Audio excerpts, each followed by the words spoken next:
Mic check 1 2.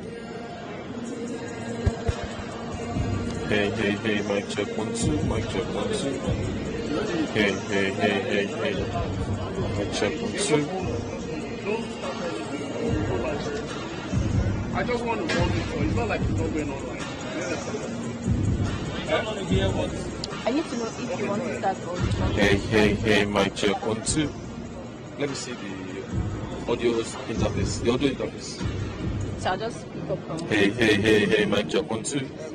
So we need to make it the master at the point. No. Yeah, it's going on. Okay. Hey. I'm about to start again. I'm about to start. I won't stop. I had some problems at the bottom and now I'm solving them up top.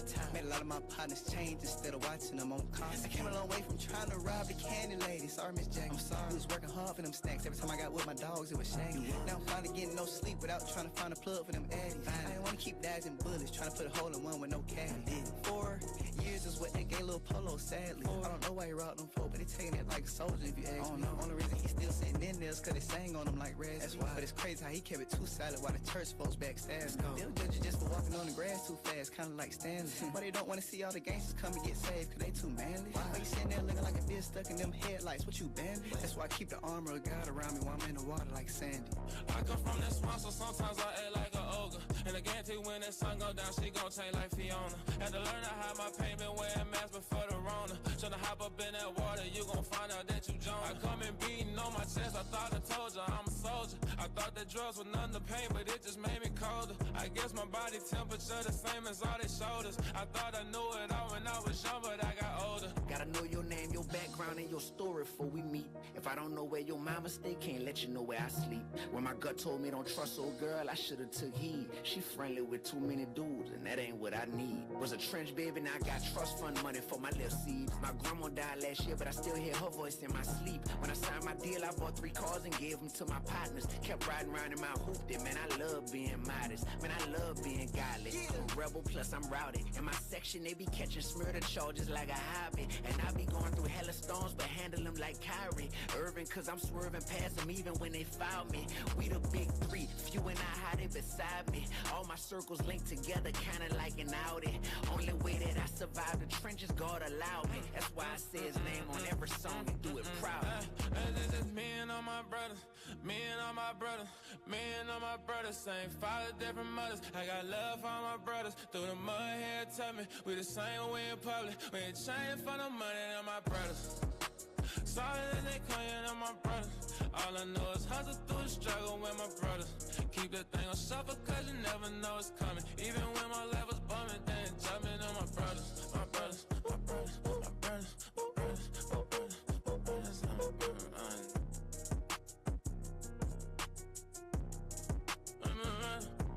They're my brothers.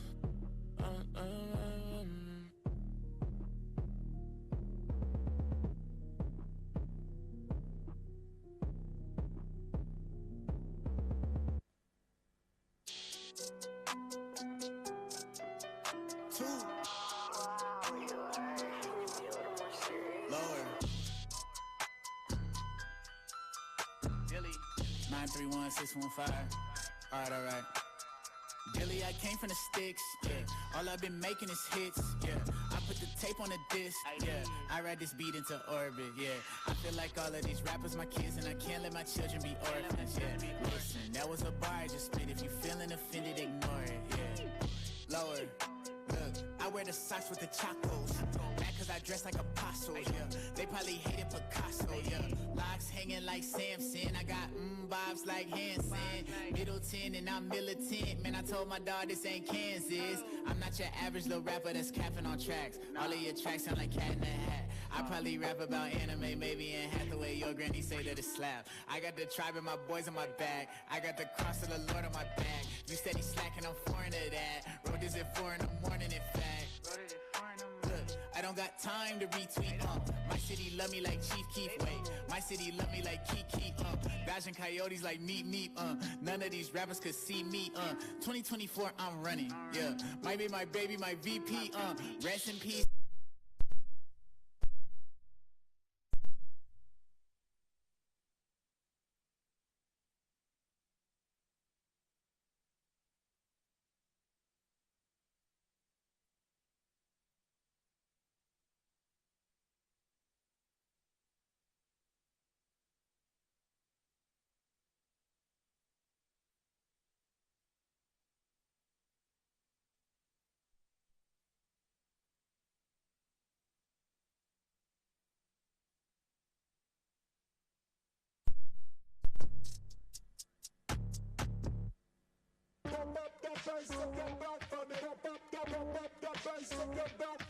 I'm a young man, getting what I came for. Cause I work hard, I got everything I prayed for. Money came fast, so now I take my day slow. Me and Craig, just like MJG and A-Ball. Talk that talk, I just bought the flowers on a weekday. Baby, why would I cheat? You my cheat day. You a treat, that's right. You a snack. Fighting with your jeans, cause you got it like that. Well, okay, tell me what y'all fake, mad about the date. Now I'm great, cause I remember when I ain't have a way on a date. Only had enough to pay for matinee. Now I'm straight, every morning feeling like a Saturday. Well, they doing nothing, got a lot to say. How you never had COVID, you still got no taste. Saw a girl I used to date, she pretend we was friends. She like, OMG, know it's been a minute, tell me where you been, huh? Been about it, hey. Back up off me, man, it's getting crowded. Hey, when I'm in Cali, got it in and out it. Whole lot of goofies in the spot, so I'm dipping at it. Adios. In the gym, getting brolic. At the party, we don't bother anybody. Always kept it solid. You know I always kept it solid. Riding through the city in the place I dwell. We just two young fellas in the ATL. We don't never cause trouble when we out in the streets, but then whoop, whoop. That's the sound of the police, I was shook. He was shook, but I kept it cool. Pulled us over on the shoulder just to say he dug the tunes. Then he let me off with a warning, we was on our way. 45 in a 50 till I hit the highway. Been about it, glory to the Father, I don't do the drama. I went vegan for the weekend, now I'm back to beef and broccoli. Sipping sake, practice wabi sabi, I don't need a thotty. My girl got that body yaddy, when we walk inside the party, they like, OMG, know it's been a minute, tell me where you been, huh? Been about it, hey. Back up off me, man, it's getting crowded. Hey, when I'm in Cali, got it in and out it. Whole lot of goofies in the spot, so I'm dipping at it. Adios. In the gym, getting brolic. At the party, we don't bother anybody. Always kept it solid. You know I always kept it solid.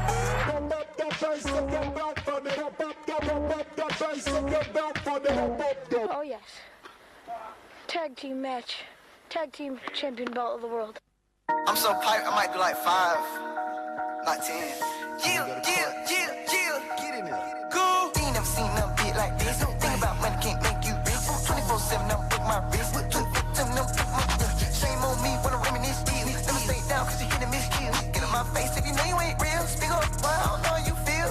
So you might as well say so. What you say? Might as well say so. What you say? What you say, my boy? What you say? Can't hear you. What you say? What you say? What you say? Can't hear you. What you say? I can't hear you. What you doing? Ain't nowhere near you. I don't know where you came from, but you really can't change now.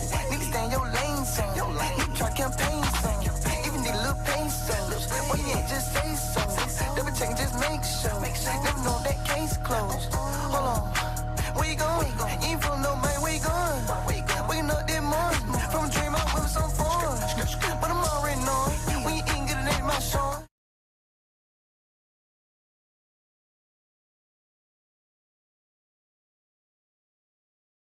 Don't be living when I work like holy moly. Donut shot. Wanna roll it, on me. TikTok, they don't stop. You ain't never seen nothing big like this. Think about money can't make you rich. 24/7, I'm with my wrist. 24/7, I'm with my wrist. Shame on me when I reminisce still. Let me stay down, cause you hit and miss kill. Get in my face if you know you ain't real. Speak up, why I don't know how you feel. So you might as well say so. What you say? Might as well say so. What you say? What you say, my boy? What you say? Can't hear you. What you say? What you say? What you say? Can't hear you. What you say? I really can't hear you. What you doing? Hey, I can't hear you. I got drive, but I don't got a review. They got rules that I never adhere to. They throwing shade cause I'm way too bright. We ain't never seen Christ, but I don't live near you. I only fear God, I do not fear you. I know that everybody know what they appear to. I stay low key, but I'm top tier too. I can't hear you. Now my phone ain't got no service. Don't hear my line, I'm working. I'm a rap song, sound like sermons. They got kicked out so many churches. I can't help it if your girl starts twerking. I don't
Yeah, that's right. It's a 3-day weekend. Yeah.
ọjà yẹn náà ni mọ́mì mi ná àti ọjà yẹn náà láti mú fún wa sí bíbá ibẹ̀ yẹn kéré gan ó gba èrò mọ́. èmi jẹ́ èèyàn kan nínú ọjà tí máa ń ta ẹja ọ̀sán wẹ̀sà fún àìkà oríṣiríṣi ẹja ṣáà ni máa ń ta nǹkan tó mú mi ń ta ẹja yìí ni pé wọ́n ní má ṣiṣẹ́ lábẹ́ èèyàn kí má jẹ sá kí n dá dúró gedegbe Èkó ni mo wà tẹ́lẹ̀ mo ti ń ṣiṣẹ́ ìjọba létà ràn mo padà sẹ́pẹ̀ yìí ọ̀dọ̀ sísítà mi ni mo wà tẹ́lẹ̀ ni mo ti ń ṣiṣẹ́ yìí ìgbà tó yá èmi náà dá dúró mo wá ń tẹja èmi náà ní àwọn ọmọ tó ń bá mi tẹja. àti kékeré ni mo ti bá wọn wá sọ́jà tí mo ti wá bá ẹni tó tọ́ mi ta edé ni business ẹni yẹn but after tí mo dàgbà ni mo ṣẹ̀ pẹ̀lú ẹni tó ń báyàn tẹja so edé tẹni tí mo bá gbé ń tà láti gbà yẹn òun lè ní gan fojú sí tó mọ̀ mí lára jù láti tà but ọ̀rọ̀ ajé ẹja yẹn kọ̀ọ̀kan ni mo máa ń bá wọn ṣe. tá bá ti dé sí ọjà tá bá kó ọjà sínú omi ní àná a máa lọ ṣẹ́ẹ̀kì ẹ̀ a máa dà kóòlù kejì a máa fi sínú báskẹ̀tì báyìí a máa separate oníkálukú tọ́wọ́tọ̀ so bá lè rí kọ́sítọ́mà a máa gbé sókè fún wọn a máa tà tí òòrùn bá ràn lọ́wọ́ àrùn bẹ̀ àwọn apẹ̀rẹ̀ wa a máa sá wọn sínú òòrùn so a lè fi yẹ dáadáa fún wa. ó ti pẹ́jẹ̀ tí mo ti ń tẹ ẹja yìí kò tó fẹ́fà tí mo fẹ́ dà ní pé kò tó mọ́ mi ń tà nìyẹn so mi dẹ̀ máa ń tẹ̀ ìwọ̀n wa ni wọ́n fojú sí. èyí tí mo ti bẹ̀rẹ̀ sí ní tẹja yín sìn last one tí mo bí ó ti wọ 20 years.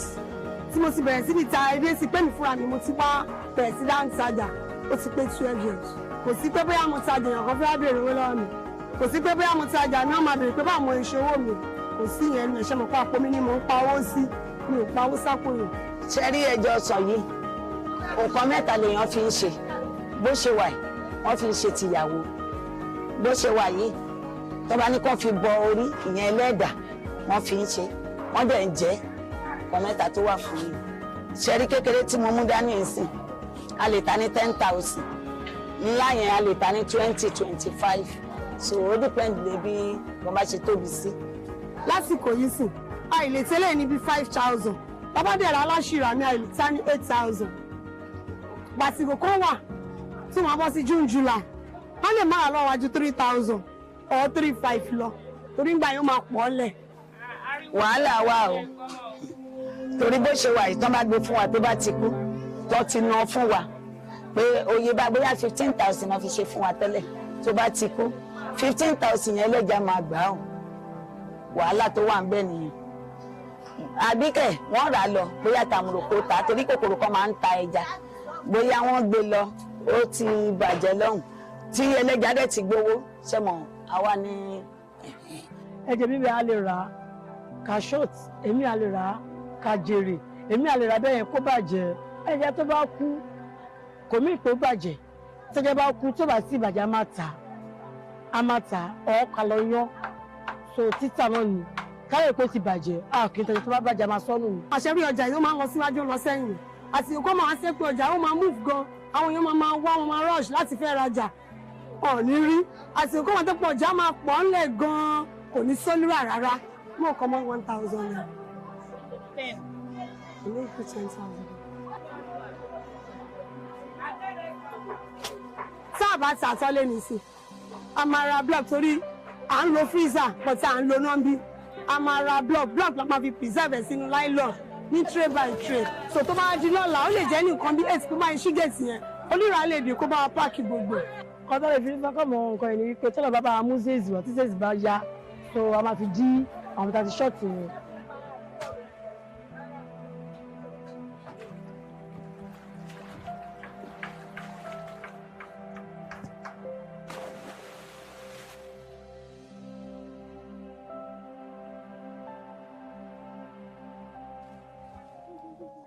tàbá ti lọ ságbà mi a máa dẹṣọ sí mi báyìí láti lè ń dẹ tẹjá bá mu a máa kà báyìí òun la máa fi mẹ́ja yẹn a máa jù sí sọkọ bàtà máa bẹ̀rẹ̀ náà láti orí dájú wa ni wọn dájú wa náà ló máa mú wa lọ sí àgbà mi táwọn máa kọ́ abáyẹn gbà ń dẹ ọdẹ ẹ̀ àná fi wá expert yẹn bàtà mo bẹ̀rẹ̀ kan bí ọmọ ọdún mẹ́wàá ló ti ń train mi a máa mú bíi ọ̀fọ̀n gọ́gán sound check 1 2 ìpìyà.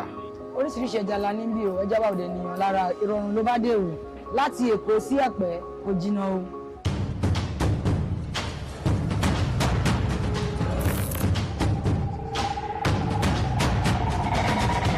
sound check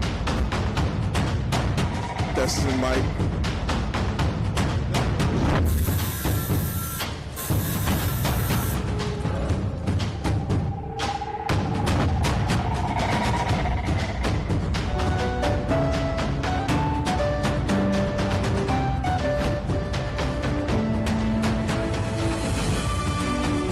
Sound check 1 2 1 2. Sound check 1 2. Testing.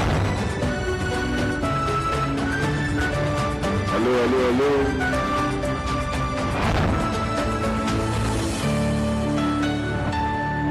Sound check 1 2 1 2 1 2.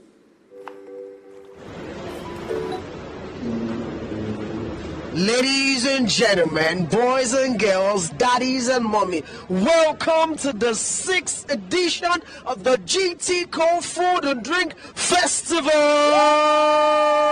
That's right, guys. It's 3 days of promoting enterprise, food, and of course, endless celebrations. My name is Ebolu Adosubu. And my name is Omo. As you heard, Ebo is here with me this year. Last year it was just you and I rocking the party, but this time around it is 2 of us. Why? Because we have a bigger venue, we have double the vendors, double the size of this place for your enjoyment. And guess what, guys? It is family friendly, meaning that come one, come all, whoever you are, an adult or a child. I mean, we're going to be having baking classes for children, we're going to be having master classes for adults, we'll taste street food, and of course, very shortly, we'll be speaking to vendors. So stick around and do not forget the hashtag GTCO Food Drink. I tell you, it is over 200 plus vendors for you to come and enjoy savory, tasty, the best of African and global cuisine right here at the GTCO Food and Drink Festival. Woo! The way you're saying it, I am just like, what? I cannot wait to explore, guys. And we cannot also wait to meet you and say hello. So if you stop around, if you come by, please stop around and say hello to us, say hello to Amo, and say hello to me. Of course, we'll be willing and very excited to, meet you. Speaking of exploration, Ebo, are you ready for this? Trust me, I am beyond ready. Are you ready for this? I am beyond ready. Let's go! Let's go. Oh my. You need to know, right? There is, as usual, the street food, and then there is the indoor restaurants everywhere. There are vendors with indoor restaurants, vendors with packaged food. There are those that will be serving food right here to eat, processed food, everything that your taste buds will savor with delights. Look at me. Just take a look at it. See all the vendors you have available here. From hello, Sweet Tommy. Somebody wants to talk to me from Sweet Tommy? Ah, you are shy. Oh, hello, what's your name? My name is Jedida. Okay. Jedida, what's Sweet Tommy about? We are a boutique company that makes sweets. Hey. Good morning. We have sweets here, ice cream, slush, anything. Just nice stuff. Welcome to the sweet life. The sweet life, she says, and that's what you get at GTCO Food and Drink. Everything here is sweet. Sweet, sweet, sweet, sweet. The fluffy cafe is to walk in. Everything is sweet. Jaya, morning. How are you? Like to talk to the millions of people on YouTube? Come on. Tell us, what's Jaya about? Jaya is a confectionery. We make the best of cakes in Lagos, if I do say so myself. And we make all types of desserts as well. We have a range of so many lovely products that I'm sure everyone would love to try. So everyone should come around, come to Jaya, try our cookies. Actually, I would like to suggest our cookies and ice cream. Comes with it comes with salted caramel filling, the best. She says it's the best. The best cookies, the best ice cream at the GTCO Food and Drink Festival. You don't want to miss this time. You really need to come here. Hey, even if you do decide you can't afford to miss this, you can't stay there, come here. We have family-friendly environments. We have right here Vani's desserts. Oh my, I'm hungry. What can I have? Everything. Okay. No, let it be. Which one should I? Mini, mani, mo, fat as a donkey. Let me say this. Just a taste of this. I'm not buying now. It's for promotion. Vani's here with cookies, with banana bread, chin, cake slices, and they have drinks. Oh, drinks. Would you really stay back at home? No, you shouldn't. It is today, tomorrow, and the day after, so that you can come here and have a good time. Van is there. And hey, you can enjoy the squad payment solution, innovative payment solution that's just been launched by the GTCO. Very easy to use. I'm sure once time is right, I'll come and show you how to use the squad. Okay. And you see, we're moving gradually from desserts. We're moving gradually from desserts to drinks. What is food without drinks? Drinks. Oh yeah. Hello. Health is wealth. Selling healthy food here. We have Zinc Foods. Okay, what's Zinc Food about? So we are a healthy food brand. We cater to our customers by providing breakfast cereals and beverages that nourish their body and nourish their mind as well. Your mind will be nourished, your body will be nourished, your soul will be nourished. Amen. You come to GTCO Food and Drink and you will definitely, you can have breakfast, lunch and dinner here. I promise you that, guarantee you that lunch, breakfast and dinner is served and available for you right here. Come on guys, you don't want to stay at home? Come here and come quickly. GTCO Food Drink here for you. Don't forget our hashtags. We're available.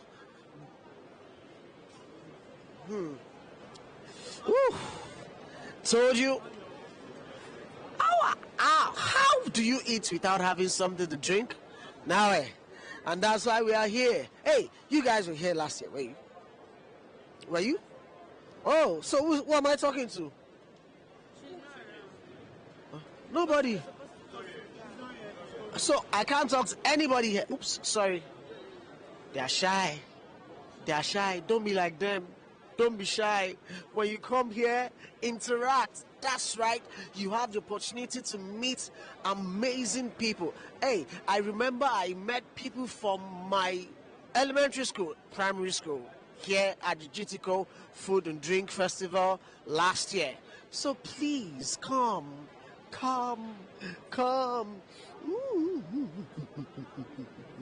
Hello. Nana Carol Foods. Who is Nana? Who is Carol? Who is Foods? Okay, so what's Nana Carol Foods about? So Nana Carol's is a brand born out of the passion to make a difference. So we make dried fruit snacks, and we do it by dehydration, which is like the closest to natural method of drying fruits.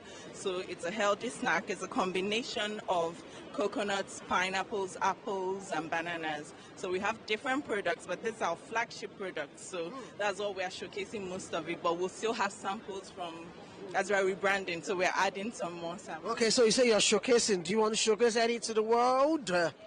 Okay. Nana. Fruity medley. Isn't that beautiful? Coconuts, pineapples, bananas, and apples. Very, very yummy. Okay.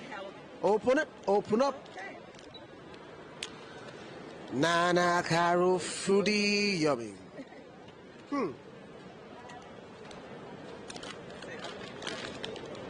Wow. Coconut. It's best, that's why it's a medley. So it's best when you lump it all together and just have the goodness melt. So that's the apple, pineapple. Oh, you just got the perfect mix. So just and tell us what you do. He loves it. That's what we're getting. You love it.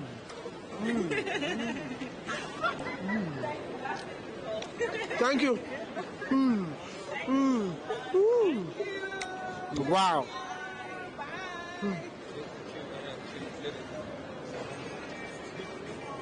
You get healthy food.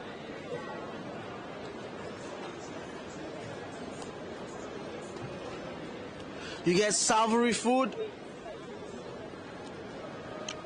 And you get everything that will blow your taste buds and make them come alive here at the GTCO Food and Drink Festival. Hey, guess what? If you're too busy to come, which I doubt very much, you are missing. Hello. Please tell us about you and what you have here for us. My name is Mojurade Beppo, aka Jurade the Queen, and we produce this at Jurade Diadem, the house of crunches. Yes, we produce different kind of plantain chips and potato chips and some more, but this is what we have for GT at this period. So this is ripe classic, that's without pepper. Very sumptuous. Oh wait, you mean you flavor the chips? Yes, with just salt. We have the one with pepper. With pepper, and it's fairly ripe. It's not as ripe as this. So this is sweeter than this. We have different varieties of plantain chips. Unripe with pepper, unripe without pepper, fairly ripe, ripe, and many more. A taste to convince you. You want to open any for? Yes. Wow. Samples. You know I love to eat. Been eating since, and I'm not going to stop.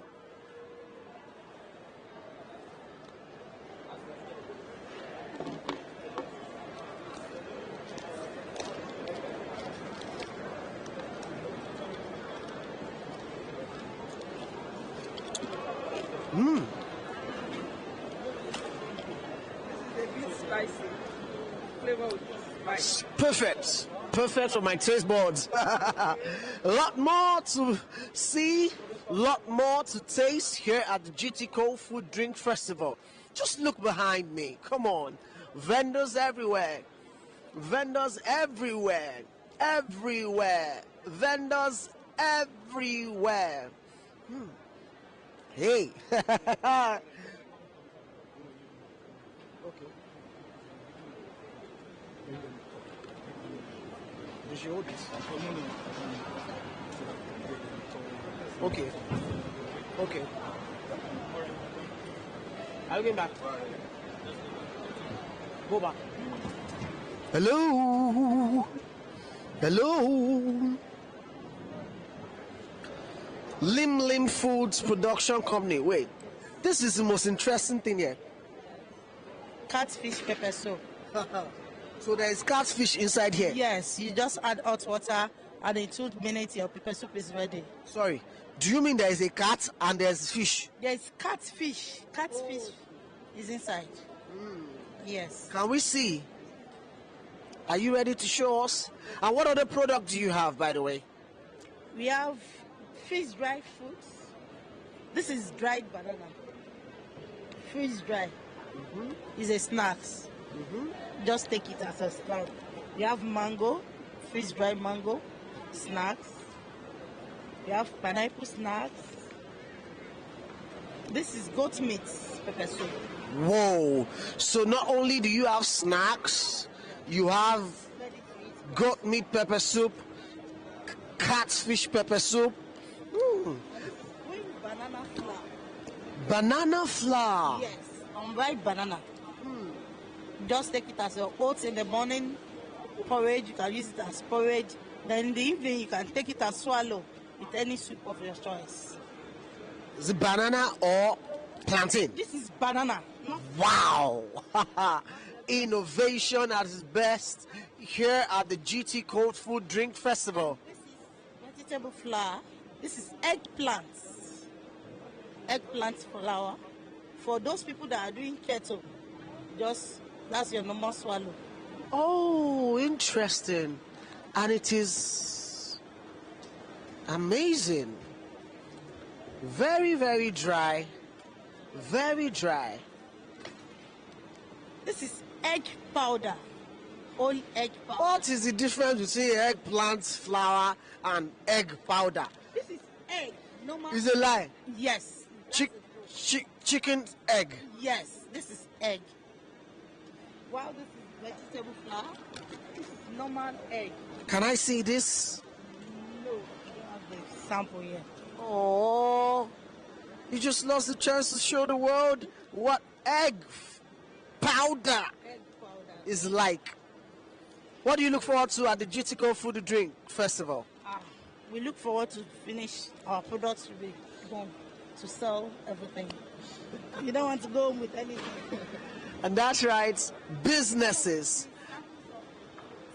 Oh, samples of fruits. That's the banana.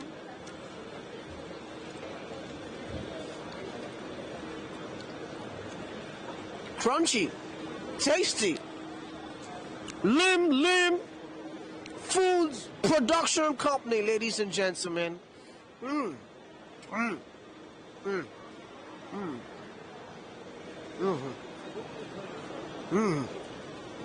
Wow. Kimmy. Wow. Wow. I mean, look at it. Drinks, processed food. You like to go to the restaurant? Let's go to the restaurant. In-house restaurant available for you to enjoy all manner and all sorts of cuisine, from continental to local to African. Every kind of cuisine available at the GTCO Food and Drink Festival. Grills, everything, you name it. Just the food rack. Food is hot spice. Laura Cunha.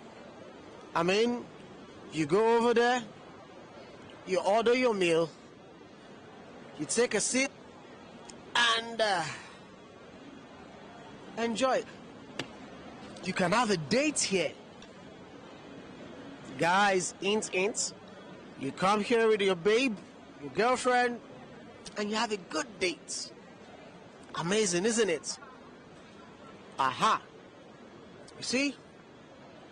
Just look all the way down and you can have anything and everything for your tasty delight here at the GTCO Food and Drink 2023. Let's see. Who's ready? You ready?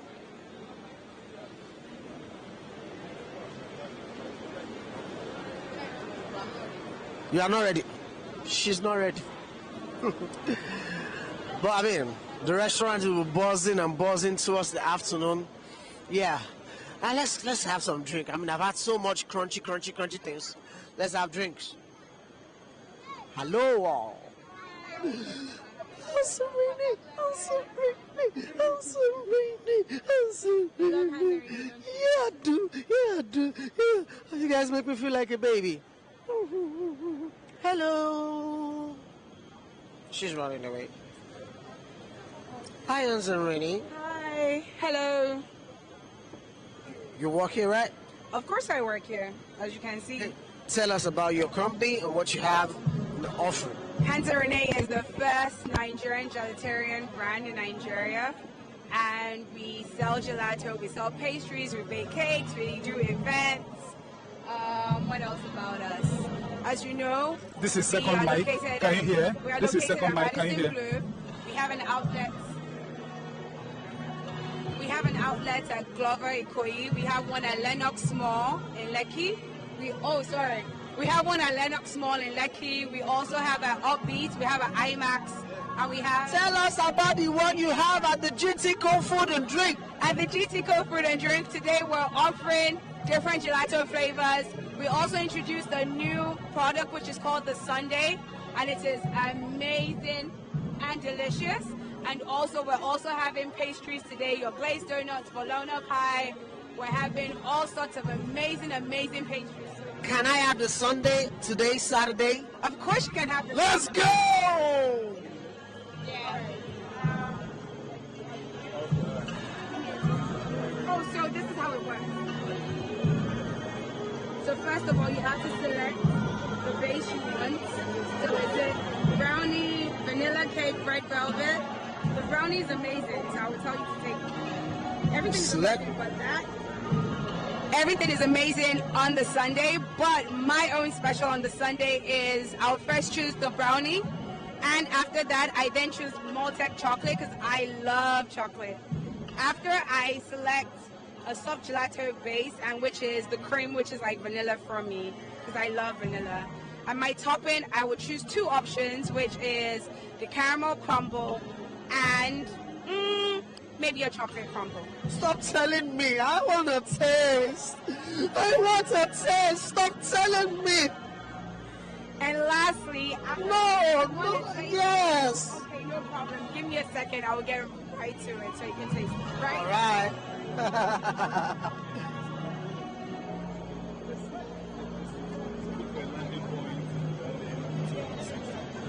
You ready? So we're taking. Tell me what you want. What you said. Wow. Did I hear you say gelato? Gelato. I'm waiting for the gelato. If they carry me where? No. Oh no, don't mind me. Once they prepare the gelato, I'm not gonna be tasting it alone. I still have Ebu with me. Ebu, hey, come on. Oh, you have been having such a great time, I can tell. Why did you leave me? Please don't leave me again. Okay, I'm sorry. I'm not going to leave you again. But I mean, how have you been experiencing all of the things you've tasted today? My taste buds are exploded! I cannot wait to begin to taste myself. I mean, I'm going to be going around now and I'm going to be selecting because I love food. I don't know about it, but I love food and I'm definitely very excited to be tasting the food today. Excellent. And that's what you get when you come to the GTCO Food and Drink Festival. 2023, as I said earlier, is double the size, double the experience, and certainly you have double the vendors to serve you. I'm telling you, I mean, I've seen that we have over 200 vendors in this place today, as opposed to last year when we had just 100 vendors. Guys, it means you are in for a treat. A bigger space, more vendors, more food for you, definitely. So stick around and come with us. So you want to take us to the kids area? Definitely. Let's check out the kids area. Gelato. Wait, good.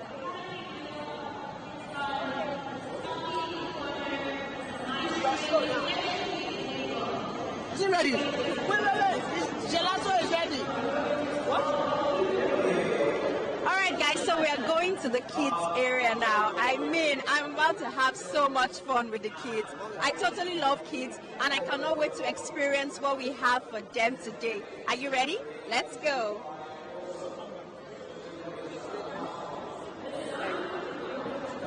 Okay.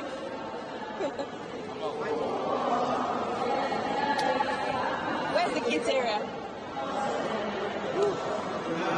Like you already know, guys, it's too... Okay. Where's the kids area?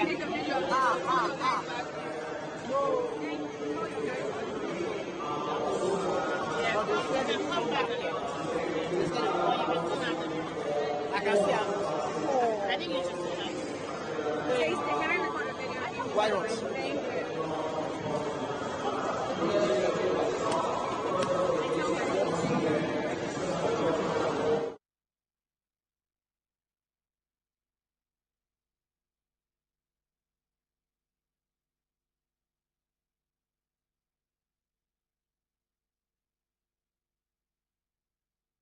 Empty-handed. That's right. Please make sure you hold tight.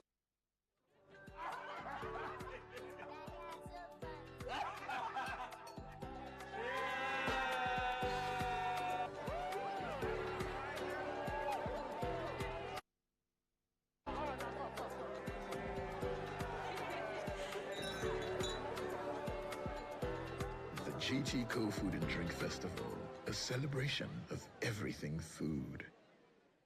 Masterclass, unity and progress. Ready wa yóò máa dùn ní Agége bread ń jẹ́ bẹ́ẹ̀. Ìyẹn la fi ń dá wa mọ̀ pé original baker ni ẹ́.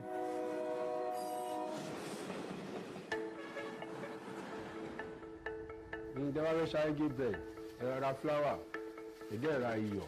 Máa rí ìjọ mi, máa lè bù sí tọ́kẹ́tì. Bread condition, òun náà ń pè ní EDC. Torí tí EDC yẹn ò bá sí bẹ́ẹ̀, bread yẹn máa dàbí gálà ni. Ìrora ní àwọn tó ń fún mí ìsẹ̀ lọ́tọ̀. Àwa ò ní a ní máṣíìnì tẹ́lẹ̀bẹ̀tì. Oní púpọ̀ máṣíìnì yẹn kò dàbí pé kéèyàn fi ọwọ́ kù. Dábàá tí mi sẹ̀ kò sí ọ̀kan mọ́lẹ́yìn kákọ́ ìpè sórí máṣíìnì ní pé ká bu èyí tá máa fi mí ilẹ̀. Without me kò lè work nítorí tábà ṣì ń lọ lórí machine ó máa rọ ni. Tó bá dẹ̀ ti ń rọjà àwọn workers mi máa jẹ́ kí wọ́n wà careful torí machine yìí òun náà ó dangerous but nǹkan tí wọ́n máa ń ṣe tí wọ́n máa fi fọkàn sí kò sí wà láwọn tẹ̀ mọ́ jẹ́ kò síṣẹ́ tó wà tí ò le. Kẹ́ tó lè bẹ̀rẹ̀ iṣẹ́ ẹ máa kọ́kọ́ wá àwọn customer yẹn náà. Àwọn tó ń ta bẹ́ẹ̀ jẹ́ ni wọ́n máa lọ bá iye tó lè fẹ́ ó demand lórí nǹkan tó bá demand ìyẹn gbọ́dọ̀ kù. Ní ojúmọ́ nísìnyí àwa ṣe 1 bag but inú 1 bag náà láti máa cut oní 15 naira a lè cut oní 15 naira tó yẹ pé bóyá bíi 200 but eléyìí tó wà ń bíbá nísìnyí wọ́n ṣe oní 250 oní 200 300 náà wà ń bẹ̀ wọ́n ṣe máa gé nìyẹn. Lábàdàn ti bẹ̀rẹ̀ bẹ́ẹ̀ tó bá ti di pé a bá ti kó síwájú tá bá ti ń size tí ó fún tá bá ti ń size iṣẹ́ a kó síwájú tá a yẹ kó sí ìgbà tá a kó sí a máa fún ní time tó a fún. Wow! So if you were to express your excitement in a dance, what would you do?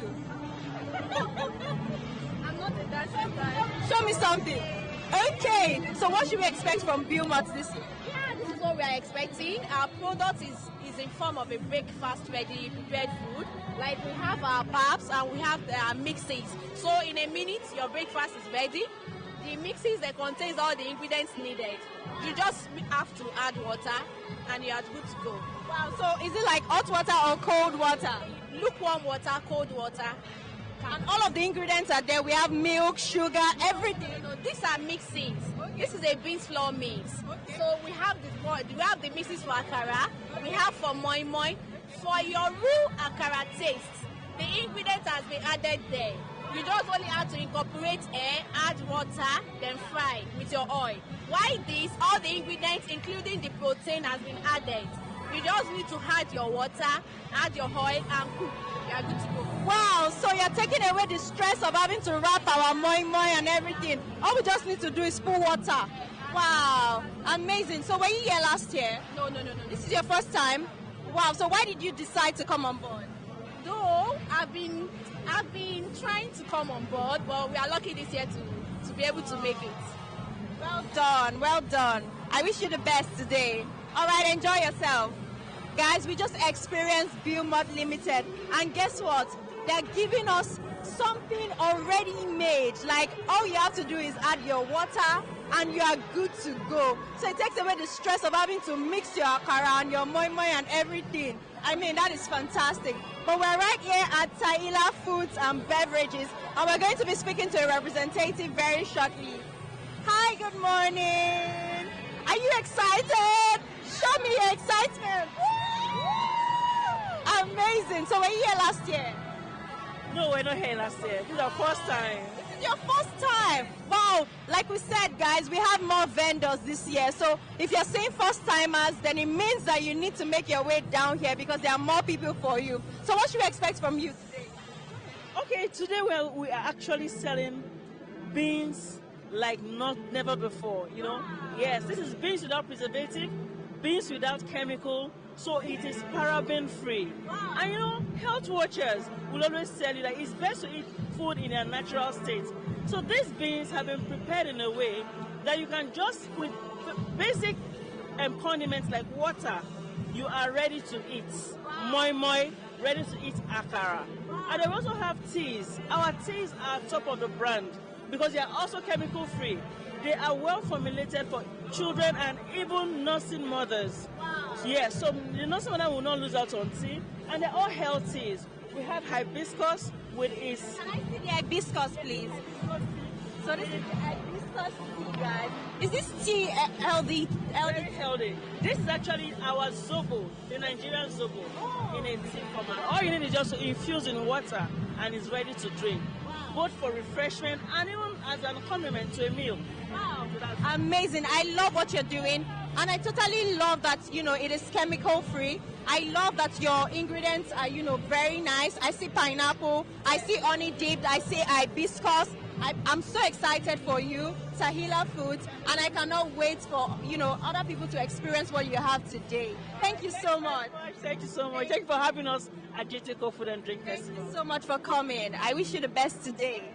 All right, guys, I love what you're doing. I love that your food, you know, is healthy. I love that it's chemical free. I cannot wait for you guys to experience it. I mean, we have a whole lot of vendors for you this year. Like we said, it's bigger space, more vendors this year, so enjoy. Nice one. Where did you pick all these ones? So there's some kids there. I want to speak to them. I don't know what name of the school they're from, so we're just going to interact with them. They wanted to. Yeah. So let's give them that moment, play with them, then ask them what they, I mean, they say they came for the masterclass, just interact with them. All right. So you ready?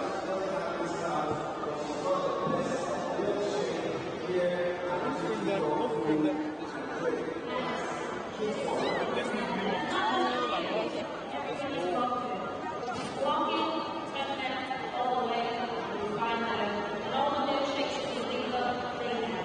Ladies and gentlemen, I'm standing next to the students of Trinity International College, and we're about to speak to them. Remember I told you that this is a family-friendly festival, which means the children are also allowed, and they're going to be having master classes as well. So let's speak to them and, of course, have fun. So let's have fun first. What song is your favorite song right now? Namani? All right, so we're going to be singing Namani, Namani, Namani. Are you ready? We're doing it together. 1, 2, ready, go. Namani, Namani, Namani, Namani. Oh. Let's go. Namani, Namani, Namani, Namani. Oh. That's right. All right, so who am I going to be speaking to? All right, what's your name? My name is Abuluraya Industry. All right, what class are you? SS2. SS2. What are your expectations in this place? What are you looking forward to? I'm looking forward to meeting some nice people, to seeing some of the nice things like the food here and everything, and just having a good time. Amazing. So is this your first time here, or were you here last year? It's my first time actually. Wow, wow, amazing. So are you attending a masterclass or something? Yeah, we're going to be here for the Masterclass as well, but mainly just here to see the full thing. Great. So what are you hoping to learn? For the Masterclass, just anything that can like help me in like terms of my future, and then just things that can basically move me forward. So is any one of you looking forward to becoming a chef? Any chef here? Oh, okay. We have a businessman here. So you want to become a businessman, a food businessman? Like as a side, like food will be a side business. Wow, that is so interesting because, most times we don't really get to see men say they want to, partake in things like this. So it's very interesting and it's something that we should encourage. Yes. So what are you looking forward to in the masterclass as well? To learn, I came here in 2019, like one of some Food Network chef came and I learned from them. So like, and Food Network is my inspiration. So like as a side hustle, I want to learn something from them. Amazing. All right, let's speak to a lady now. Who wants to go? Great. Oh, girl. How are you? Fine, thank you. You look lovely. Tell us your name. My name is Enna. Your name is what? Enna. Enna. What class are you? SS2. SS2. So what are you looking forward to today? Looking forward to just seeing different foods and getting like people who can organize our events next 2 months. You want to organize an event in 2 months? We're organizing an event in like 2-3 months, and we're looking for like people who can be able to cater for us. Oh, that is so beautiful. So they are looking forward to, creating something like this or something similar in the next 2 months, and that is so brilliant. I love you guys. I love Trinity International College. I can tell that you are brilliant kids, and I hope that you enjoy yourself today. So go, go, go, go. All right? All right. Take care of yourselves. Bye. All right, we have just spoken to the kids of Trinity International College, and you can tell that they're super excited to be here. Like we said, guys, it is a family-friendly festival, so brace up for more.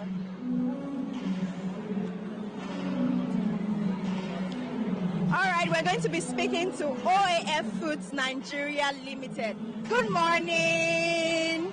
Good morning. How are you feeling? All right, please, can you come? Okay, let me come to you. How are you feeling? You're so beautiful. Thank you.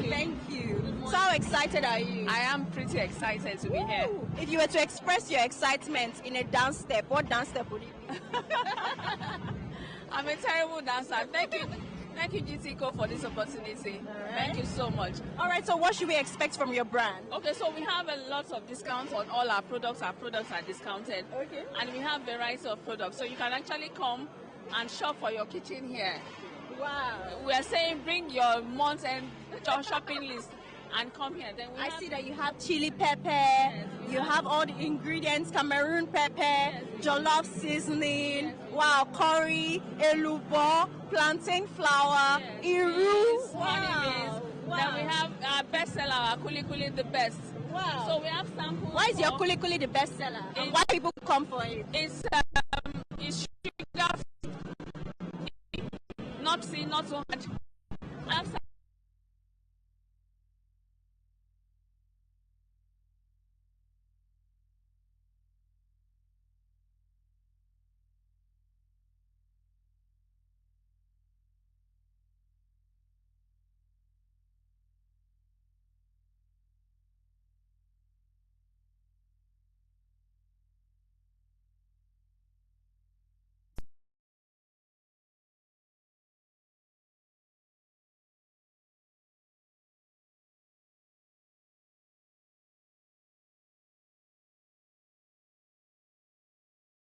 I got my first biscuits today. So make sure you stop by. The vendors are even giving out gifts. Wow. We are definitely in for a great time today.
Looking out for food, right? Now, my beautiful young girl here, never to be caught on fresh. She was applying her lip gloss like, before you guys show me, I need to look good. Alright, so what are you looking for? Same thing as her. Food. So did you guys come alone, or you came with your school, or you came with your parents? Just with your parents. Your parents. Okay, so which food are you looking forward to tasting the most? Everything, to be honest. Everything. I don't really have a particular type of food I want. What's your favorite food? I like swallow. I like swallow. So you're going to be trying eba, semo, pounded yam, amala. Interesting. You see everything. Wow. The way she's saying the everything is like she's ready. Right? So are you going to be attending any masterclass? There's a masterclass? Yes, for kids. For young adults, for Gen Zs, there's the masterclass. Will you be attending it? Probably. Amazing. Interesting. I mean, we've seen the students from the school, we've seen teenagers and Gen Zs all enjoying the GTCO Food and Drink Festival 2023. And I dare say, you should be here as well. Definitely. So from 6-month-old babies to 13-year-olds to adults, every single person is welcome. Remember, it's a bigger space, more vendors, and definitely more enjoyment for you. You know what even caught my fancy while she was speaking? Yeah. She said, our daddy brought her. Meanwhile, I like that those girls were very direct. See, in this life, you have to say what you are here for. Food. What are you here for? Food. Yeah. What are your expectations? Food. Yep. What's your name? Food. I love what is going on here. I need to join them.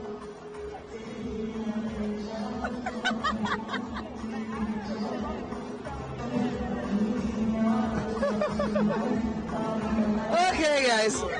Have you had anything today? No, not really. Not really. So what are you looking forward to having? Food. I like these ones. They don't miss one. I love what's written on the banner. We have Jollof Station, the best jollof in Lagos. Wow. Can we speak to you, please? Come and sell your market. Ladies and gentlemen, welcome with us, Jollof Station. Hi. So we have managed to keep the authenticity of the Nigerian party jollof taste. So we have our twist to it. We have meaty jollof, protein loaded jollof, and it still tastes like the party jollof. You can try it here now. I'm definitely going to try it. Wait. You have Ghana jollof. Sierra Leone jollof. I was saying I was smelling jollof. Yeah, it was coming from here. Jollof rice I was so let's have it. Nothing tastes like Nigerian jollof. I love it. We're here for the food. Here for the food. Here for the food. Here for the food. Food.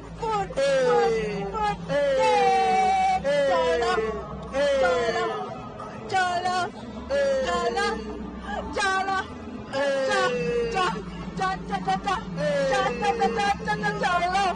I'm about to eat our jollof. I'm about to eat our jollof.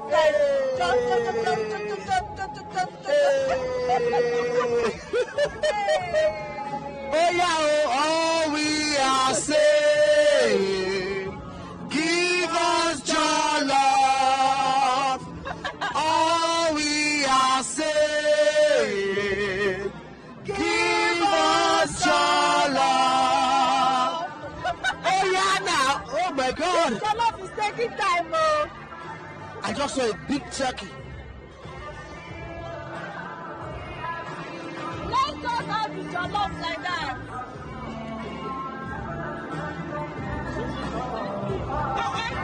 This empty does much. You don't want me to eat your love rice. Have you had anything like this? Can you find anything like this anywhere else?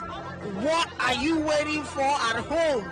Come to the GTCO Food and Drink Festival today, tomorrow, or on the last day. So she was saying something like she needs to see my first reaction. So let me taste the food and then I'll give you my first reaction. Are you ready?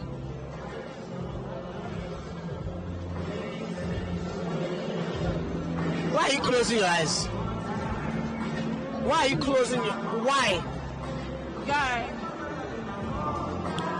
you definitely did not lie. You definitely did not lie. Chef Coco. Chef Coco is a chef. Chef Coco of Jollof Station.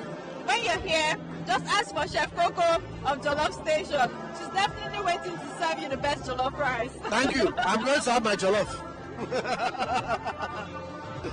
All right. This kind of fun we have here. This kind of fun we have here regularly. Oh yes, and you can take pictures, as many pictures as you want. I mean, I see people taking pictures behind us now. Let's go. Yep. Let's go and join yourself. Photo. Selfie time. Come on. Change your style. Another style. Wakanda forever. Oh my God. Hello, ladies. How are you guys doing? How are you guys doing? Okay. We just came to bomb your pictures. Do you know that you can post these pictures online and tag GT? You want to try my voice? Okay. What's the hashtag? That's what I'm trying to do. Don't worry, we'll try it. What? Hashtag GTCO Food and Drink. Exactly. High five, can you? High five, can you? Bam!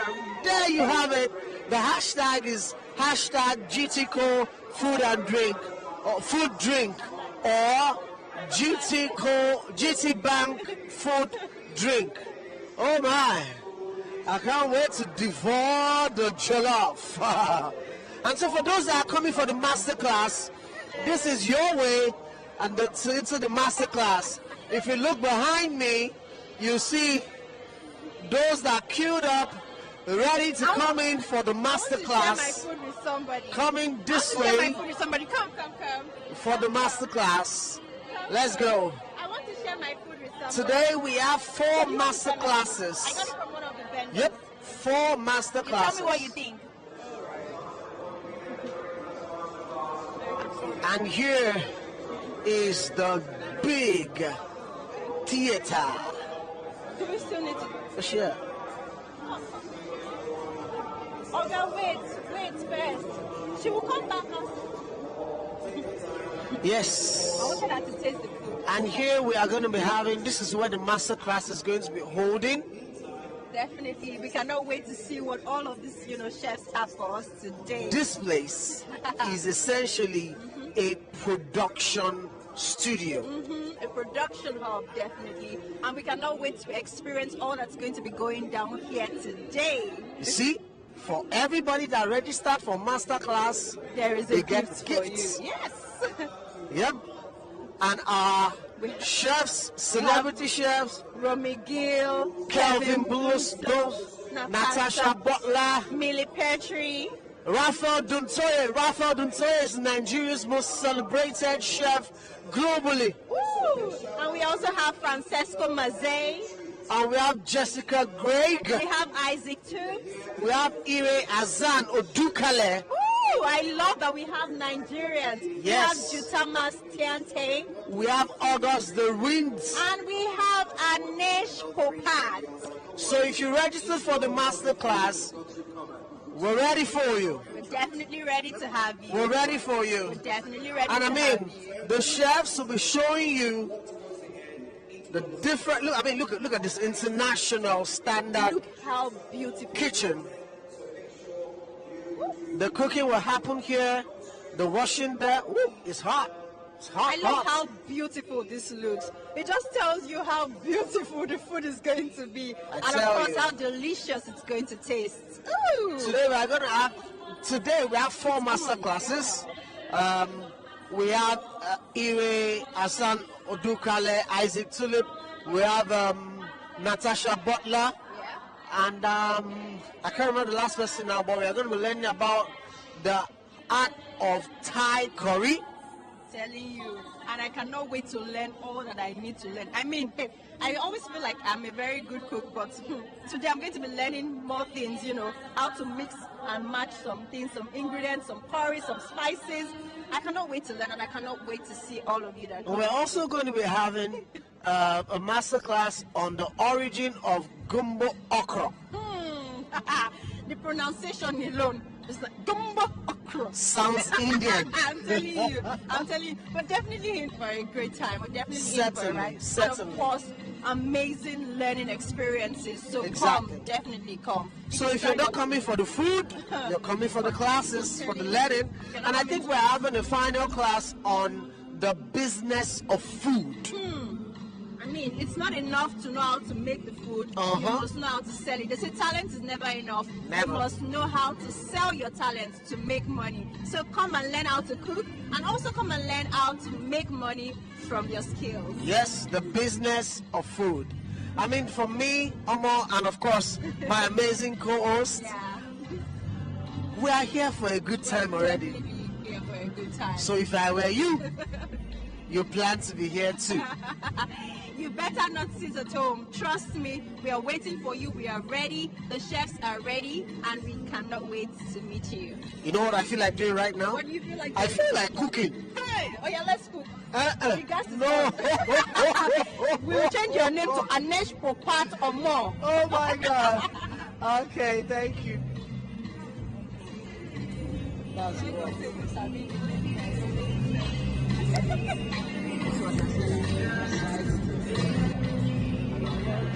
I love it. So these are the things that I'm picking from you. Yes, and I sent you all those things. So oh, you sent it to my. Yes, it's your I never checked my phone. My phone is not.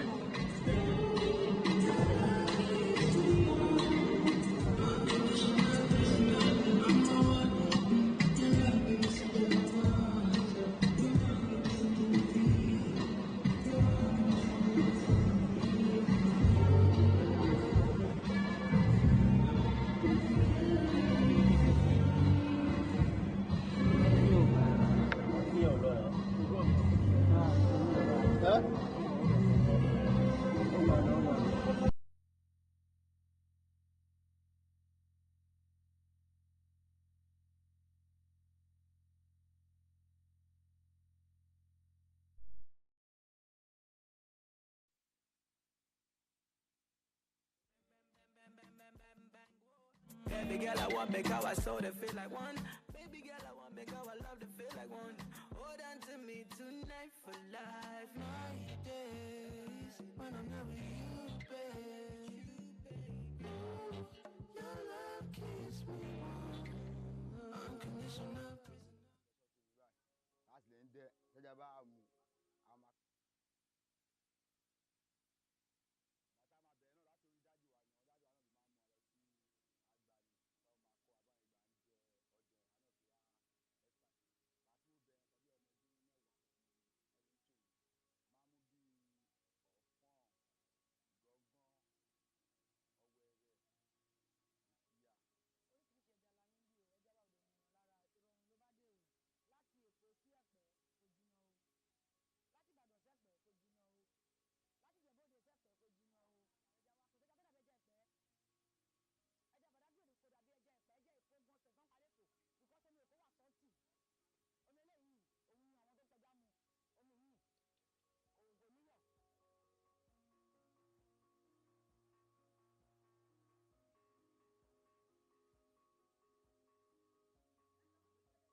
Good afternoon, the Doyan.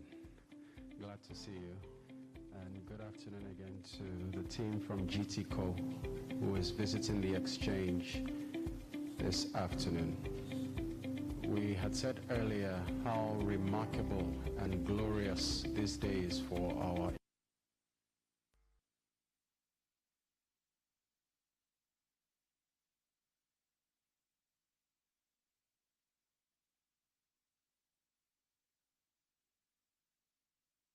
We're going to unveil what GTCO logo actually looks like so that when you see it, it will stop looking strange.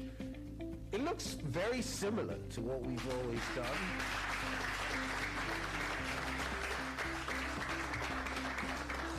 And so again, we've chosen this very special place to unveil the logo to you. Thank you very much. Thank you, Mr. Budget. Hand the gong to Mr. Gwaji. Yes, when it's time.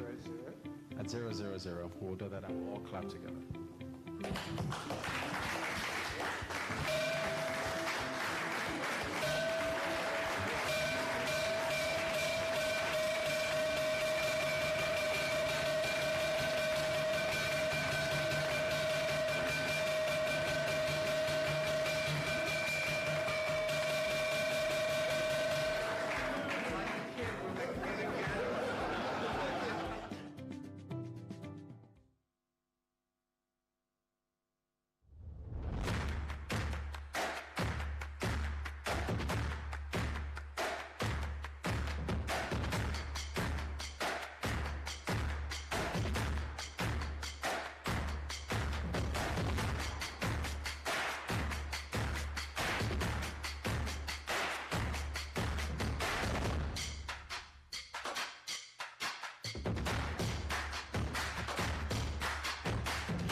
so beautiful. They're not looking good. I mean.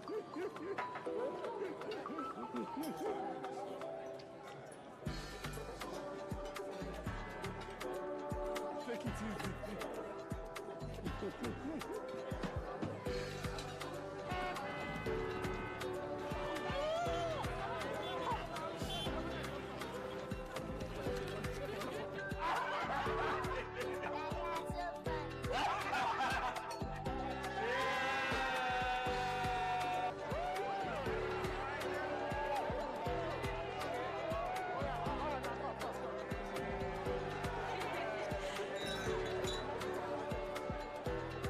GTCO Food and Drink Festival, a celebration of everything food.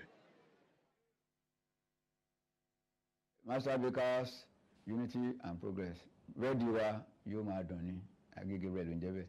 Ìyẹn la fi ń dá wa mọ̀ pé original baker ni ẹ́.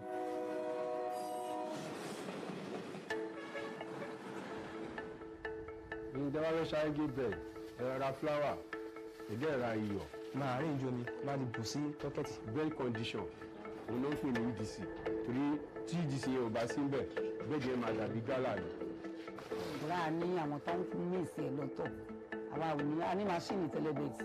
Oní púpọ̀ máṣíìnì yẹn kò dàbí pé kéèyàn fi ọwọ́ kù. Tábà tí mi sẹ́ kò sí ọ̀kan mọ́lẹ́yìn kákọ́ ìpè sórí máṣíìnì ní pé ká bu èyí tá máa fi mí ilẹ̀.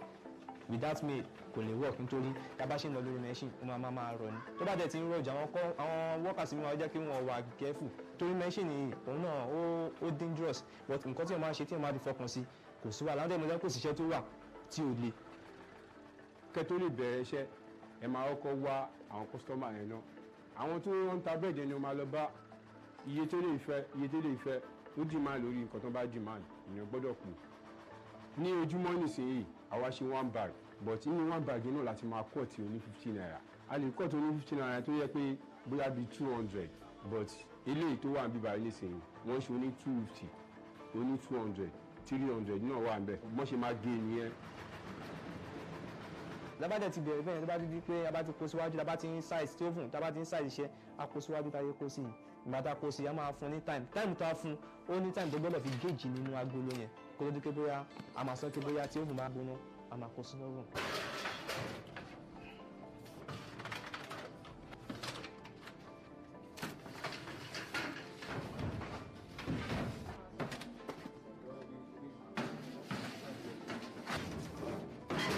tó bá di tó time máa dúró bí at least 15 minutes ó depend tí iná bá ṣe wà nínú oven sí ló máa jẹ́ kí iṣẹ́ yẹn tètè jáde.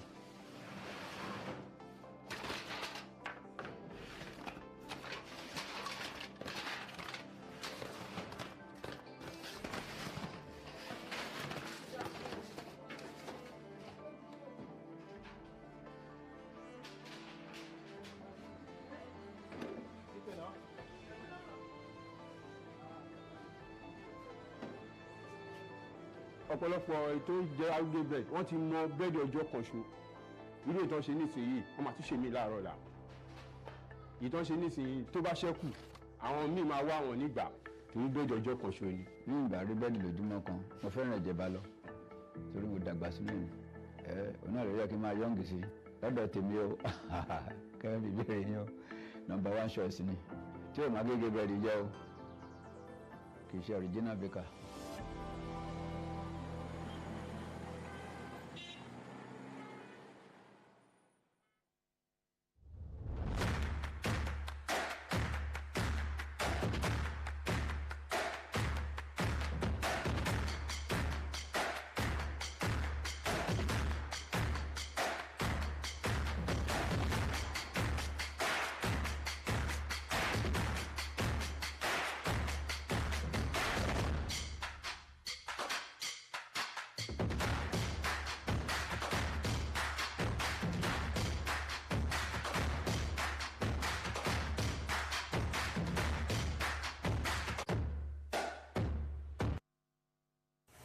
Good afternoon, the Doyan. Glad to see you. And good afternoon again to the team from GTCO who is visiting the exchange this afternoon. We had said earlier how remarkable and glorious this day is for our industry and for our community. We've also chosen to do something, if you will allow us, before I ring the bell. As you know, since you've listed us as GTCO, we're going to unveil what GTCO logo actually looks like, so that when you see it, it will stop looking strange. It looks very similar to what we've always done.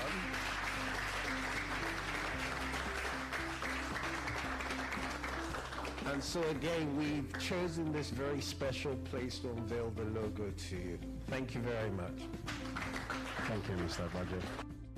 I'd like to now hand the gong to Mr. Budget. Yes, when it's time. At 000, we'll do that and we'll all clap together.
So I'm accompanying my wife Yui, who's one of the chefs here, who'll be cooking tomorrow. Yes, I'm going to do the Thai Masterclass tomorrow at 6:30, so come and join me. But for today, I'm coming to have a look and get the feel of the food festival in Lagos. And absolutely amazing is the buzzing.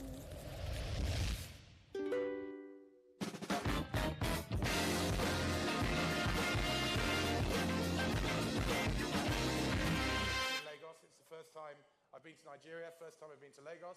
No, yeah, here we go. What a place.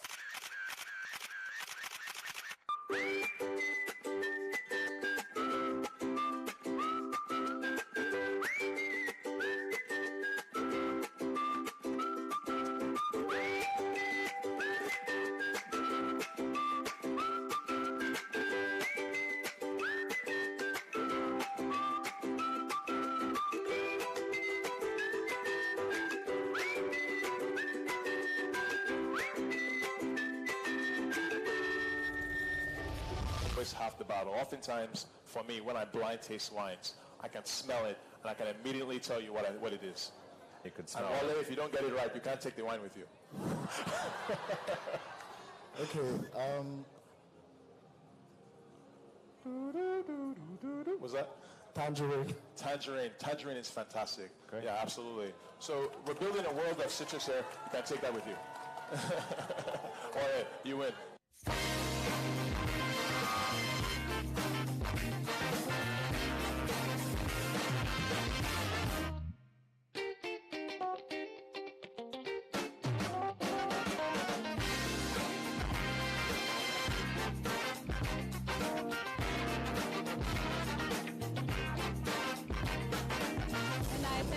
Masterclass for Edwin. It was really interesting. He did really well. It seemed like he was playing, but he was actually cooking good food. I'm really enjoying the different things they have to offer. I see so many things I like, grills, cake, etc. And I'm looking forward to just generally having a good time. I'm here because I'm a foodpreneur myself, and I just came in to learn. I'll be part of the Masterclass. It was amazing. There was so much to learn. I've eaten to my few. Oh, there we go. Oh, wow. Oh, we really went there. I've never seen anyone eat like that. It's very nice. Very sexy. Very sexy. What do you think? Good job. Wow. I wake up in the morning, it's a new day, and I got bills that I have to pay. But I don't need to worry, there's an easy way. Easy as. Now you're running late, running out of time. Feels like the world is waiting in line. But all you gotta do is pick up the phone and just dial. There's so much that you can do, so much to explore. Life is waiting for you, so just open up the door. So whatever you do, wherever you are, there is an easy way for everyone. The simple life is just one touch away. Experience the magic starting today. And it all begins with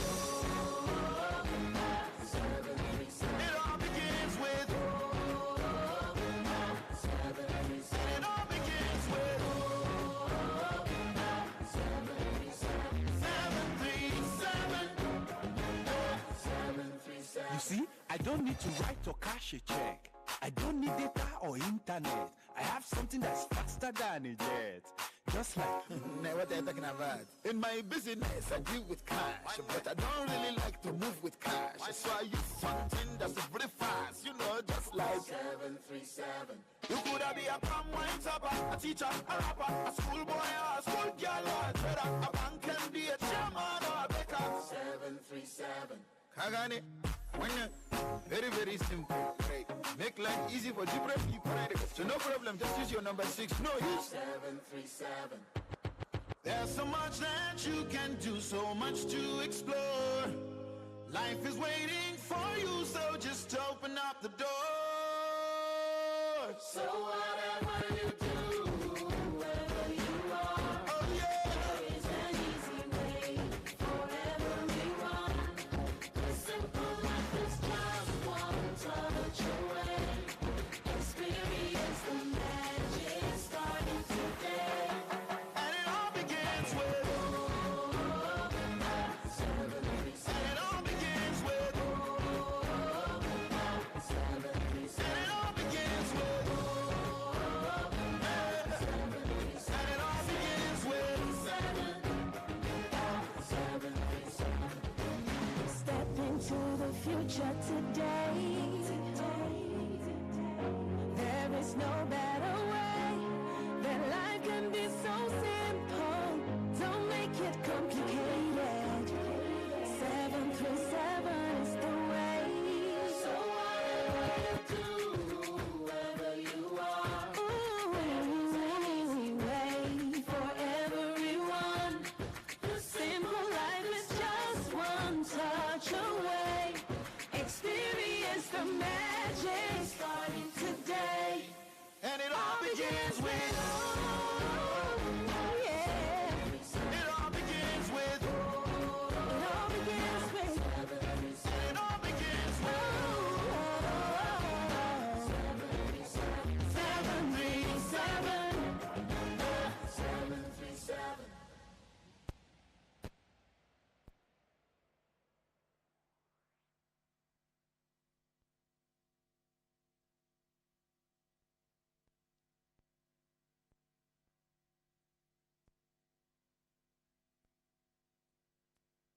I wake up in the morning and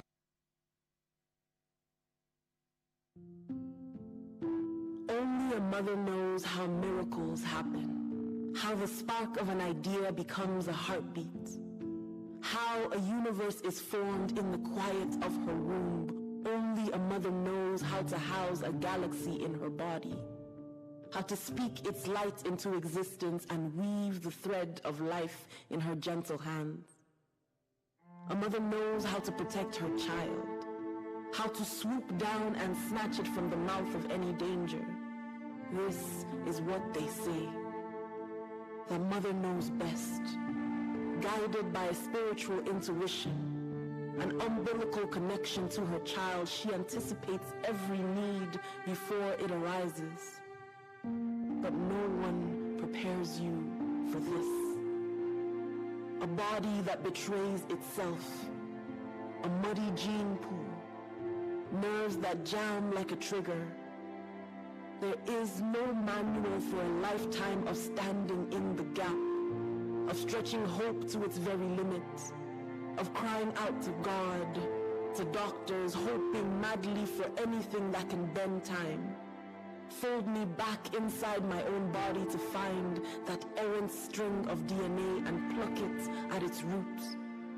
I want so desperately to gather the mangled cells into my hands, hold them still and beg them to give me back my child, weave them into a chord, a melody, a voice that can call me by name, say, I see you, say, I love you, say, Mama. But only the silence answers back, a shadow of a word, eyes that will not latch on. Fear presses into my belly with open palms, forms a fist that knocks the air out. Strangers' whispers crowd the room, judgment falling from their faces. For the mother of this child, whose body folds forward like a question, they cannot understand this desperate wailing with no language. But I still remember how it felt to house a universe in my belly. The quiet victory of your becoming. So for this child, I reach through membrane and blood memory. Sit with you. Match my body to your rhythm. Vibrate back a love song. Even when your body is a wall I cannot get over, I will still love my way through to you. And I will wait for that one look, one step, one word, the power of one touch. I will offer up my back again and again for my rainbow child who dreams in color, who moves to a divine rhythm even when I cannot hear it, who knew that I could mine joy from this sorrow. Use your laughter as a balm, a kind of healing, so that when they ask about you, I will offer up my voice when yours fails. Snatch you out of the mouth of any danger. Guard your ears from the voices that follow. Tell them you are otherworldly. You are magic and moon dust. You are a testament to a love that persists in spite of itself. This gift, this child who is still a miracle. This child who is still mine.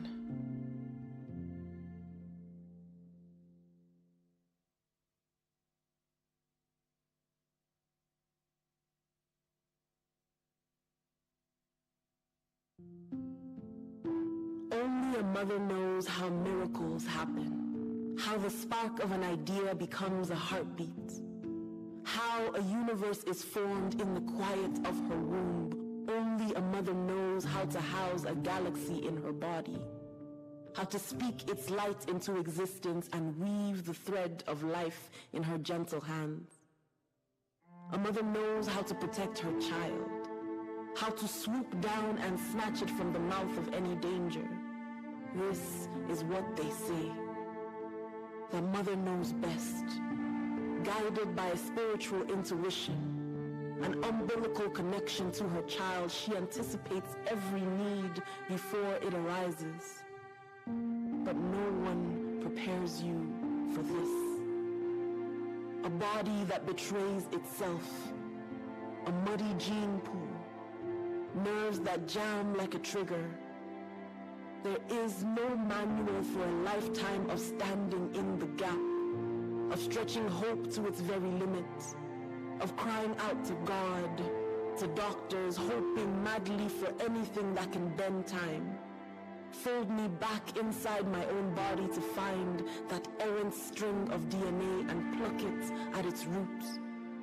I want so desperately to gather the mangled cells into my hands, hold them still and beg them to give me back my child, weave them into a chord, a melody, a voice that can call me by name, say, I see you, say, I love you,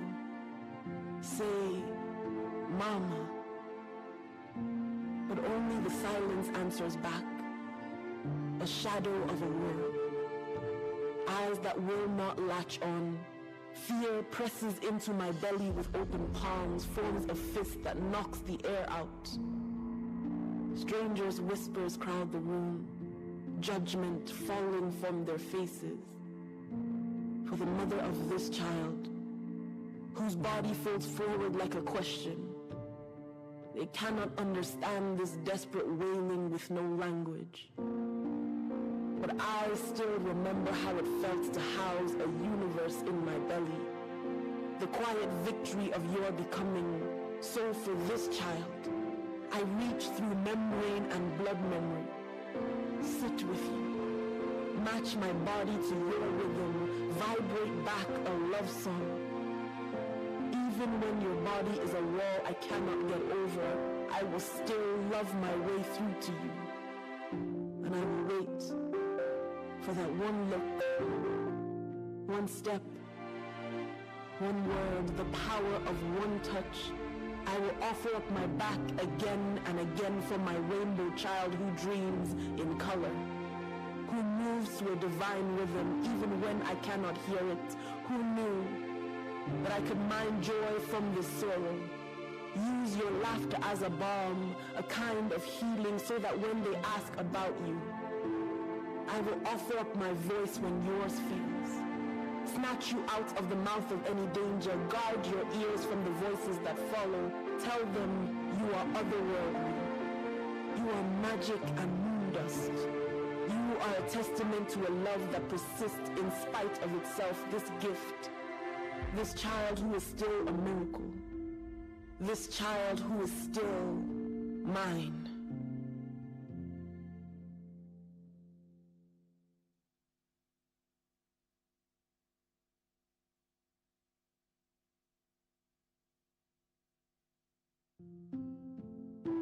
Only a mother knows how miracles happen, how the spark of an idea becomes a heartbeat, how a universe is formed in the quiet of her womb. Only a mother knows how to house a galaxy in her body, how to speak its light into existence and weave the thread of life in her gentle hands.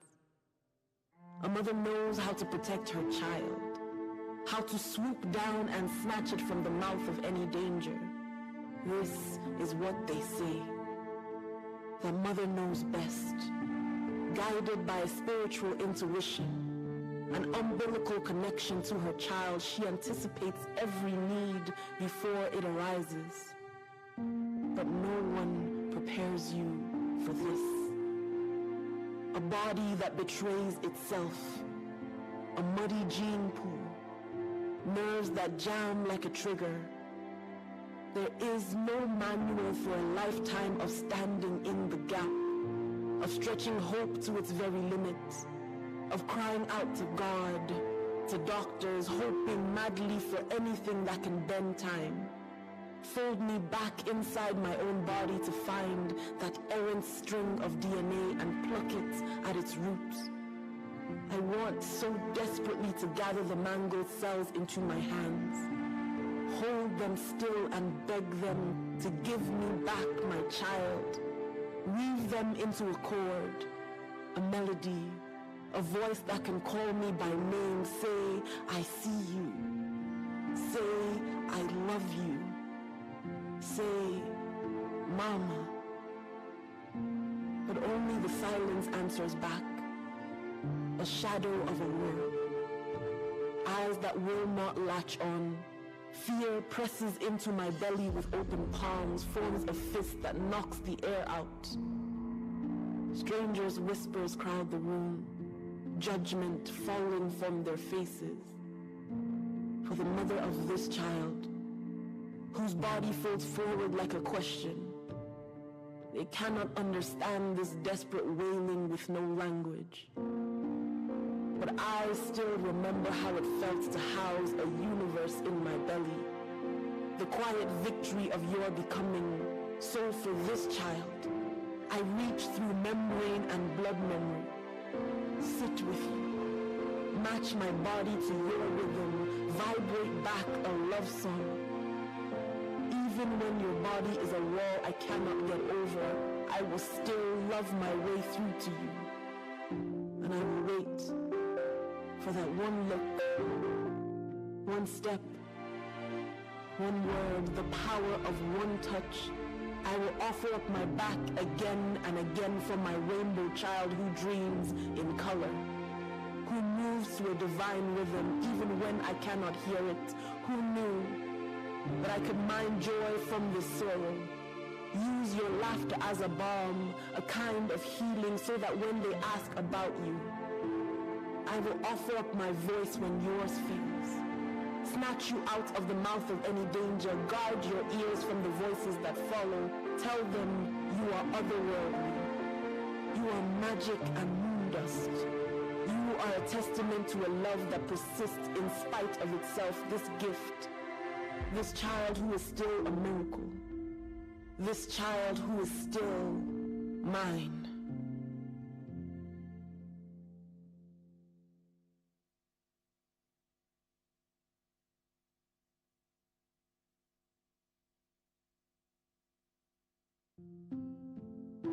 Only a mother knows how miracles happen, how the spark of an idea becomes a heartbeat, how a universe is formed in the quiet of her womb.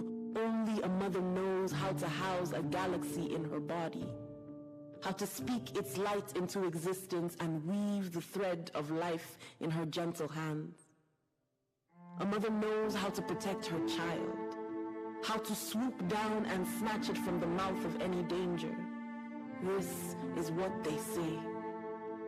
The mother knows best, guided by a spiritual intuition, an umbilical connection to her child. She anticipates every need before it arises. But no one prepares you for this. A body that betrays itself, a muddy gene pool, nerves that jam like a trigger.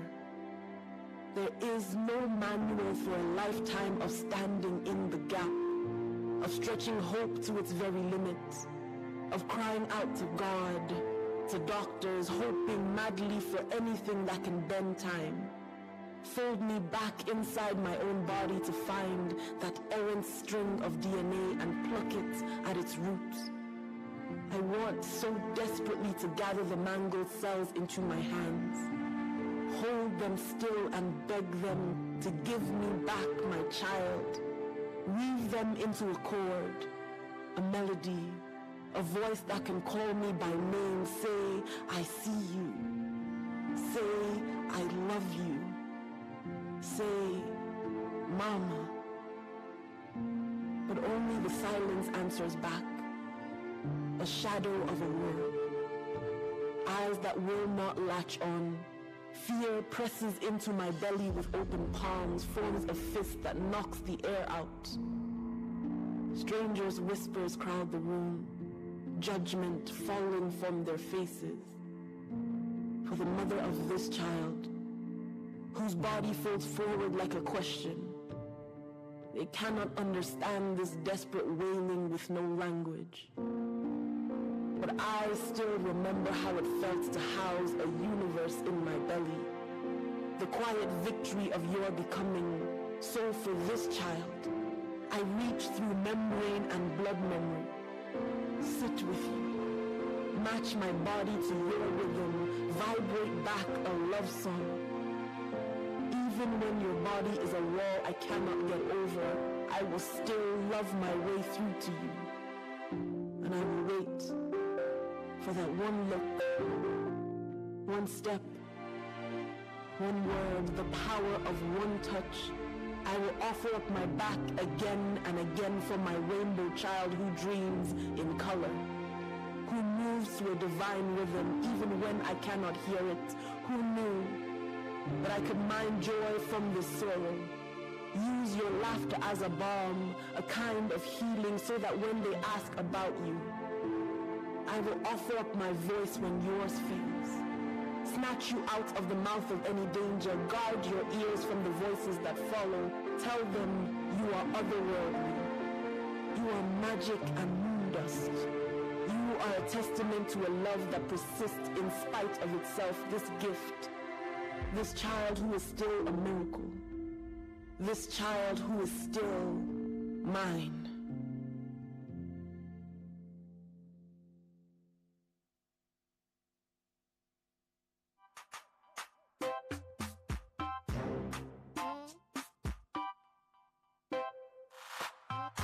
Calm down, come and find out what I know now. Mommy, cool down, get the low down. Don't let money stop you from being great. Oh, there's a new way. If you have dreams and you need pay, and the bills piling every day, let nobody stress you for money's sake. Oh, quick credit, Papa, Mama, very screw no. Quick credit, borrow quick money that you can use. Quick credit, money so fast. Bluetooth, low interest rates you can every day, anytime. On your own, quick credit, you need a loan. On the go, it's on your phone. Quick credit, every day, anytime. On your own, quick credit, you need a loan. On the go, it's on your phone. Quick credit. See, I've got too much issues on my mind. With all this stress, hope I'll be fine. Oh, no, no, no. I need to find an easy way. Oh, yeah. Oh, yeah. I use quick credit to save me. Oh, yeah. Everybody come ahead in new way. Quick credit. Money so quick like a jet plane. Now I'm so fly like an airplane.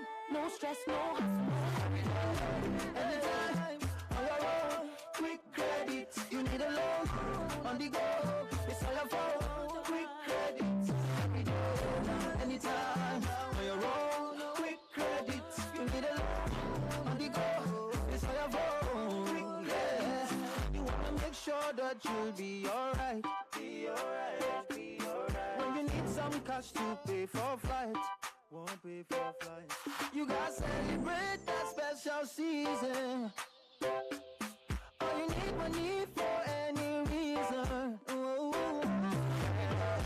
Anytime, anytime, on your own. Quick credit, you need a loan. On the go, it's on your phone. Quick credit, you don't know. Anytime now, on your own. Quick credit, you need a loan. On the go, it's on your phone. My house rent just got due last month.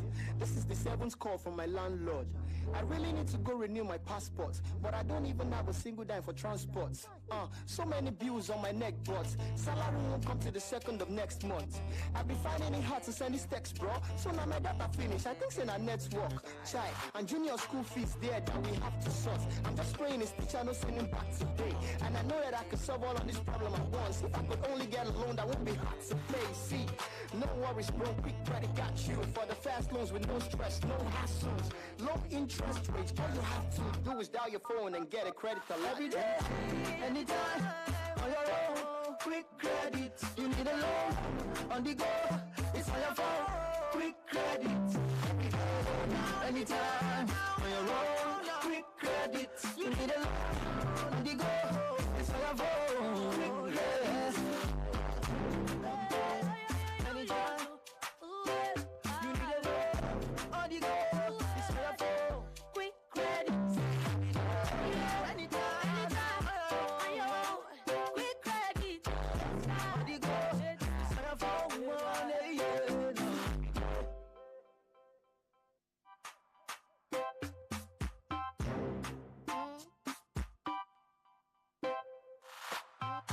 Calm down, come and find out what I know now. Mommy, cool down, get the low down. Don't let money stop you from being great. Oh, there's a new way. If you have dreams and you need pay, and the bills piling every day, let nobody stress you for money's sake. Oh, quick credit, Papa, Mama, very screw no. Quick credit, borrow quick money that you can use. Quick credit, money so fast. Bluetooth, low interest rates you can every day, anytime. On your own, quick credit, you need a loan. On the go, it's on your phone. Quick credit, every day, anytime.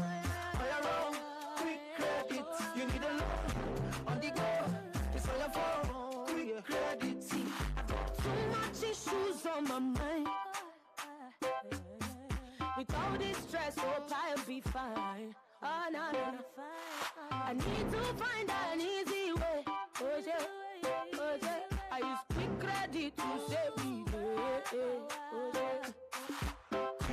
Everybody come ahead in new way. Quick credit. Money so quick like a jet plane. Quick credit. Now I'm so fly like an airplane. No stress, no hassle. Anytime on your own. Quick credit. You need a loan on the go. It's all your phone. Quick credit. Anytime on your own. Quick credit. You need a loan on the go. It's all your phone. Yeah. You wanna make sure that you'll be alright. Be alright, be alright. When you need some cash to pay for flight, won't pay for flight. You gotta celebrate that special season. All you need money for any reason. Ooh. Anytime on your own. Quick credit, you need a loan on the go. It's on your phone. Quick credit, anytime now on your own. Quick credit, you need a loan on the go. It's on your phone.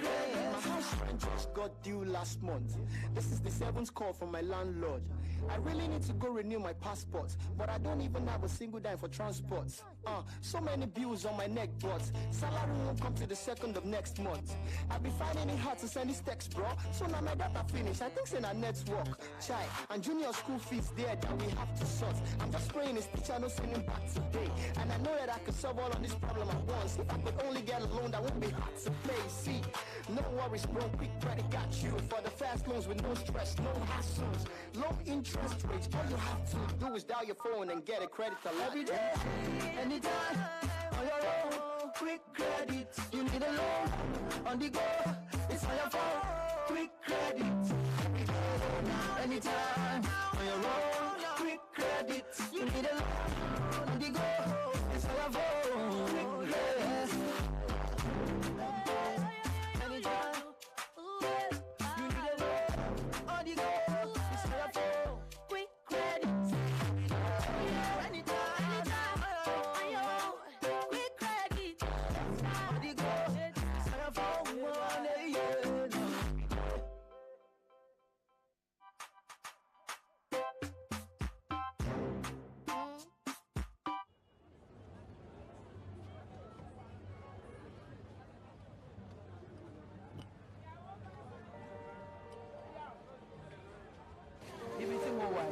Madam, inconvenience. Oh, take mommy.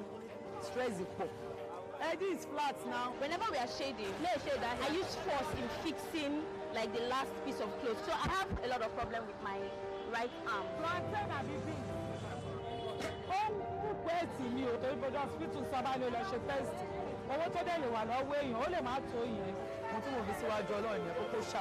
Of course, I want to be better. I don't want to feel pain. Say about any health, to see or to color for any better health than a fish.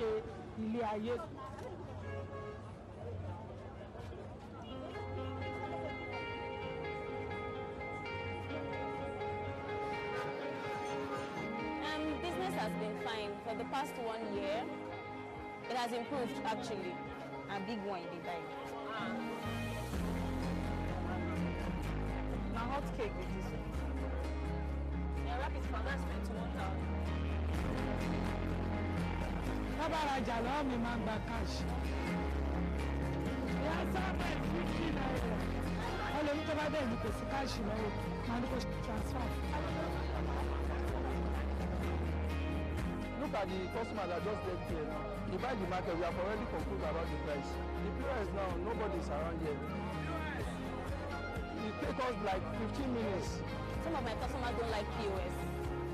They like it when I have my own POS machine.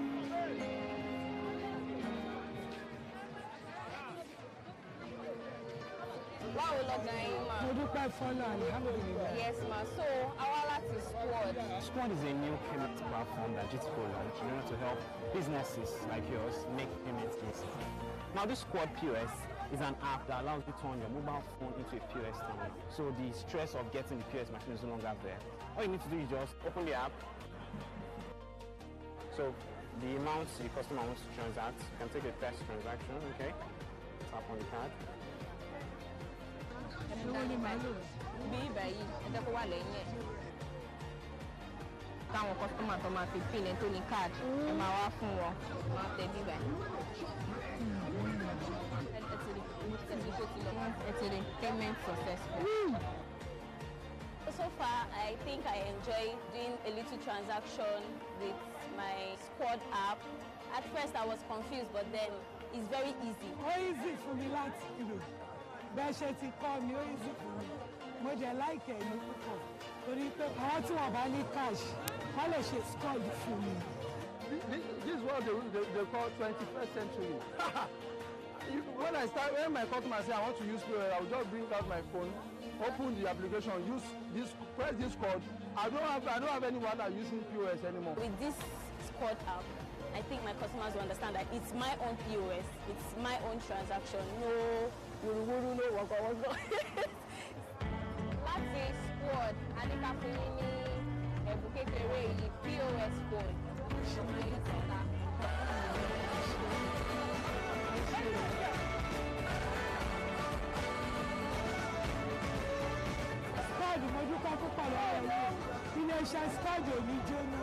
I'm overwhelmed. I'm very excited. I didn't see this coming. I really didn't see this coming. Thank you so much, guys. Thank you. God will continue to bless Squad Company. Squad! I'm really excited. Squad! God will bless you. God will bless you. Squad! God will continue to bless you. Squad!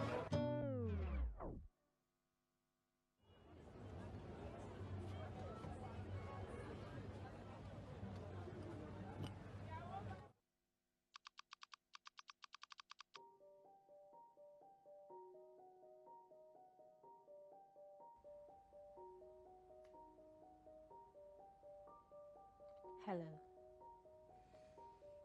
So you're going to get an email from your bank, but it isn't really from your bank, and I am counting on you not to notice. Now that's settled, let's get to business. I need you to click the link in the email I just sent to you and then fill in your banking details. Please do not leave any information out. I will receive the details of your input on my end and then use it to access your account. I hope that wouldn't be a problem. I'm just looking for spare change here and there. And I'm sure taking a few thousands or all of your money would not shake you for too long. Money comes, money goes, right? I know this is an odd request, but please do not hesitate. And do not even bother to cross-check the email address. If you did, you would have noticed it's a fake address. But you wouldn't cross-check, so that wouldn't be a problem.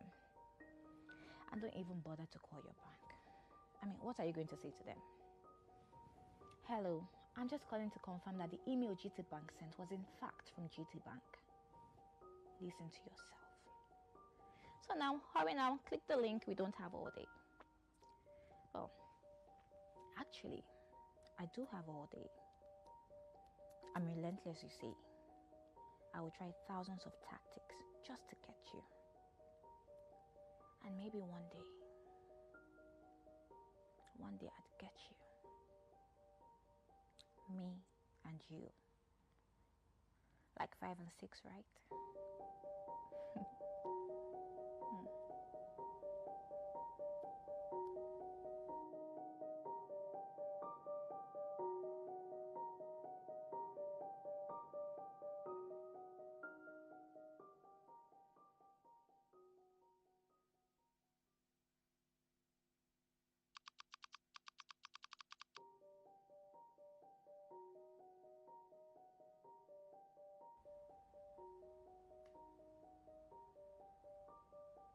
Hello. So you're going to get an email from your bank, but it isn't really from your bank, and I am counting on you not to notice. Now that's settled, let's get to business. I need you to click the link in the email I just sent to you and then fill in your banking details. Please do not leave any information out. I will receive the details of your input on my end and then use it to access your account.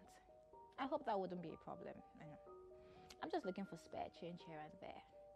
And I'm sure taking a few thousands or all of your money would not shake you for too long. Money comes, money goes, right? I know this is an odd request, but please do not hesitate. And do not even bother to cross-check the email address. If you did, you would have noticed it's a fake address. But you wouldn't cross-check, so that wouldn't be a problem. and don't even bother to call your bank. I mean, what are you going to say to them? Hello, I'm just calling to confirm that the email GT Bank sent was in fact from GT Bank. Listen to yourself. So now, hurry now, click the link. We don't have all day. Well, actually, I do have all day. I'm relentless, you see. I will try thousands of tactics just to get you. And maybe one day I'd get you. Me and you. Like 5 and 6, right?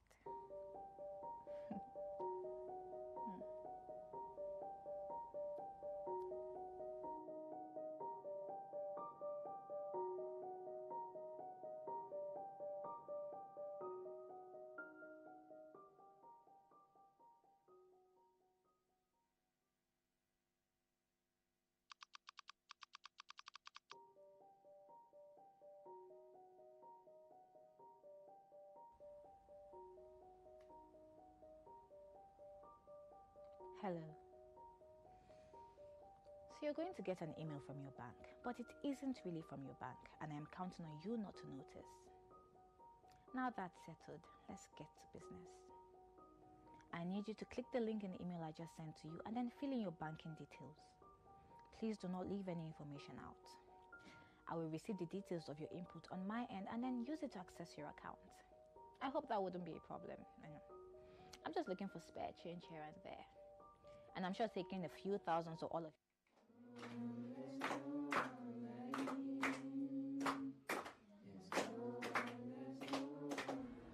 When I wake up in the morning every day, I do go to the river to water my mom's garden. After the watering, I fetch water and come back home. I prepare, I put on my uniform. After putting my uniform, I take my breakfast. From there, I take my book and start walking to the school. The journey from the house to the school actually is 10 kilometers, which is very, very far from the school to the house. And before I would trek from the house to the school, it takes me a lot of time before, at times 1 hour with some minutes before I will reach school. And at times before I will reach school, the lesson have already commenced.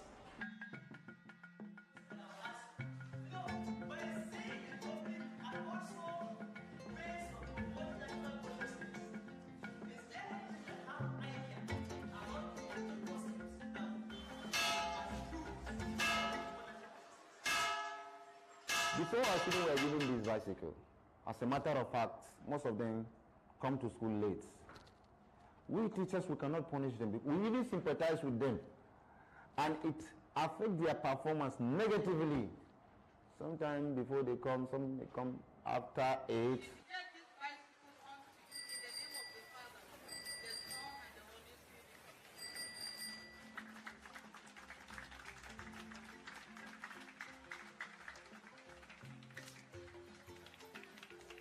The coming of this bicycle will make our children to come to school early and start their activities in the school early. And this bicycle will motivate our children, our students, to put more effort in their studies. Da yake da keken nan yana tashi aikin da dama ya saba yana mini kuma baya tafiyan makaranta yanzu leti ba don ya riga ya samu keke.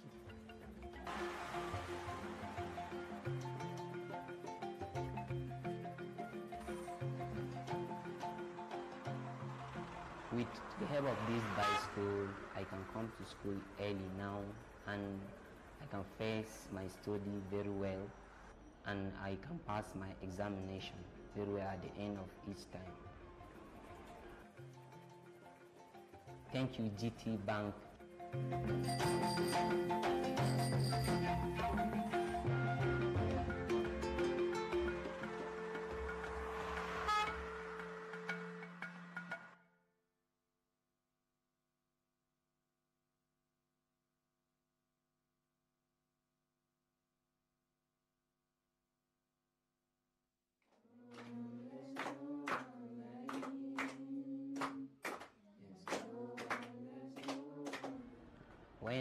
up in the morning every day. I do go to the river to water my mom's garden.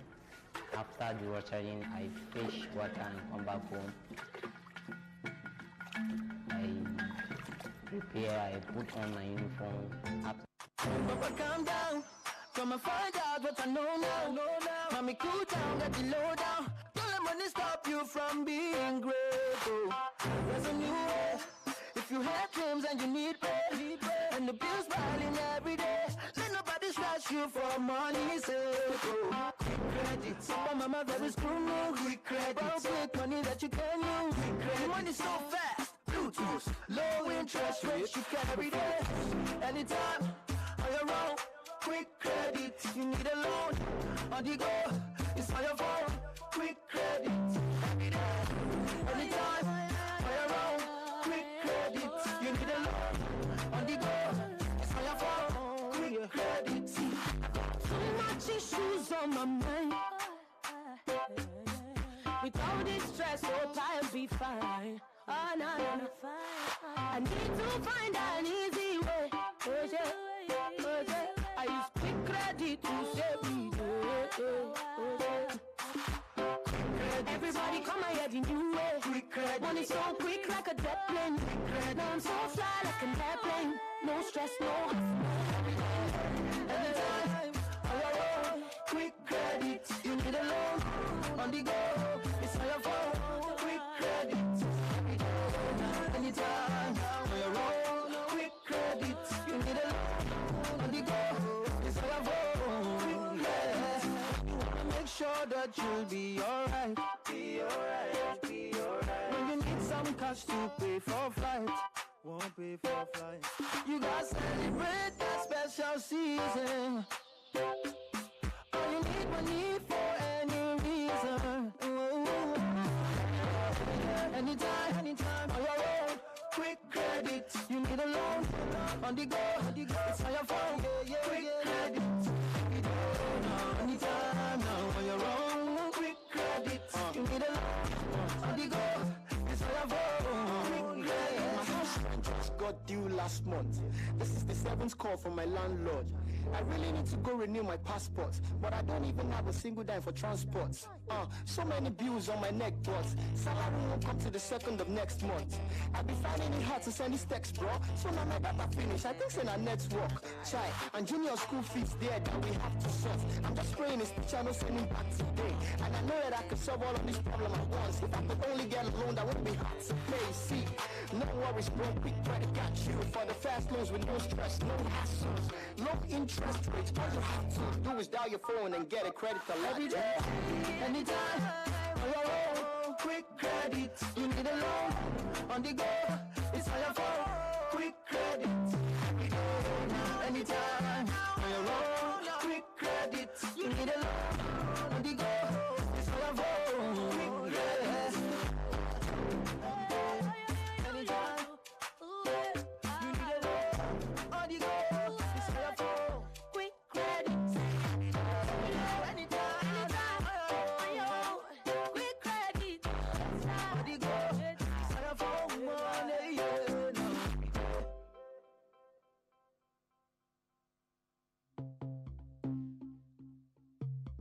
Beauty is exquisite, but this is about more than that.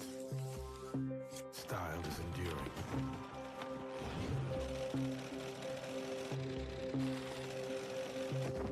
But this is about more than that. Couture is perfection. But this is about more than that. So why do we do it? We do it to salute the courage of small businesses and to lend a helping hand, to celebrate vision and creativity, to create a lifestyle experience, because we are never just one thing.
Good one, Waris. Continue. We have been knocked out in the quarter-final for 5 consecutive seasons. And while Islam that we are going to revenge against knocked us out in the round of 16. I am super excited for guiding the team to the final.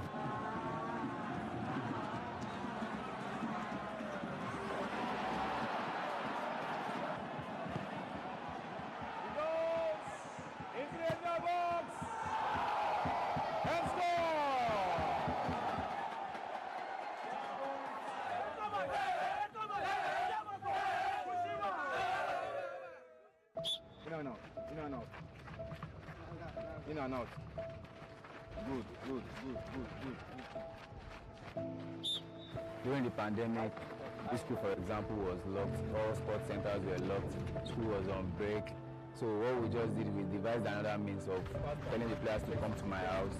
We do some free aerobics. Then we just go on road walk.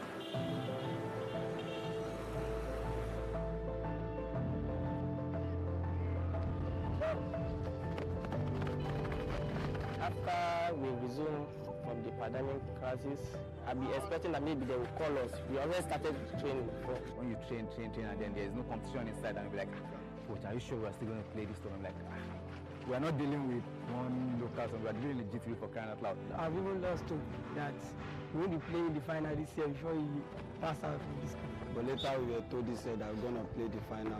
I'm very happy because it's my first final. It's my first final in my life.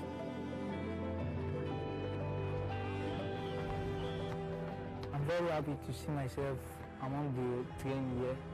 I resumed this school SS2 first time, and I'm so glad that the school called me to come and play for the final. I remember when our technical committee called about the tournament final. I believe that it's both my old boss I will still use.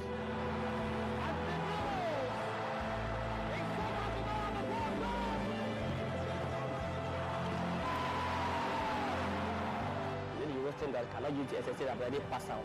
I think, wow, how will I start again? I've tried all my best to win the trophy right from my junior school.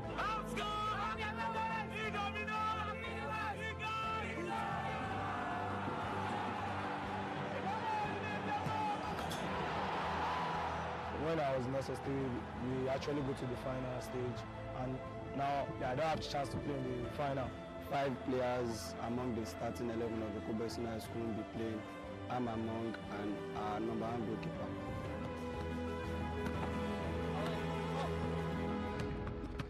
It was hard telling people that this is how we drew it together with the last periods we played. It was very bad to me. But all the same, thank God that my junior ones are not in the final again. So I need to encourage them. I managed to tell the remaining guys that let us come together, let us give these guys morale. To show them little experience how about the competitions, to put them in position, how to defend, do this and that. Although I'm not there, but I'm still happy training with them. I share that feeling with them. That's why I just want to make all my efforts to make it we should win in the final. I'm very happy that I'm still participating in the competition. I'm looking forward that we should win the cup back home. As the sport prefect and as the central back and as the captain of this, if I help the team with the trophy, the students will forget my time. I'm looking forward to the cup. The athletics is 2 final 12. It's not 3, that's why we want to lift the cup. The only thing Masterclass can just do to make me happy is just for me to get the medal, because I know we are getting the gold medal. All the players are excited, all the Koreans, I can tell you they are super excited that the team is going to challenge for the trophy once again. A cold boy, my opponent, is a very strong team, also a strong team. You know, when the 2 iron hit each other, one of my first for each other, I believe they will be one of the first for me. I win the trophy and get some points.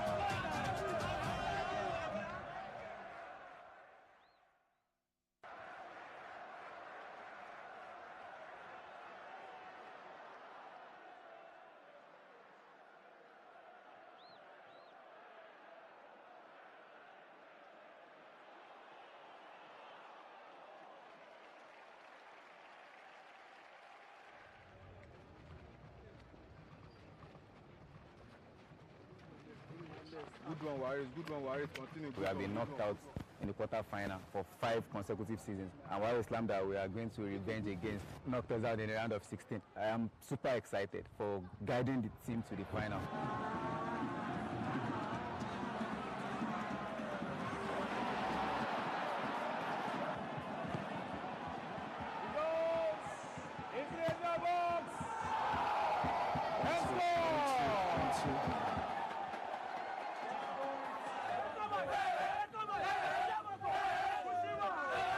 One, two. In and out. In and out. In and out. Let's check 1, 2. Good. Let's check 1, 2.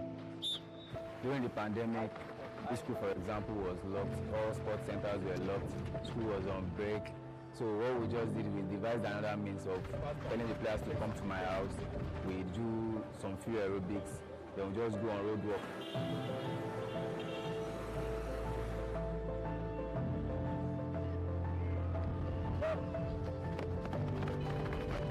After we resume from the pandemic crisis, I'll be expecting that maybe they will call us. We already started training before. When you train, and then there's no competition inside, and you'll be like, coach, are you sure we're still going to play this time? I'm like, we're not dealing with one local song, we're dealing with GTCO for crying out loud. I've even lost hope that we will be playing the final this year before we pass out from this. But later we were told this that we're going to play the final. I'm very happy because it's my first final. It's my first final in my life.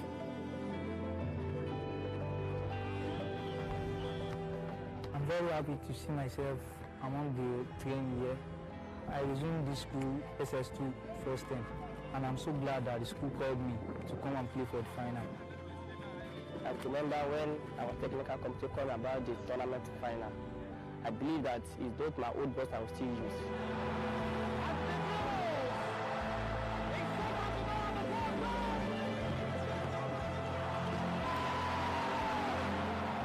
Maybe you will think that cannot use the SSA that already pass out. I think, wow, how will I start again? I've tried all my best to win the trophy right from my junior school.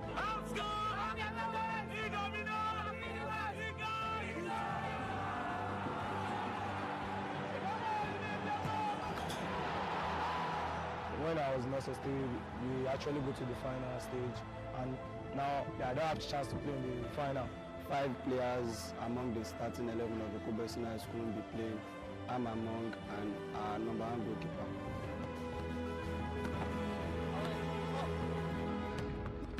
It was hard telling people that this is how we drew it together in the last periods we played. It was very bad to me. But all the same, thank God that my junior ones are not in the final again. So I need to encourage them. I managed to tell the remaining guys that let us come together, let us give these guys morale. To show them little experience how about the competitions, to put them in position, how to defend, do this and that. Although I'm not there, but I'm still happy training with them. I share that feeling with them. That's why I just want to make all my efforts to make it we should win in the final. I'm very happy that I'm still participating in the competition. I'm looking forward that we should win the cup back home. As a sport prefect and as a central back and as the captain of this, if I help the team with the trophy, the students will forget my kind. So I'm looking forward to the cup. We have collected 2012. It's not paid, that's why we want to lift the cup. The only thing Masterclass can just do to make me happy is just for me to get the medal, because I know we are getting the gold medal. All the players are excited, all the Koreans, I can tell you they are super excited that the team is going to challenge for the trophy once again. A cold boy, my opponent, is a very strong team, also a strong team. You know, when the 2 iron hit each other, one was first for each other, I believe they will be one of the first for me. I win the trophy and get some points.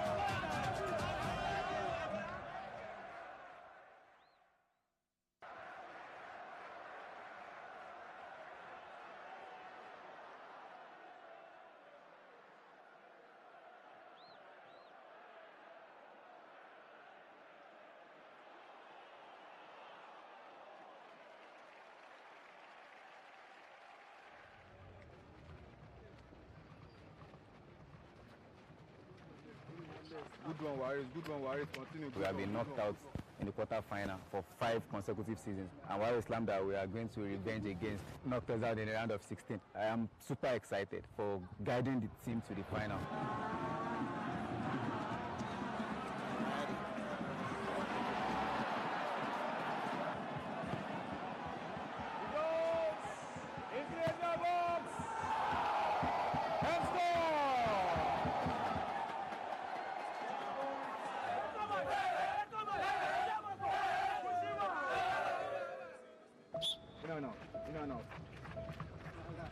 and out.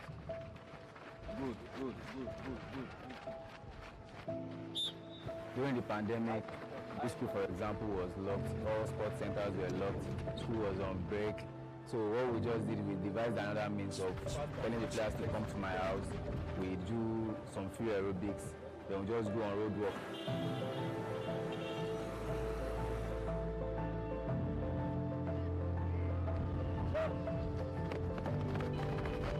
After we resume from the pandemic crisis, I'll be expecting that maybe they will call us. We already started training before. When you train, and then there's no competition inside, and you'll be like, coach, are you sure we're still going to play this time? I'm like, we're not dealing with one local song, we're dealing with GTCO for crying out loud. I've even lost hope that we will be playing the final this year before we pass out from this school. But later we were told this year that we're going to play the final. I'm very happy because it's my first final. It's my first final in my life.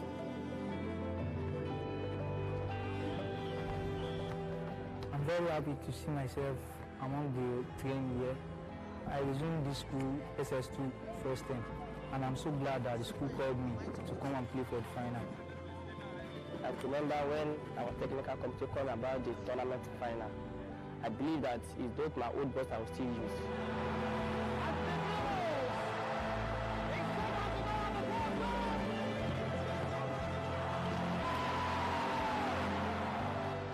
That cannot use the SSA that already pass out. I think, wow, how will I start again? I've tried all my best to win the trophy right from my junior school.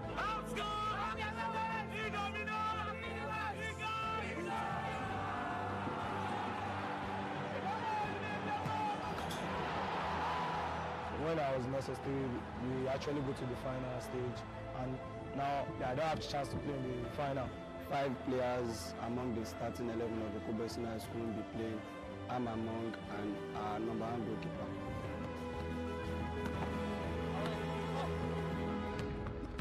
It was hard telling people that this is how we grew together in the last periods we played. So very bad to me.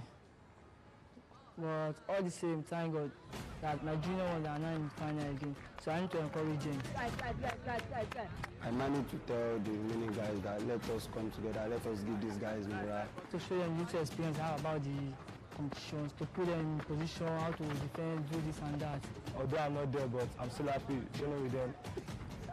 I share that thing with them. That's why I just want to make all my efforts to make it we should win in the final. I'm very happy that I'm still participating in the competition. I'm looking forward that we should win the cup back home. As a sport prefect and as a central back and as the captain of this, if I help the team with the trophy, the students would forget my kind. I'm looking forward to the cup. We have collected the final 12. It's not play, that's why we want to lift the cup. The only thing Masterclass can just do to make me happy is just for me to get the medal. Okay. Because I know we are getting the gold medal. All the players are excited, all the Koreans. Yeah, I can tell you they are super excited that the team is going to challenge for the trophy once again. A coach called my opponent is a very strong team, also a strong team. You know, when the 2 iron hit each other, one of my first each other, I believe they would rather first for me. I win the trophy and get some points.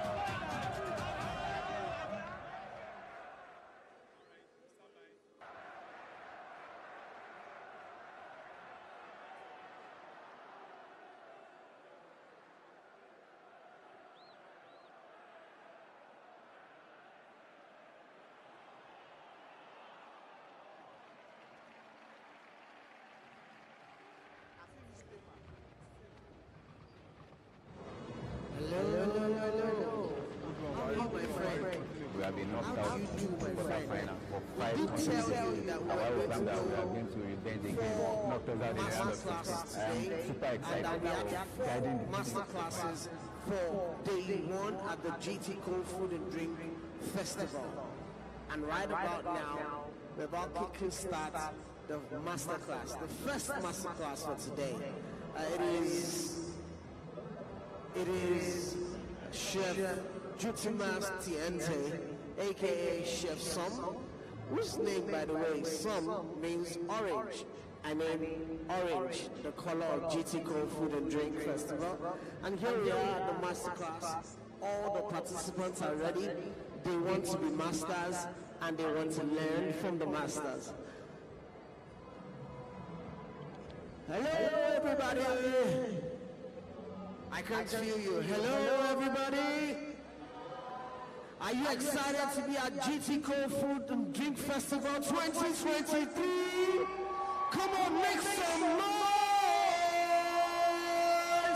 You are not loud enough. Make some noise. Okay. If you did not register, raise your hand. You did not register. Out. Oh, I was joking. I was joking. All right. You're welcome to 2023's Masterclass. Our kickstarting this off with an amazing chef who has traveled far and wide. Ladies and gentlemen, she's going to be teaching us how to cook with Thai spices. That says that she's from Thailand, right? Right? I'm not familiar. I'll go back home. Aha. So we know that she's from Thailand, and so she's going to let us know how to make magic, actually, using coriander, garlic, and some other spices like that we also have right here in Nigeria, Lagos, and the entire African continent. So, are you ready? Are you ready? Are you ready? Do you want to go to Thailand now and taste the amazing cuisine of Thailand? You are not sounding excited. I'm going back. If you really make some noise! So we have Chef GTCO in the building.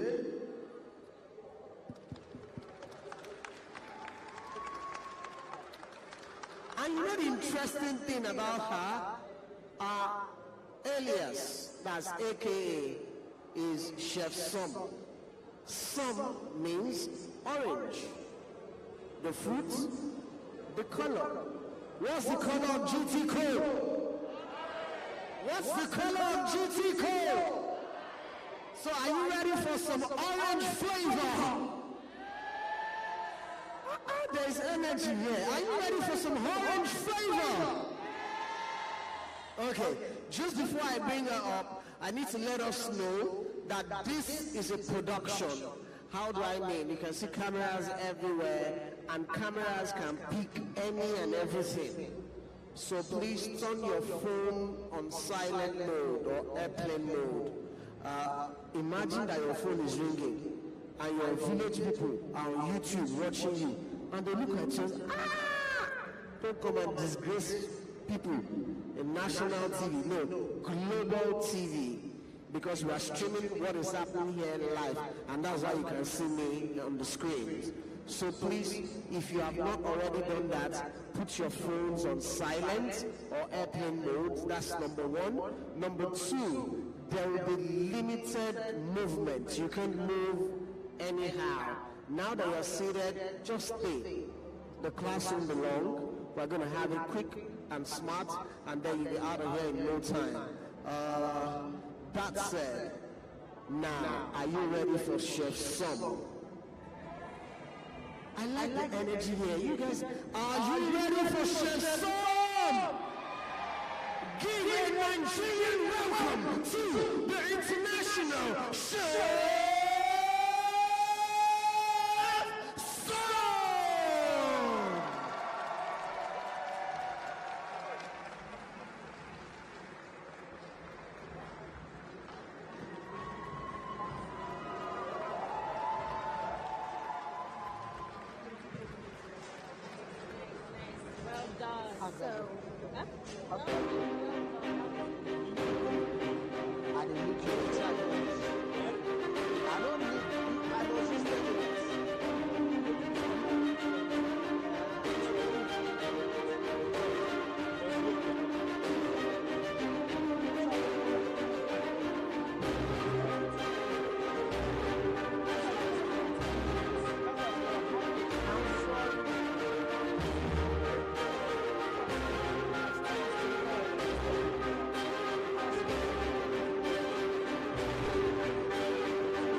Okay.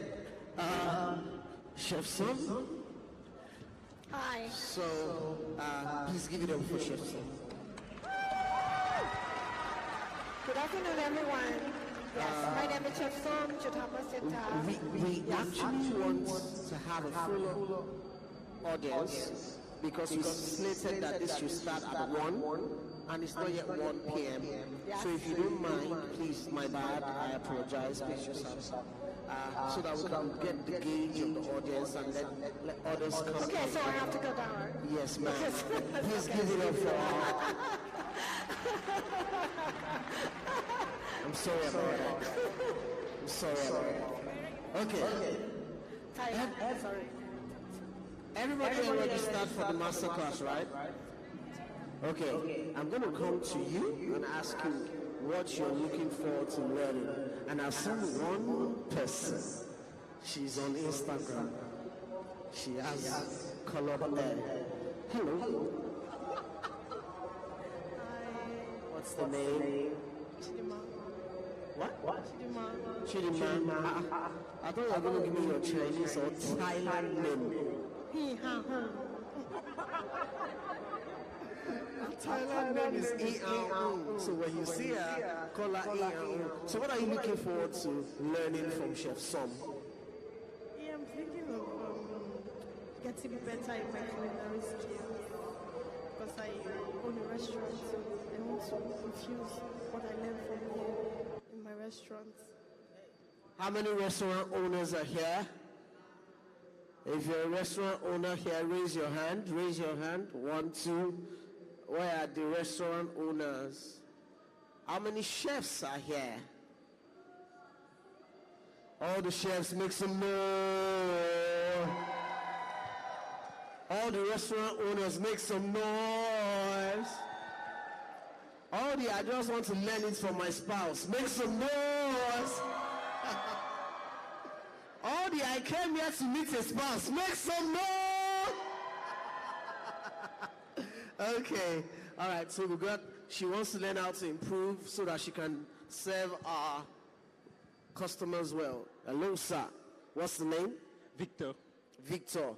What do you look forward to learning from Chef Som? Just how to use the Thai spices in my own cooking. Just how to what? To use Thai spices in my own personal cooking. In your own personal cooking? You cook the food, eat it by yourself? Yes. Yes. Are you sure you don't want to cook it for... I can't. Okay. So guys, we are seeing how... Mama. Alaja. Salaam alaikum. Alaikum salam. Hey, Alaja. Ramadan has finished. You want Thai spices? Yes, sir. Okay. What are you looking forward to learning here with Chef Som? Basically, the spicy and the benefits to whatever I'm cooking. At least it will help me at home. And my son is the one that really wanted to. Oh, your son. How old are you, young man? 15. 15. Chef Som, you have a Nigerian... Stand up so that Chef Som can see you. Chef Som, can you see this young boy here? He's only 15 and he wants to learn from the master. Please, a round of applause for this 15-year-old young man. Okay. You want to be a chef? Yes. Mommy, chef. Alassi. It doesn't matter. It doesn't matter? Yeah. Okay. Please, a round of applause for Mommy as well. All right. Now we're ready. Chef Som. So when I introduced her earlier, you're excited. I want the excitement to be double. I want it to be triple. I want the excitement to blow her off because she's in Nigeria. Are you ready to give me that excitement? Ladies and gentlemen, make some noise for Chef Som!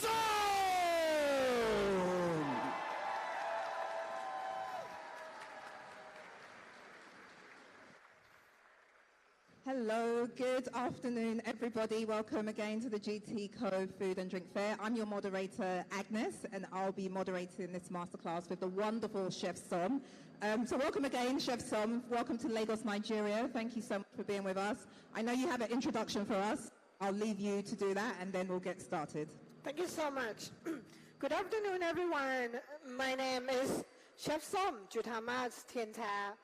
And today I'm going to demonstrate Thai traditional paste called samgler. And then from that paste, I will demonstrate 3 dishes. So I bring this paste to Nigeria because probably you can find these ingredients here and also throughout the other parts of the world. So this simple paste will help you to eliminate the use of ready-made stuff and also for you to enhance and emphasize the traditional Thai taste. You see, starting from this traditional paste, which is called samgler, meaning 3 friends, using only 3 major ingredients: garlic, peppercorns, and coriander. Later, you can add more spices and more herbs into this paste and to create your own paste and to create new modern dishes. For me, when I cook, I never stick to any formula, never. And so this paste, why I bring when I say like I don't cook, I don't stick to any formula, because this will help cooks to just to start to understand the traditional Thai taste as a base only. So I like to advise this paste is not to be used directly into any clear soup because it will make clear soup muddy. So it is best used in curry, to marinate meats, to marinate seafoods, and to flavor stir-fry dishes. So, conclusion, this paste is like primary colors, red, yellow, and blue. And from that, you can create orange, green, and purple. You see? So I hope one day in your cooking, you can have fun creating your own rainbows. Yes. Very much. Yeah. Thank you very much, Chef. Thank you. Okay, so we're ready to get started. Looking forward to finding out what the 3 dishes are. Do you want to tell us the names of the dishes that you're going to be making just before we start? So the first one, we are making the paste called samgler, right? So starting from that, and I'll tell you the name of the 3 dishes. Is that all right? Yeah. The thing is, I do not bring the right equipment, so I'm going to tell you that the paste is made of coriander, garlic, and peppercorn. And the ratio is like 1 part coriander, 1 part garlic, and 1 part peppercorns. Yes, and from that, we use them,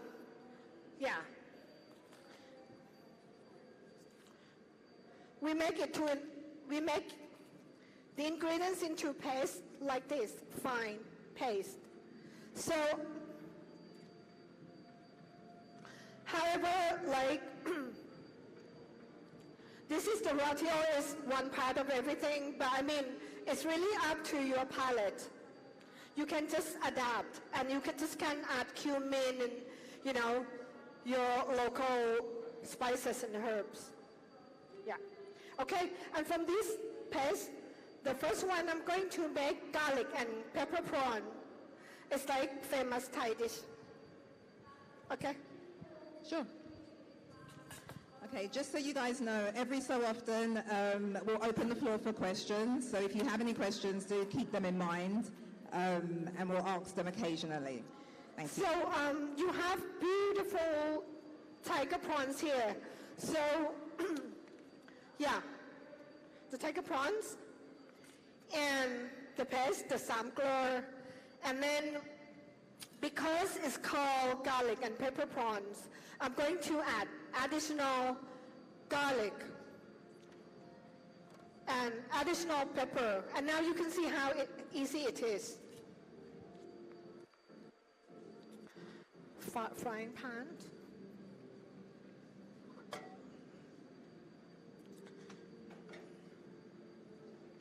Yeah, this one.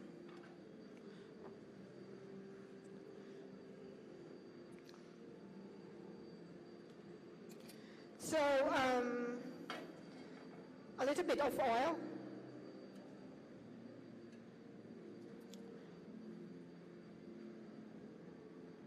Not so much. And then the paste.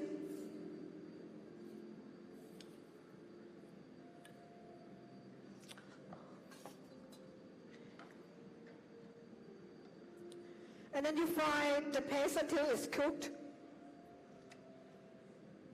And that's the garlic, coriander, and peppercorn, is that correct? Yes, yeah. Okay. The fundamental paste. Yeah, to melt hotter. Thank you.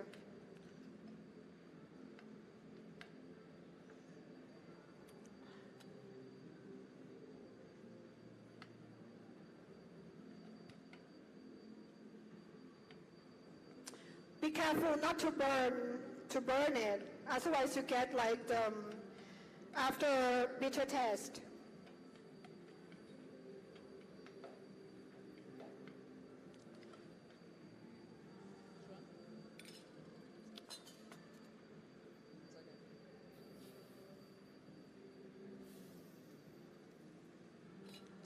Yeah, good.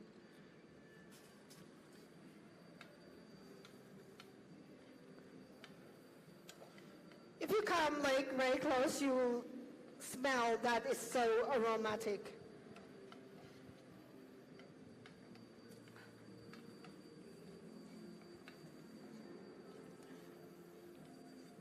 Wait. Let me smell myself. I need to be very cooked. You can smell it? Smells amazing already. Yeah, that's a spoon. And these are all ingredients that you've got locally in Nigeria. Okay. Can you talk a bit on what you've noticed about the Nigerian local ingredients and how they differ to what you can get in Thailand back home? In terms of flavor, the flavor profile, how potent they are, etc. And now it's cooked. My hands are clean, so I'm going to the prawns. Yeah, turn it down. These are the tiger prawns that are going in. Yeah.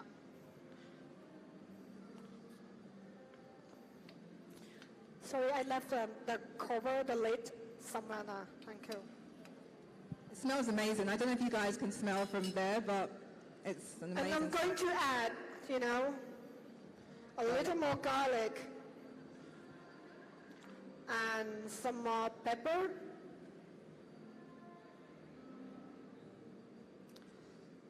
And then the fish sauce.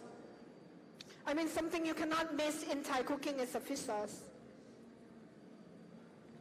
That's the fish sauce, did you say? Okay.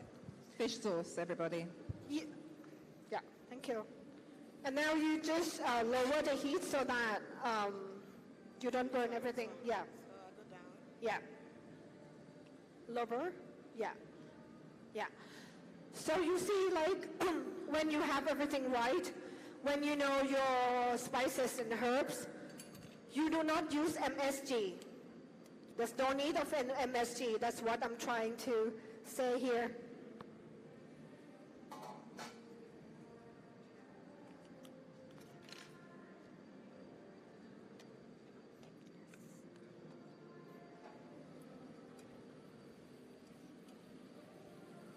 So all the ingredients are fresh. As you can see, Chef Som has not needed to put any kind of stock cubes or any kind of additional flavors.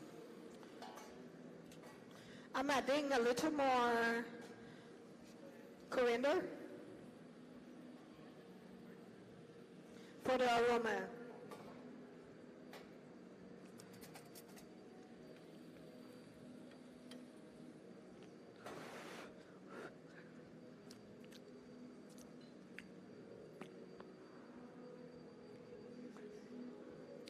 This is optional. Coconut syrup.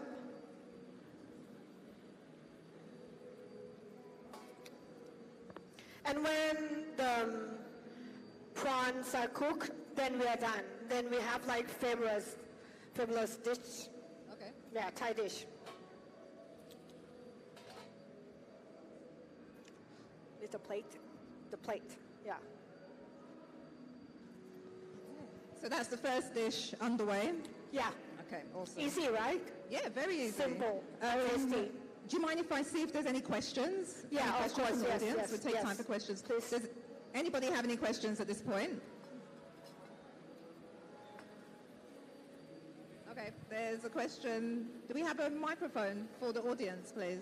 Can you, Chef Nikki, could you please help me lower down the flame is too high. It's too high? Yeah, it's too high.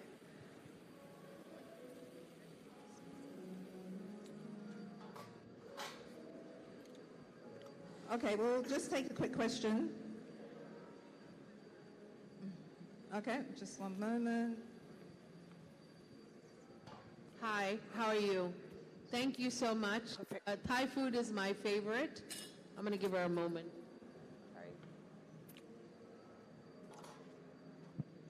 Hi, Hi. sorry. No, don't worry. Thai food's my ultimate favorite. Even Yes. when I was pregnant, that's all I craved was Thai Yes. food. My concern is when I'm making Thai food, the holy basil that you get in Thailand and the basil you get here is so different. The flavors, like we don't even get that coconut syrup you suggested. Oh, I'm sorry, but I bought the coconut sugar here and then I And you made it into syrup. Yeah, Okay, yeah, so yeah. because that's so important because even the flavors don't come out the same way that we can you show us how? Can you tell us how you make the coconut syrup? Is there a difference in fish sauce because the fish sauce we get might be different? The basil is definitely different. So there's elements that are so different, and the flavor doesn't come out proper Thai. I understand your question. So to answer to your first question, this is a 1 part sugar and 1 part water and reduce it to half. Yeah. And to answer to your second question,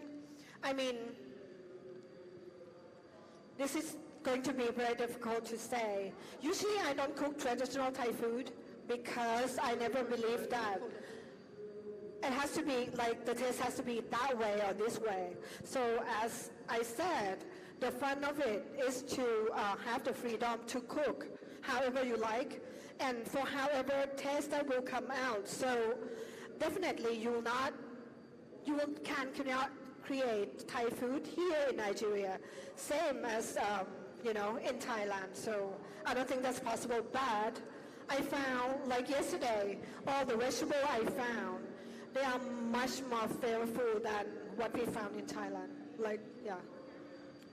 Yeah, so we're done here. Yeah, the plates. Can we turn this off? Yeah. Turn it off, yeah.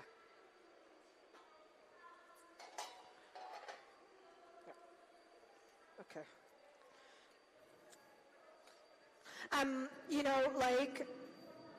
I usually don't do presentation at all. Like my food is only about the taste, so it's going to be very simple, the presentation.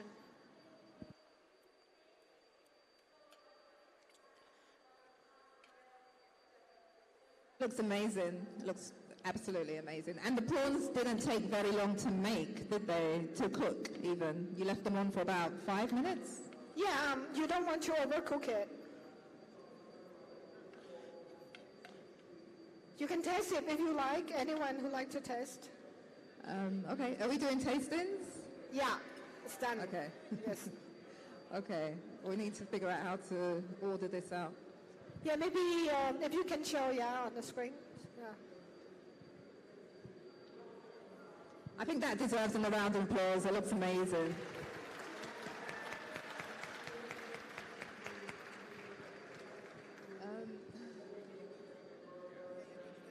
Yeah, okay. So we go to the second dish. The second dish is the famous minced basil chicken. So the second dish is a chicken dish, you said? Yeah, so we call it basil chicken or like grapao chicken, right? Yeah.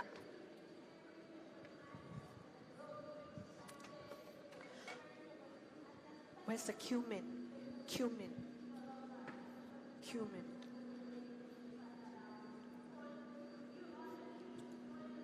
Where's the basket? I put like cumin in the basket. Okay. While Chef is preparing for the second dish, do we have any other questions to take from the audience? I'll do one here. Okay. Cumin. Oh, okay. Thank you. Thank you. Yeah. So I think my question is a follow-up from what my sis here asked. So I'm just curious to know, what did you put together to get the coconut syrup?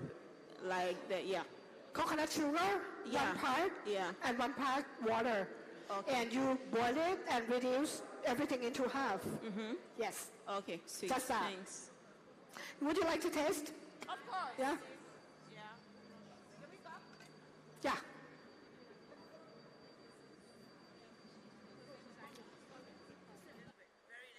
Yeah. Yeah. Okay, Sorry, so I'm we sorry. can also have a couple of tastings up on stage. So maybe we we'll try one person from. You Would you can like to go. test this? One person from this side. Yeah, you can come. We have the bowl, right?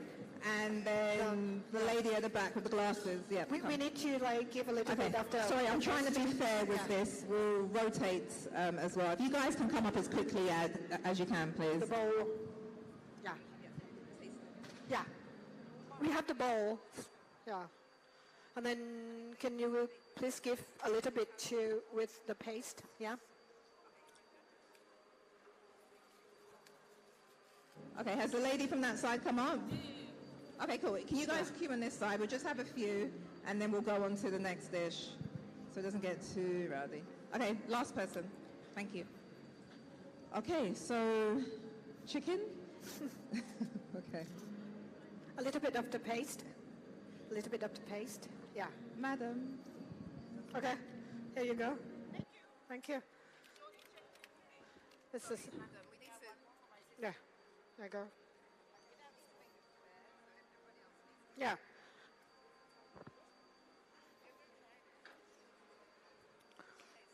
Yeah. Okay.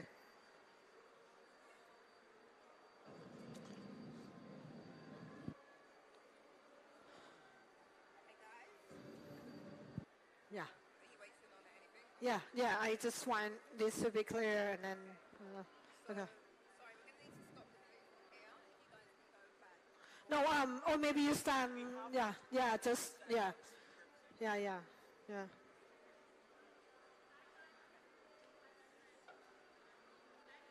Good? Yeah. Okay. Huh? Thank you, yeah. Yeah, we are good with time. We are good with time. Yeah, we're good with time. Yes.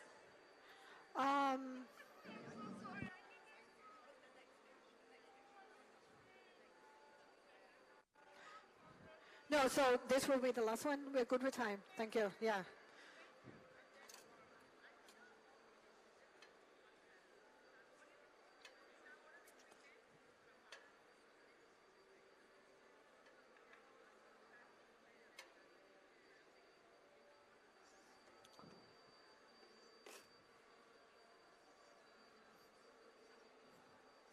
Okay, moving on to the next dish, basil chicken or grapao gai. Grapao means basil and gai means chicken.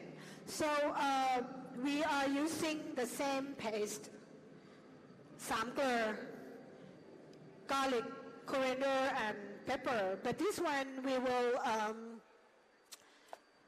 add more chili and garlic, and also cumin into the paste. So in the pan is like vegetable oil, putting the paste.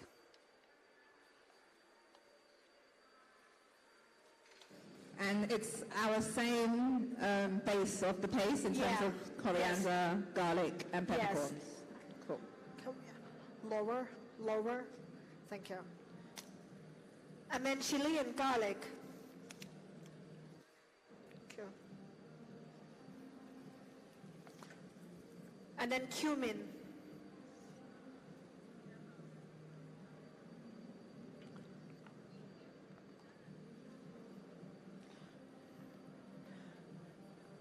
This is the important trick though. Usually when you go to the restaurant and you order like basil chicken, they're not putting any cumin. Like putting some cumin in the dish, make the dish more aromatic. Okay, so you fry it slowly, otherwise you burn the thing.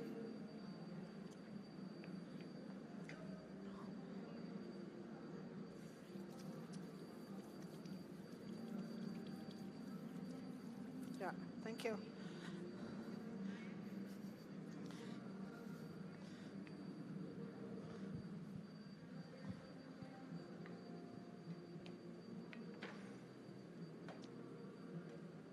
See, it can be this simple, very simple, nothing complicated.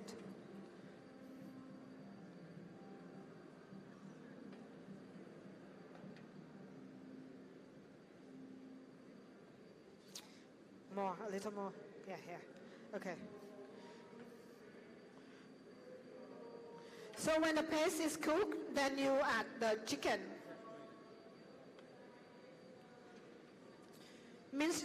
You are not mincing this chicken by food processor because it's going to be too fine.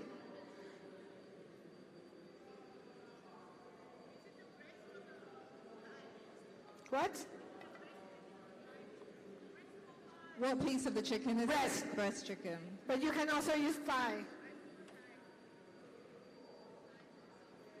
Okay?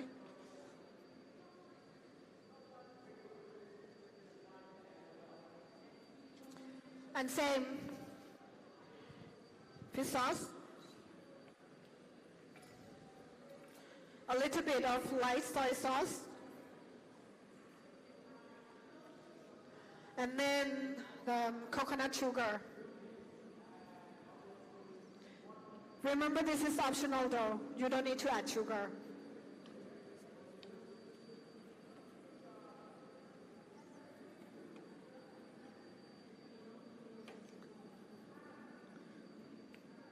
You can cook this using a wok. And then you have like,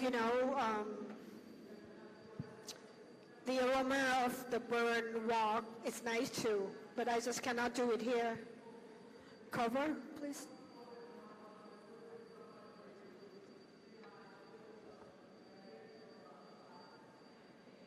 Thank you.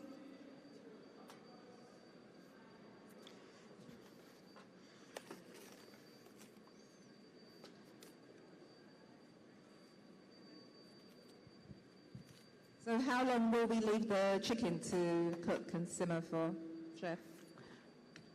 Now you can fry the egg. You can demonstrate, yeah, the egg.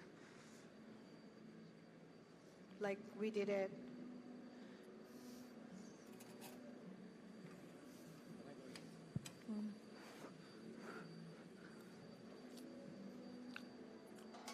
Is there a certain amount of time we'll leave the chicken for, or you just keep tasting it and the time for the chicken? Sorry? I was just saying, is there a certain amount of time that we'll leave the chicken for? I mean, I'm just tasting it. Okay.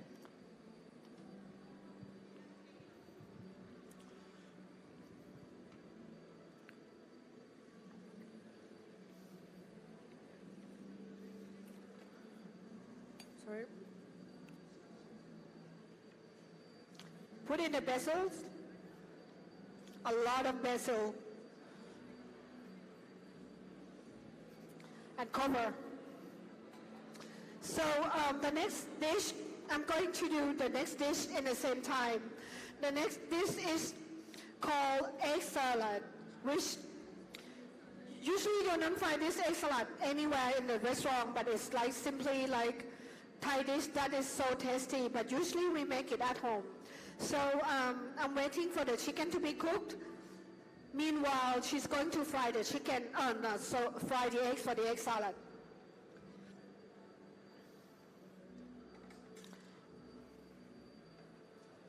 Should we see if we have any more audience questions at this point? Any questions, guys?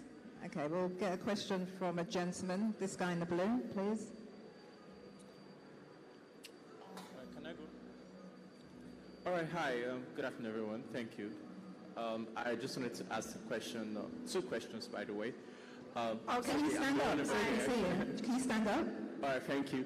Okay, my first question, I was just going to ask with respect to the profile of the two dishes, because I understand she didn't use any seasoning and the marinade. So I just wanted to know, in combination with the coconut syrup, is it going to be flavor? Is it going to be sweet or savory? What is the flavor profile of the food? That's my first question. And then the second would be, what accompaniments? Does it serve as a single course or as a single dish, or what do you incorporate with the dishes, with the meals? Thank you. Did you get those? No. Okay, Sorry. for the first one... I'm sorry, yeah. That's okay. For the first one, he asked, in terms of the flavor profile, the profile flavor of the first dish, is it sweet and sour? Is it more spicy for the first prawn dish? And then he also asked, in terms of the dishes themselves, what is good to accompany them with? Like, what do you serve them with? What kind of sides would you put with these? Like celery or like... Yeah, like would you have them with rice? Would you have them with potatoes? Would you have them with a salad? Yeah, the first one with rice. This With one rice. also with rice. Okay, the first one with rice and this one with rice. And then the flavor of the prawns was more sweet or sour? Turn it more. I think it was both sweet and sour. If you can go into this pan, you will see when I bring out the eggs that we already fried already. They are like crispy. So the way we fry the eggs, we are using lots of oil, and the heat has to be really high. Sorry, what oil is that? What oil did you say for the egg? What kind of- Vegetable oil. Vegetable oil. No okay. palm oil. Okay. No palm oil. Thank you.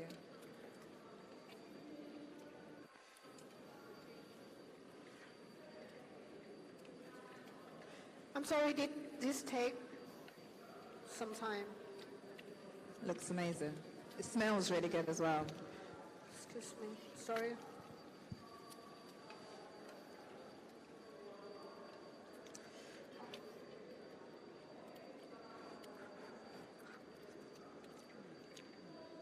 Fruit.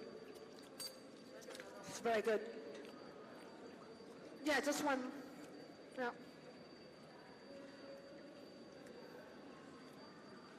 So adding more basil. So more basil. Okay. Yeah, so when chicken is cooked, then we have like amazing chicken basil. Okay. So wait a little bit, then we move on to the eggs. Sounds good. So I'd like to show you like, because we do not have the ventilation system here, that's why we cannot do the eggs the way we did. Okay. But usually the eggs should come out like this. If you can... Can we get a camera here? Can we get a close-up, please? One of the cameras, the video cameras.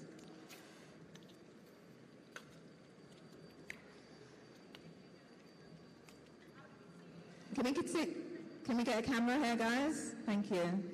On the stage. To get this dish close up. Thank you. Yeah, the eggs should come out like this.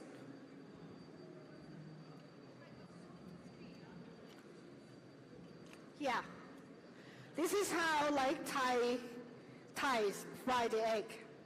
lots of oil, and then crispy on the outside, and inside still like, runny.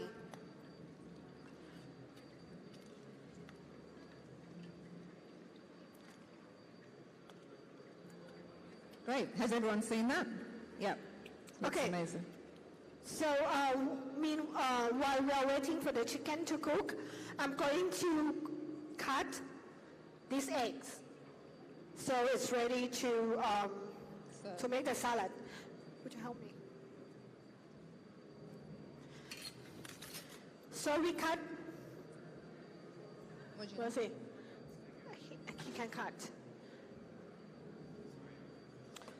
Cut it into half. We need like both the yolk. We need a bowl.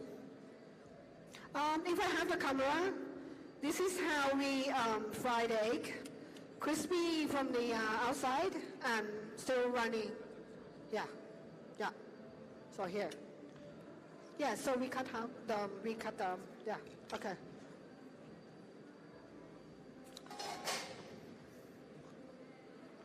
Okay, so now the basil chicken is ready. Beautifully done. Ready for, if you like to taste. Yeah. Favorite part, tasting. Okay, do we have some serving dishes? Or? Yeah, please. Guys, can we get some servers here? Help me to please.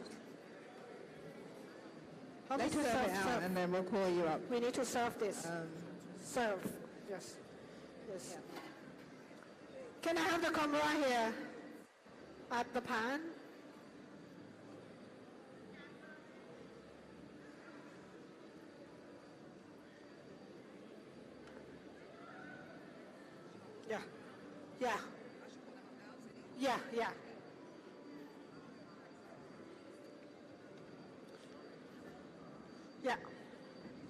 Yeah. You can go down. Okay, yeah. so you guys can come up. Let's have a couple of... Okay, and then some people from this side as well. This lady and the lady behind. And you two here. With the hats, yeah. And the lady next to you. Okay. Guys, please. Let's all be to order. Young man, you ahead.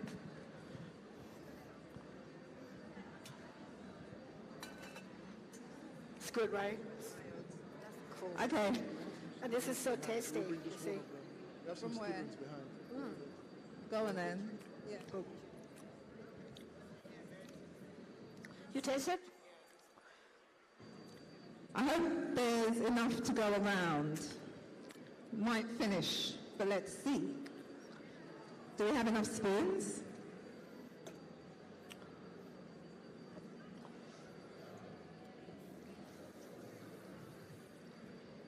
Yeah.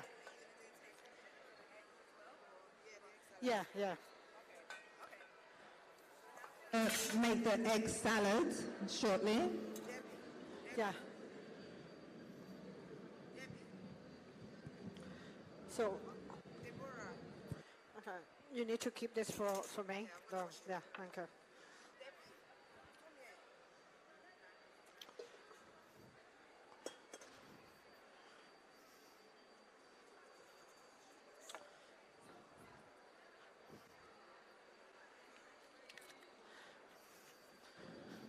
Okay, and we're also going to have some of the egg salad, which Chef Som is also preparing as well. So, got that to look forward to. In here. I keep this for you in here.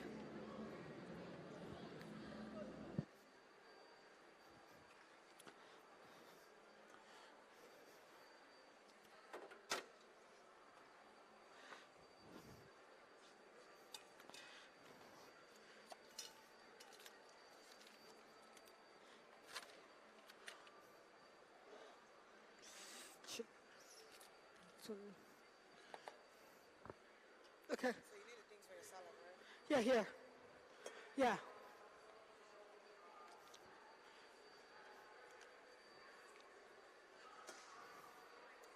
Yeah.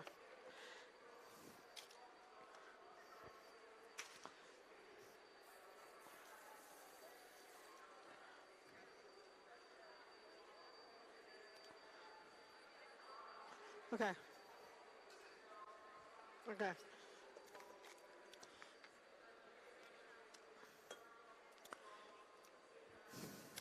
Yeah. Yeah. Where's the dressing? Yeah. Okay.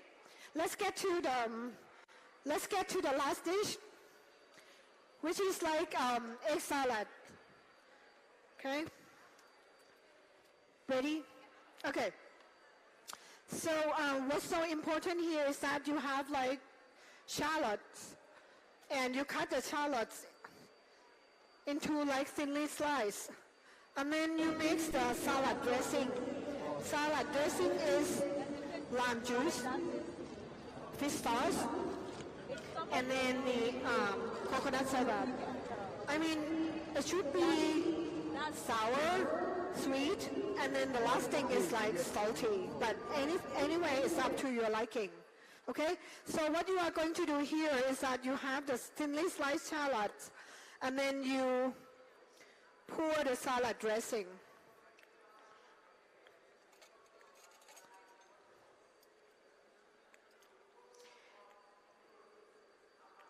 And then you put chopped chili. And then you put chopped coriander. And then you put a little bit of this samgler paste.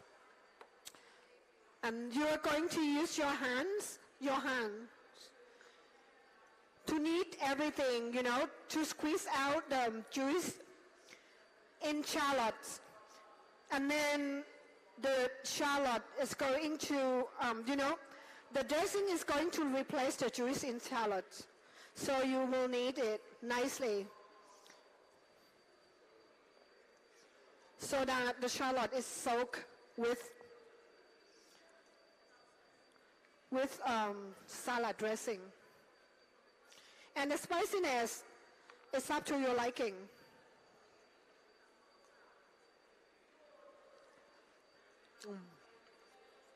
So good. A little bit of fish sauce. I'm sorry, I never use the gloves because I feel my food better this way. And then you pour everything over the egg. And then spring onions.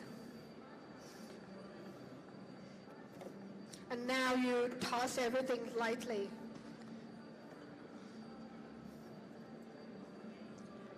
Can you help me hold the bowl? Help me hold the bowl. Help me hold the bowl.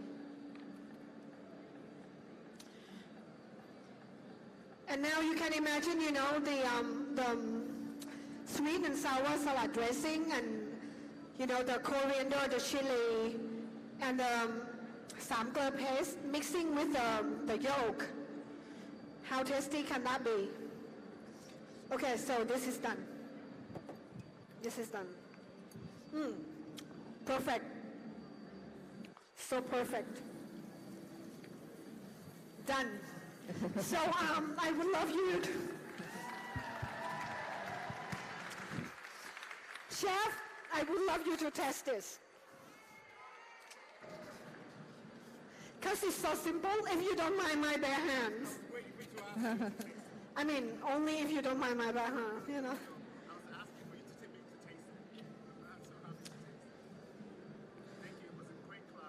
Thank you so much. Yeah? Yeah. Okay. A little bit of this. Yeah. Sam?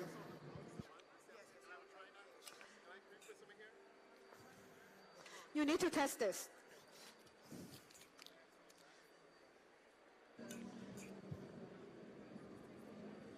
Guys, kindly stay in your seats, please.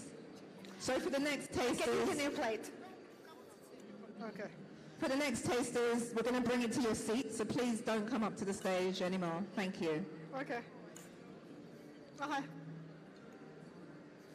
Okay, thank you. So we're going to serve up and then bring it out to you guys. Chef, would you like to test this? Yeah, I'll bring. Okay. I think it would also be great to hear from somebody who tasted one of the earlier dishes and just to get their thoughts on any of the dishes. Anyone would like to give an opinion, a review? Did you taste the last one? Okay. Can we get a microphone to this lady here? The lady in the black with the glasses. So please tell us what dish you tasted and what you thought of it. Thank you. Thank you so much for your help. Hi, my name is Marian. I tested both, and I loved both of them. Yeah. At first, I got the savory taste of the shrimps, and I felt like that was the best until I tasted the chicken breast and the thank you so much. So I think that tasted nicer. I loved the second one than the first one. That will go well for me with rice. Then both of them actually, but I think I love the chicken breast. So she loved them both. She loved both of the dishes. Okay, Chef, do you have any? Do you want to get more questions, or do you have any final words to say to the audience? No. Okay. Would you like some more questions? Oh yeah. Any more questions? Yeah. We have some time. Yeah. Is that okay. So, yeah. Okay. So, do we have any questions for Chef Som? Good. Okay. There's a lady over there. Yes. Can we get her the microphone, please? Yes. Thank you. Oh, thank you. So, okay. Good afternoon. I have two questions. The first one was when you made the basil chicken. I noticed, when you started rather, the measurements, you're just adding. How do we level it up when it comes to measuring what we want to add to what we want to cook? For example, I might probably not use prawn. I might probably use chicken for the first one, the first 3-color paste, but there's no measurement. Even the sauces, the soy sauce, the fish sauce, no measurement. That's the first one. Then the second one, we here, I'll say Africans, I think we are kind of used to spices, like salt, cubes, spices and all. But I noticed that there's no spice at all in this. So how do we connect with that to get the taste of what you're giving to us? Thank you. Okay. Thank you for your questions. So first question was measurements. So we noticed that you weren't really measuring, you just kind of, put certain amounts in. So how do we know which kind of measurements to use for the various ingredients? And then the second question was spices. She said she didn't notice you using any major spices, but in Nigeria specifically, our food tends to be spicy. So how do we work around the spices? Okay. Thank you. For the first question, there's never any measurement. So as long as you know the coriander, how it tastes like, the garlic, how it tastes like, and the pepper, how it tastes like. As I said earlier, this is primarily color. So you can make your own palettes, make your own colors from this. And so this answer is actually answering your second question as well. So this is for you to learn the basic of Thai traditional taste. Later you can just add any your local spices and herb to link to your own culture. Yeah. Okay? Thank you, Chef Som. Thank you. I think we have time for one more question, or maybe two more questions. Do you have the microphone there? Sure. Go ahead.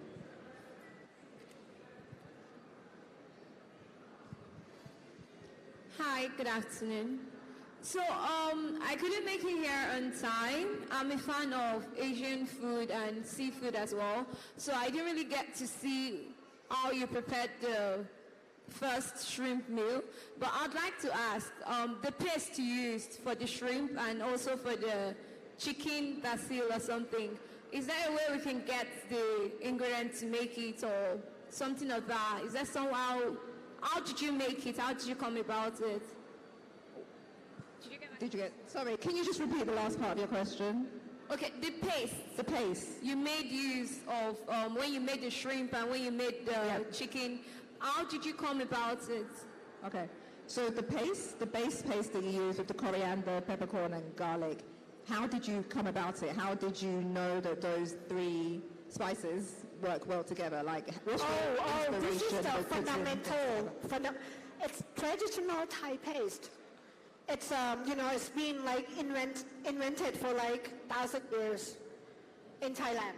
And I just I wanted to bring the paste here because you have these ingredients here. And I think it's adaptable because the way I cook, I don't cook traditional Thai dish, but I think like once you understand fundamental taste, then you can just create anything. Okay. So yeah, this is not my invention. And secondly, if for instance I want to remake the shrimp meal, is there somewhere I can get the ingredients, like the outlined ingredients? Do you have a recipe online? Like, how can we find the recipe to what you have cooked for us today? You can get my email. Then I'll email you back. Yes. Yeah. Okay, I'm sure there will be many people here that would want to get your email. Yeah, I'll leave my email. Yes. Thank you, Chef. Okay, so one final question, and then we need to wrap up. There's so many hands up. I don't know, is there anyone in particular you want to hear from? Yeah. Okay, sorry, Chef chose. Okay, so my question is, the chicken basil, it was tasting spicy. And part of the ingredients she used, I didn't notice any spicy ingredients. So I wanted to know what she added into the chicken basil that brought out the spicy taste. Sorry, what? Can you say that again? I apologize. The chicken basil she made, it has a spicy taste in it. Yeah. And part of the ingredients she used, I did not notice any spicy taste because she used coriander, basil, and garlic. Yeah. So it was bringing out a spicy taste. So I wanted to know what she had there that brought out the spicy taste. Chili, garlic, and cumin. Chili, garlic, and cumin. Garlic. Is it chili pepper or chili flakes? Yeah, burnt eye chili, chopped. She had chili chopped up. She chopped the chili. Yeah. Yeah. Maybe you missed that part. Yeah. And then the cumin powder. Yeah. So cumin has spices as well. Yeah. And there was peppercorn. I guess peppercorn has some spice, maybe. Yeah, the peppercorn was added to the garlic. No, the shrimp, not this one. Okay. Yeah, you're right. Yeah. Okay. Do you want Yeah. No, we can end because so then we can clear the table. So for the next chef. Yeah. Okay, ladies and gentlemen, thank you so much for attending the masterclass with Chef Som. Thank you so much. Thank you. You've been great. Thank you. Thank you. Oh, I know. You make sure you have this. I want you to. Yeah. Yeah. You're standing behind me. You should be in front. No, I'm fat. No, I'm kidding.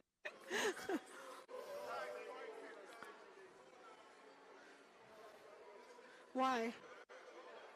Let him take a photo.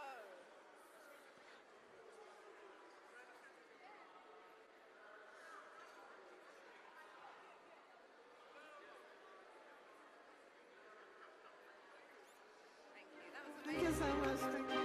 Oh.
Asante, Chef Som.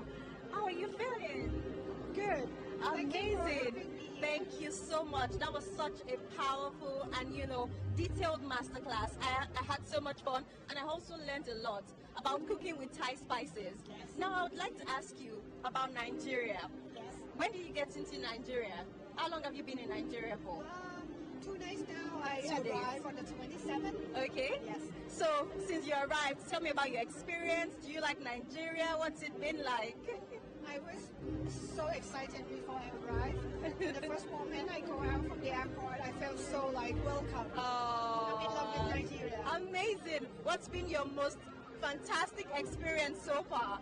Everything. People here are really fun, and everyone is makes me feel welcoming. Feel welcome, and everyone's so helpful and smiling, and the music and everything. We totally love you, and you're definitely welcome here. All right, so speaking about the Thai spices, I saw that you did a traditional and special spice, and I was told that it can enhance any cooking whatsoever, be it an African dish or a Thai dish. Yes. So I'd like to ask, there's some of these spices that we do not have here. So what are some of the options that we can use in our own country? Oh, the paste I just made, you find all the ingredients here. Okay. That's why I brought the paste here, because I want to make sure that it's easily made in your home. Yeah. Amazing. All right, so before I let you go, finally, I would like for you to share one outstanding experience so far in this place.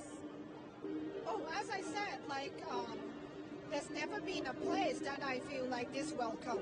Okay. Yes. This is outstanding. Outstanding.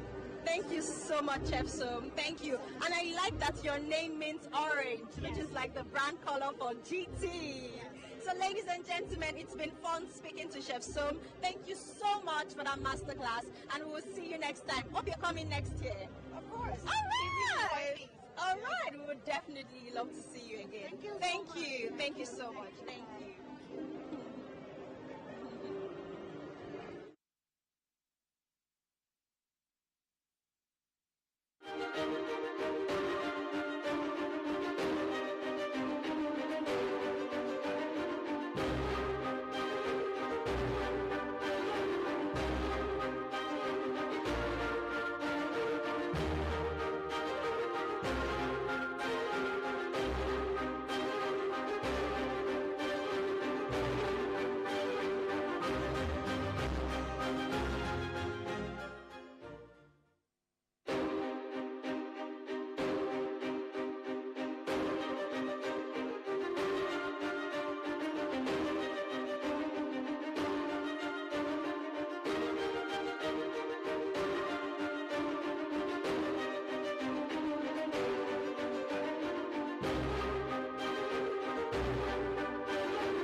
Take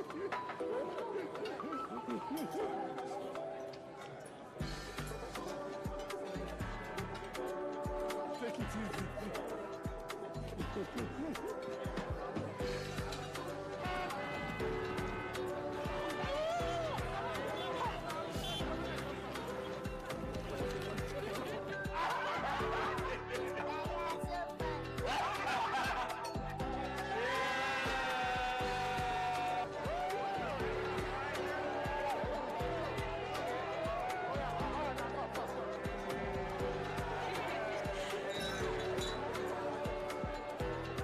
GTCO Food and Drink Festival, a celebration of everything food. Every day, anytime, on your own, quick credit, you need a loan, on the go, it's on your phone, quick credit. Every day, anytime, on your own, quick credit.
His name shall be called Ayomiti. I want to thank you for being amazing this past 9 months. Akoni. Makoli. Makojami Oluba. Money. You came in at the right time. And I am done with fine boys. Wedding loading. Yay! I'm not really interested in a relationship right now. I just wanted to introduce you to Grace and Annie. Nice to meet you. I can't wait to get in bed with you. What? Let's talk about something else. Your sister has been so quiet lately. As it is, I'm going to call Wuli. Mommy. Mama, sir. Hey! Organize. Masava Kwamasa. 100,000 husbands. What?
Hello.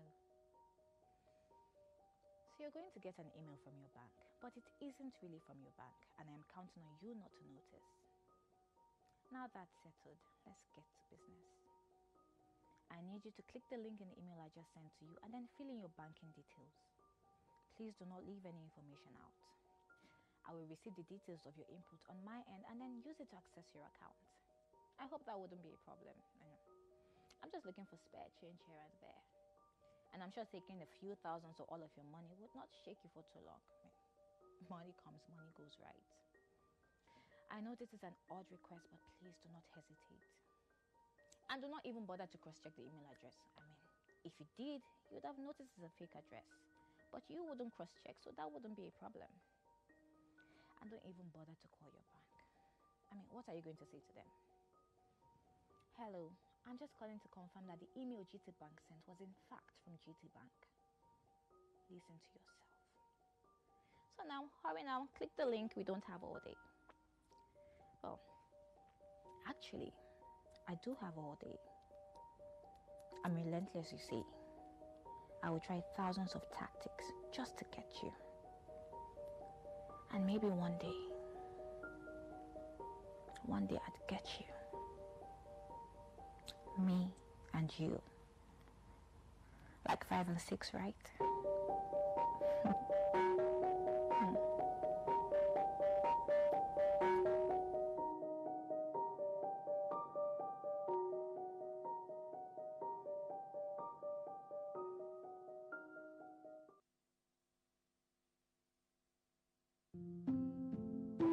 Only a mother knows how miracles happen, how the spark of an idea becomes a heartbeat, how a universe is formed in the quiet of her womb. Only a mother knows how to house a galaxy in her body, how to speak its light into existence and weave the thread of life in her gentle hands. A mother knows how to protect her child, how to swoop down and snatch it from the mouth of any danger. This is what they say. The mother knows best, guided by a spiritual intuition, an umbilical connection to her child. She anticipates every need before it arises. But no one prepares you for this. A body that betrays itself, a muddy gene pool, nerves that jam like a trigger. There is no manual for a lifetime of standing in the gap, of stretching hope to its very limits, of crying out to God, to doctors, hoping madly for anything that can bend time. Fold me back inside my own body to find that errant string of DNA and pluck it at its roots. I want so desperately to gather the mangled cells into my hands, hold them still and beg them to give me back my child, weave them into a chord, a melody, a voice that can call me by name, say, I see you, say, I love you, say, Mama. But only the silence answers back, a shadow of a word, eyes that will not latch on. Fear presses into my belly with open palms, forms a fist that knocks the air out. Strangers' whispers crowd the room, judgment falling from their faces. For the mother of this child, whose body folds forward like a question, they cannot understand this desperate wailing with no language. But I still remember how it felt to house a universe in my belly. The quiet victory of your becoming. So for this child, I reach through membrane and blood memory. Sit with you. Match my body to your rhythm. Vibrate back a love song. Even when your body is a wall I cannot get over, I will still love my way through to you. And I will wait for that one look, one step, one word, the power of one touch. I will offer up my back again and again for my rainbow child who dreams in color, who moves to a divine rhythm even when I cannot hear it, who knew that I could mine joy from this sorrow, Use your laughter as a balm, a kind of healing, so that when they ask about you, I will offer up my voice when yours fails. Snatch you out of the mouth of any danger. Guard your ears from the voices that follow. Tell them you are otherworldly. You are magic and moon dust. You are a testament to a love that persists in spite of itself. This gift, this child who is still a miracle. I'll ask some questions. Nothing serious. This child who is About the still process. mine. And then we'll get questions from the audience as well. Yeah.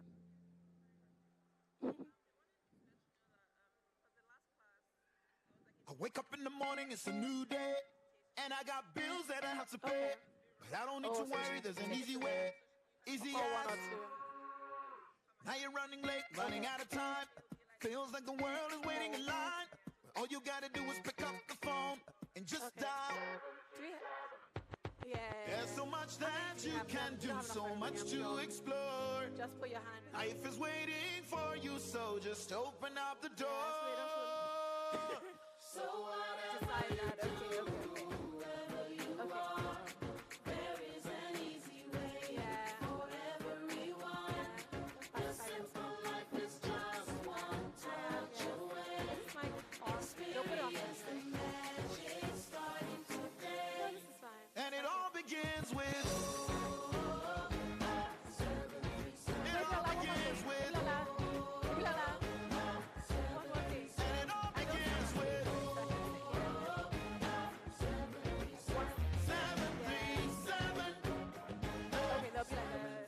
You see, I don't need to write or cash a check. I don't need data or internet. I have something that's faster than a jet. Just like, what are you talking about? In my business, I deal with cash, but I don't really like to move with cash. So I use something that's very fast, you know, just like 737. You could have be a palm wine tapper, a teacher, a rapper, a schoolboy, or a school girl, or a trader, a bank MD, a chairman, or a baker. 737. Kagane, when very, very simple. Right? Make life easy for different people. Right? So no problem, just use your number 6. No use 737. There's so much that you can do, so much to explore. Life is waiting for you, so just open up the door.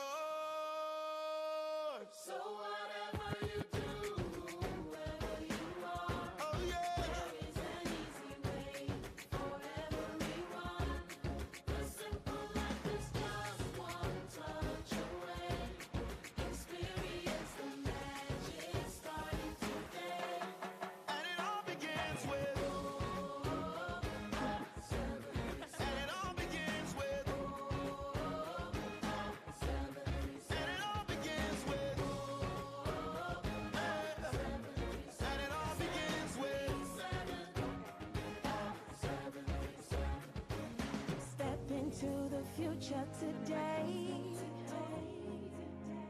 There is no better way.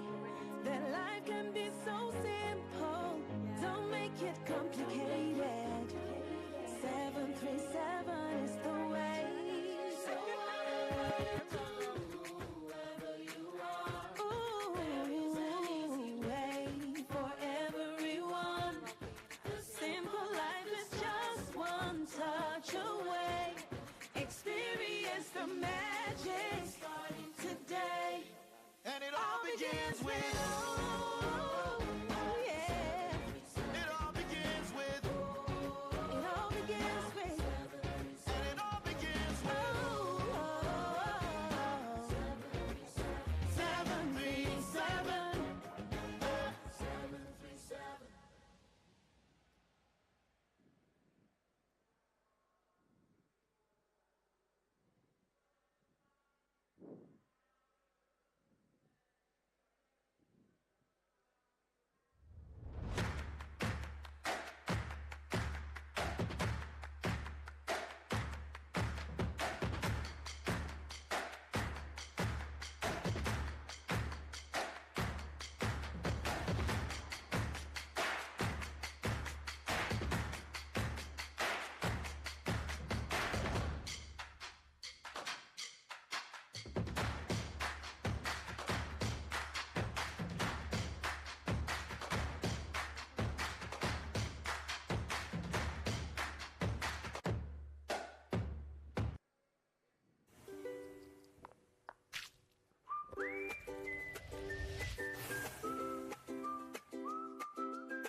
Wake up in the morning, it's a new day, and I got bills that I have to pay.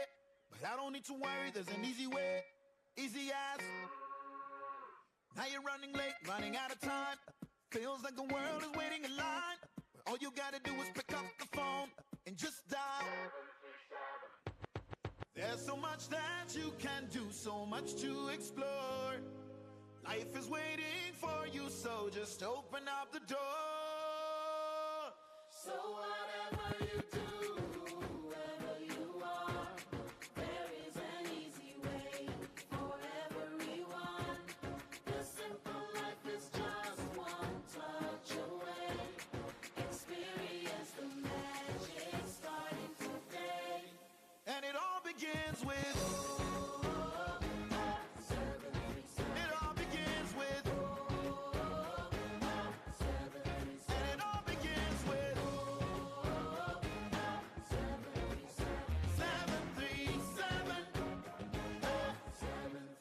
See, I don't need to write or cash a check. I don't need data or internet. I have something that's faster than a jet.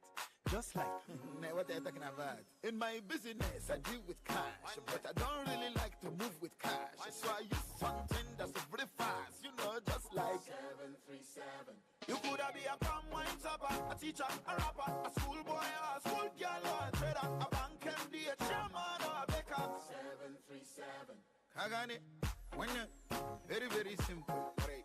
Make life easy for different people. Right. So no problem, just use your number 6. No use 737. There's so much that you can do, so much to explore. Life is waiting for you, so just open up the door. So whatever you do, whoever you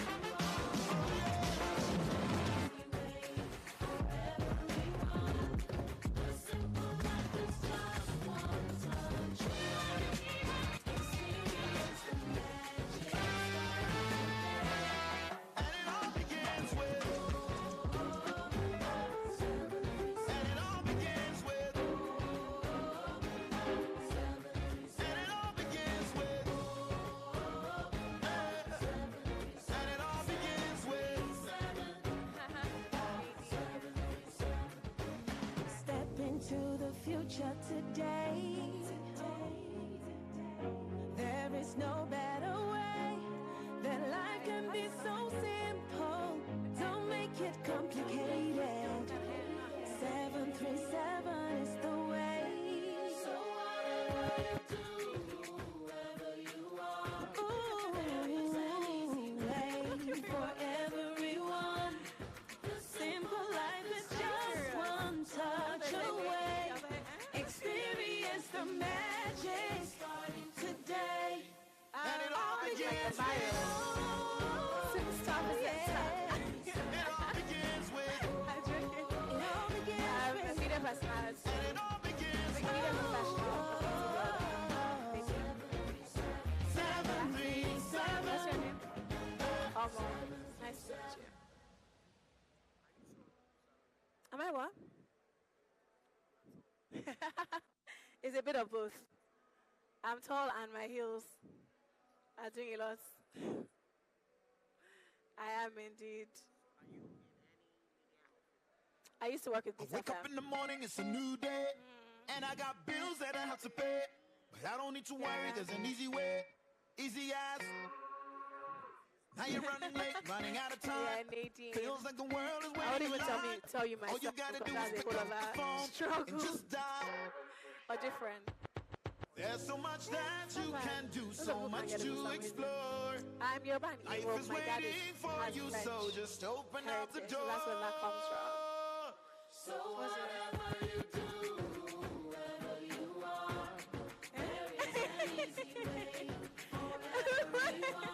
Wait for a full time. I think so. I think.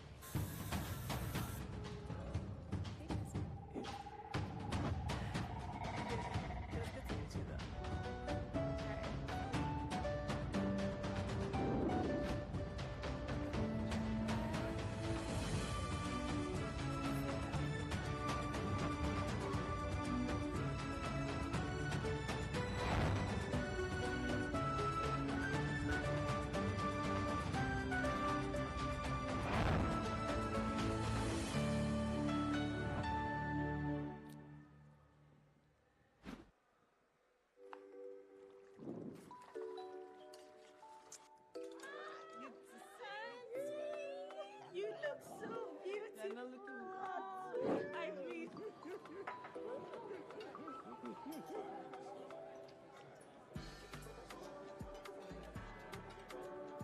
Take it easy.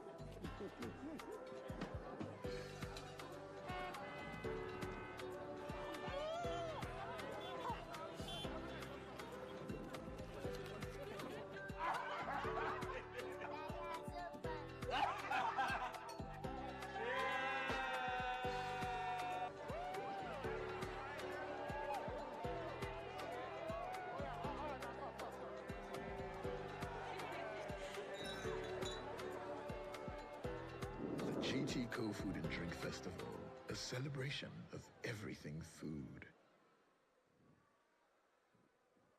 Master Bakers, Unity and Progress. Ready wa yóò máa dùn ní Agége bread ń jẹ́ bẹ́ẹ̀. Ìyẹn la fi ń dá wa mọ̀ pé original baker ni ẹ́.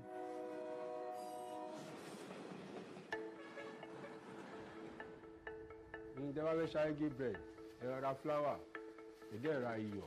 Máa rí ìjọ mi, máa di bù sí tọ́kẹ́tì. Bread condition, òun náà ń pè ní EDC. Torí tí EDC yẹn ò bá sí ń bẹ̀, bread yẹn máa dàbí gálà ni. Bùrá ní àwọn tó ń fún míìsì ẹ̀ lọ́tọ̀. Àwa ò ní, a ní máṣíìnì tẹ́lẹ̀bẹ̀tì.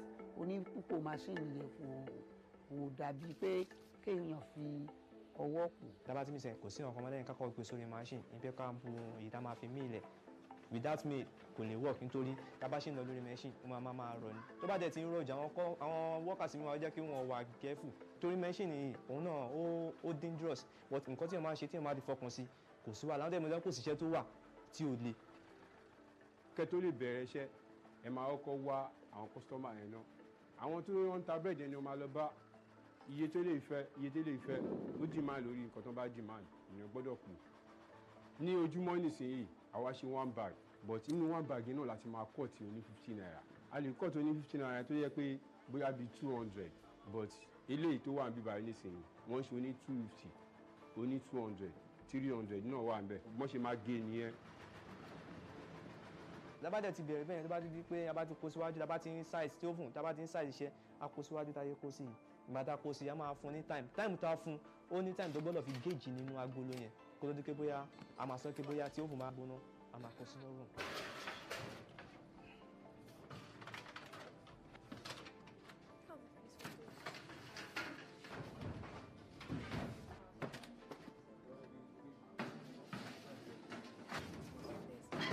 Tó bá di tó time máa dúró bí at least 15 minutes ó depend tí iná bá ṣe wà nínú oven sí ló máa jẹ́ kí iṣẹ́ yẹn tètè jáde.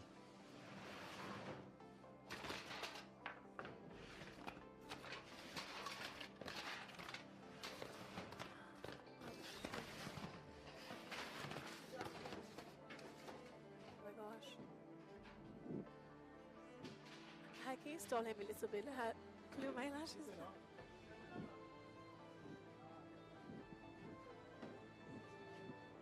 Ọ̀pọ̀lọpọ̀ ètò jẹ́ Agége bread wọ́n ti mọ bẹ́ẹ̀dì ọjọ́ kan ṣo irú ìtàn ṣe nísìnyí wọ́n máa tún ṣe ní láàárọ̀ la ìtàn ṣe nísìnyí tó bá ṣẹ́kù àwọn míì máa wá àwọn nígbà torí bẹ́ẹ̀dì ọjọ́ kan ṣo ni. Ní ìgbà rí bẹ́ẹ̀dì lójúmọ́ kan mo fẹ́ràn ẹ̀jẹ̀bá lọ torí mo dàgbà sínú ẹ̀ òun náà ló yẹ kí n máa yọ̀ǹgì sí lọ́dọ̀ tèmi o kẹ́hìn fi béèrè yín o number 1 choice ni tí o máa Agége bread jẹ́ o kì kì í ṣe original baker.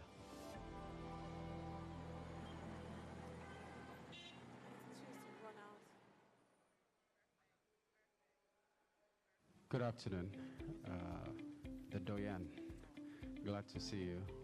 And good afternoon again to the team from GTCO who is visiting the exchange this afternoon.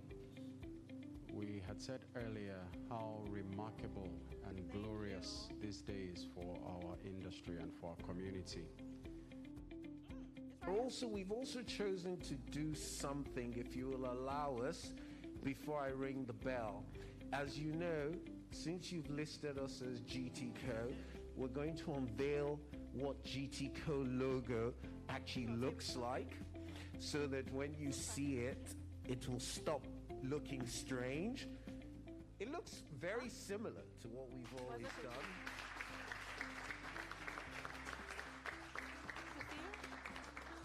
And so again, we've chosen this very special place to unveil the logo to you. Thank you very much. Thank you, Mr. Butler. It's a mad one. When I lap on the card, my album. When I trust anyone, but all that I have and I've been working. Look what did I say? I don't deserve it. Defend myself in a vein, no one.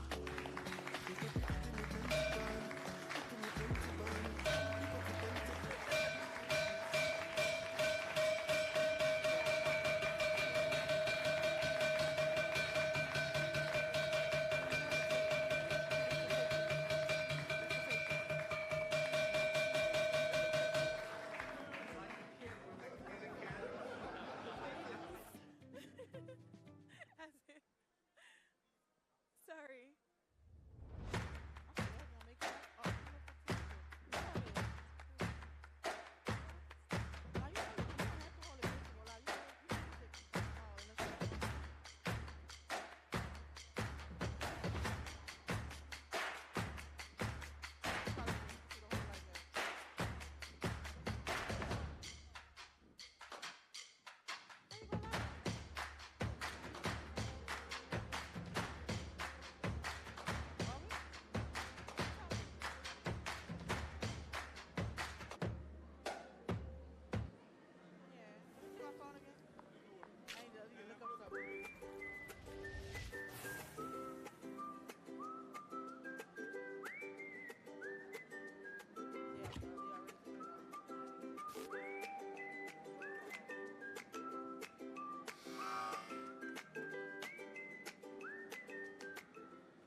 Yeah. Yeah. Yeah. I went up there and helped her. You look so beautiful. I mean,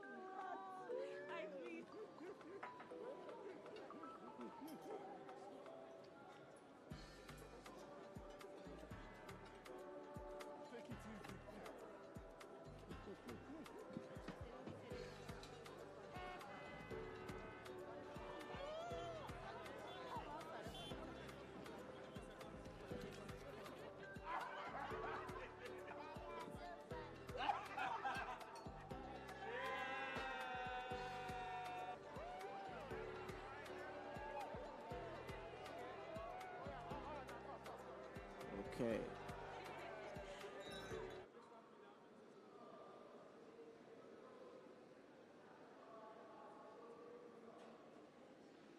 Okay.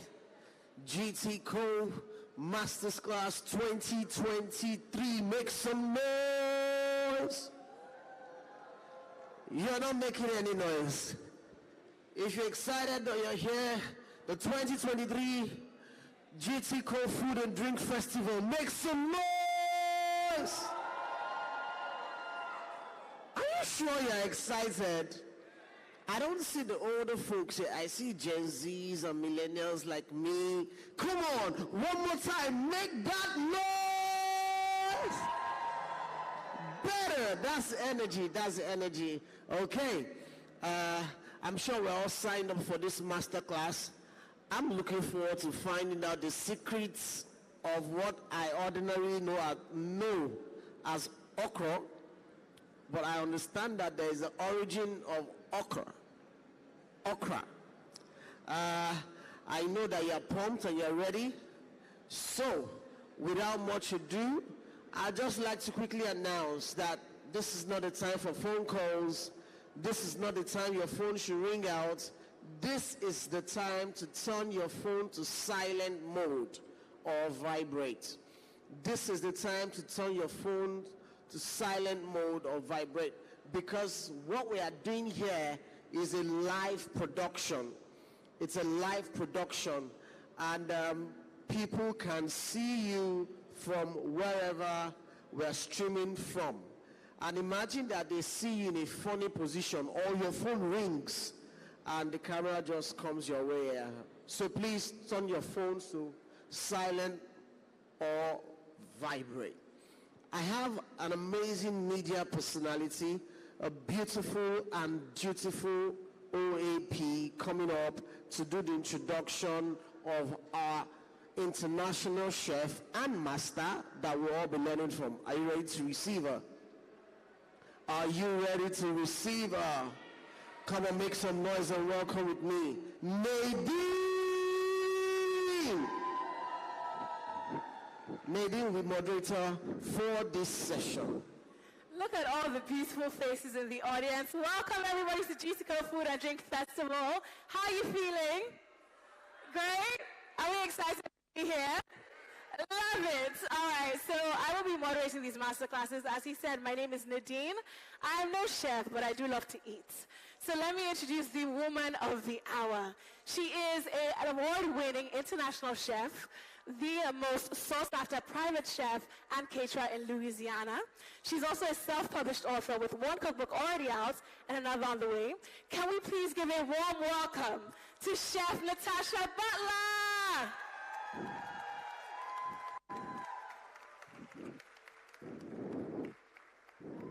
Let's keep it going. Woohoo! Welcome, Chef. Thanks for having me. I'd like to ask, what are we talking about today? What's happening? Today we're going to be talking about the origin of okra gumbo. Mm-hmm. Down in New Orleans, we do something called gumbo. It's a stew.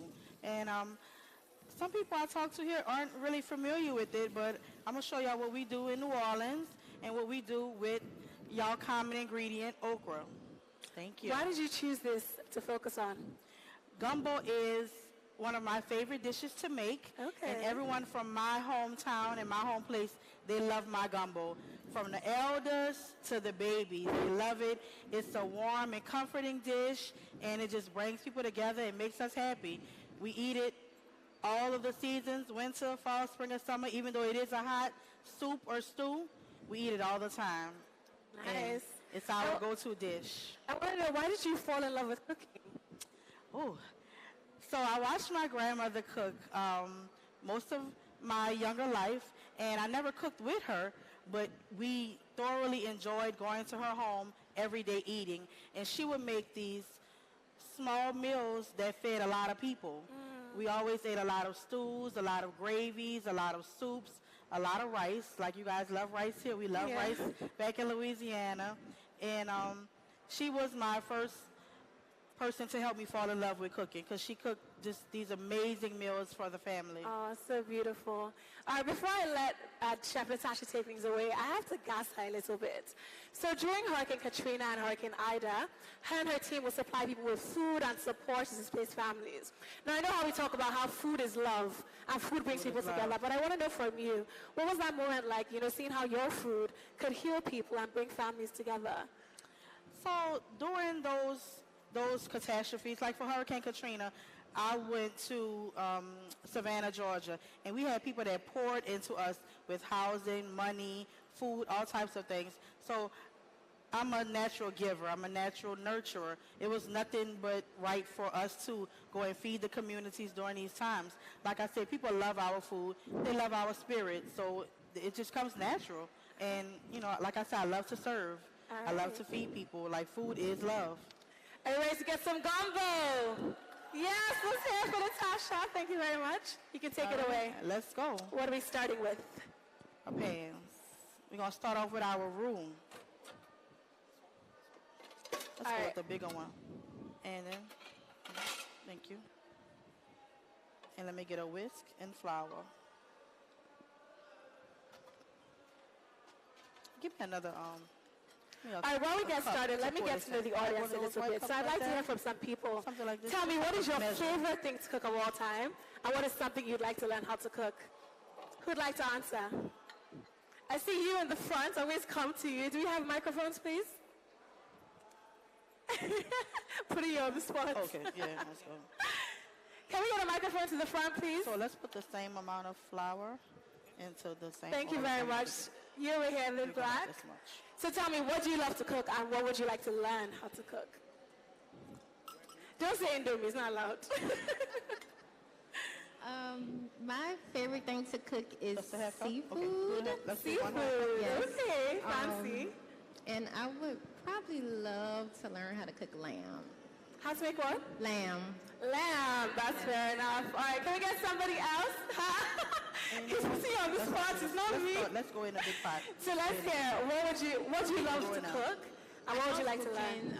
I love cooking rice. Okay. All Classic. varieties of rice. Let's go ahead and just make my prefer it with chicken breast or seafood. I also seafood in the audience because I fancy because of the flavor, the taste, and everything that comes with it. So what's your trick? How do you make your rice sweet? How do you make your seafood sweet? I add butter. That's one thing I do, and also flavors like herbs and spices. That's what brings out my rice. The way I love it. Most likely. Thank you so much. Nice. Is this your husband? Yes, it's my. That's why I put you on the spot. He knows your food is sweet.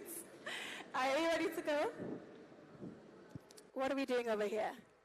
Our roux. So the first beginning of a good gumbo is the roux. It's going to be equal parts fat and equal parts flour. So we have a cup of oil, vegetable oil, and then we have a cup of flour. And this is the longest part of the gumbo. Gumbo usually takes about 3 hours to make a good gumbo, but we're going to shorten this down to 1 hour, and it's going to be just as delicious. And that's only because we did a little pre-prep already. So I'm going to whisk this roux in while talking to you guys. This is the longest part of the gumbo. And you want to take your time and just make a roux until it comes. I like my roux to be about my color. So that's my roux. Some people like it, a little lighter brown, like my chef here. I like my roux to be my color. And that adds more flavor, more richness, and more depth. While I'm doing this slowly, and I'm going to go ahead and do 2 cups like this. So I'm going to do another cup of oil, another cup of flour. And then while I'm doing that, we're going to also start sauteing this pork sausage. So the gumbo's ingredients are made of my ingredients, and people do all types of things in their gumbo. We're going to use some boneless chicken thighs, and we had some bone-in chicken thighs on yesterday that we deboned and took the skin off. We have some shrimp. Gulf shrimp is what we use in New Orleans. That comes from our waters of Mississippi. And then we have some prawns just to add some extra shrimp in today. We're going to chop those up a little bit because they're so big. You want bite-sized pieces in your gumbo. You don't want to have to... Some people put like chicken with bones in them. Some people put chicken with bones. I prefer not to because I just want to eat it. I don't have to pick anything out of my gumbo. We have some pork sausage here. Back home, we will use different types of pork sausage that are really good. I'm actually coming out with a sausage of my own soon. It'll be available soon. Hopefully you guys will be able to order it and get it shipped here if y'all like it. And then we also use a hot sausage in our gumbo. And we don't have that here today, but you can also add like a spicy sausage to kind of kick things up a bit. And then our last ingredient from my gumbo would be blue crabs. Let's show them some blue crabs. Yeah, the crabs. Can we get blue crabs in Nigeria? Can we source blue crabs in Nigeria? Chef Natasha? Yeah, I'm sorry. Can we get blue crabs in Nigeria? Yeah, so these are from Nigeria. Okay. Ours are a little bit smaller, and ours come from the Gulf. Okay. But these are beautiful and big, and I think they're going to be just as delicious. So I'm adding in another cup of flour and oil, just because we want to have a nice base for our gumbo. And then while we're doing that, I'm going to wash this. I'm probably going to use them all. No, that's fine. She broke them down. Yeah, just the prawns. You don't want to walk away from your roux a little bit, but since I'm standing right here, I'm going to go ahead and start sauteing some sausage as well while I work on this.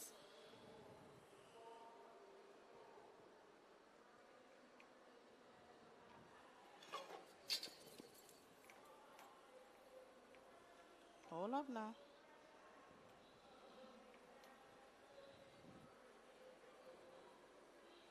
Nope, I need help.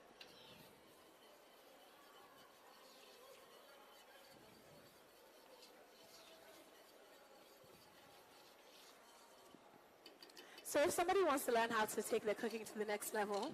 Say that again. If someone wants to take their cooking to the next level, what are some tips? What's your secret that you would give them? My secret is, I didn't have formal culinary training, but I worked in some of the best restaurants in New Orleans, and I watched them. I studied them.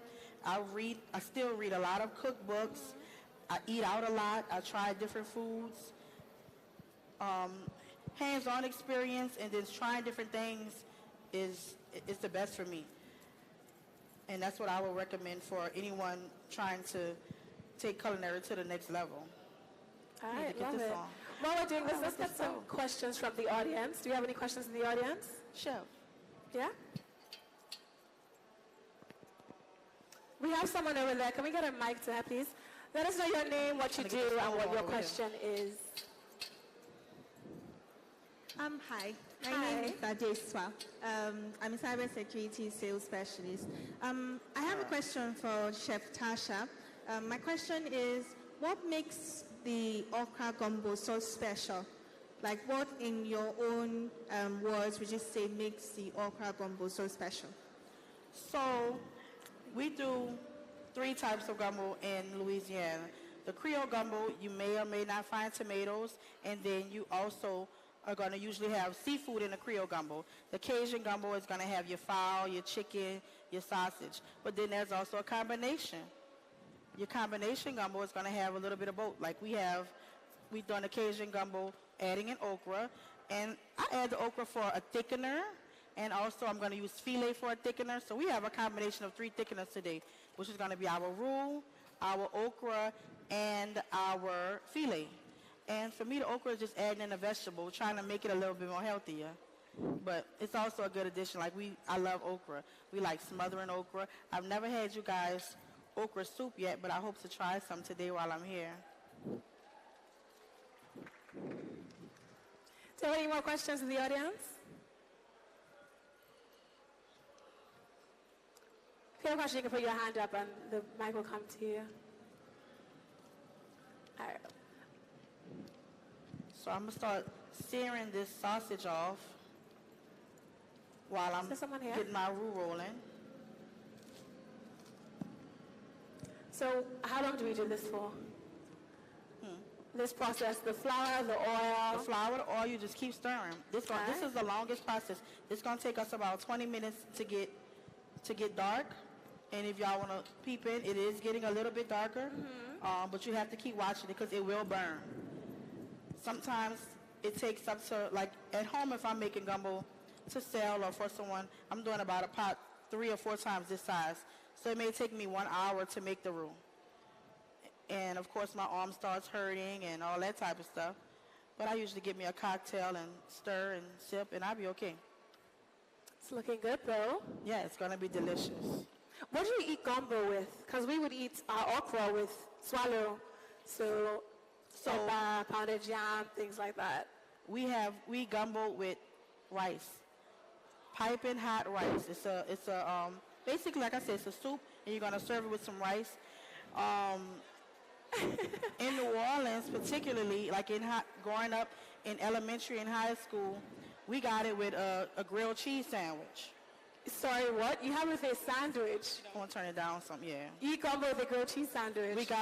We got our gumbo in school with a grilled cheese sandwich. That's so interesting. Yeah, Would you guys ever eat okra with rice?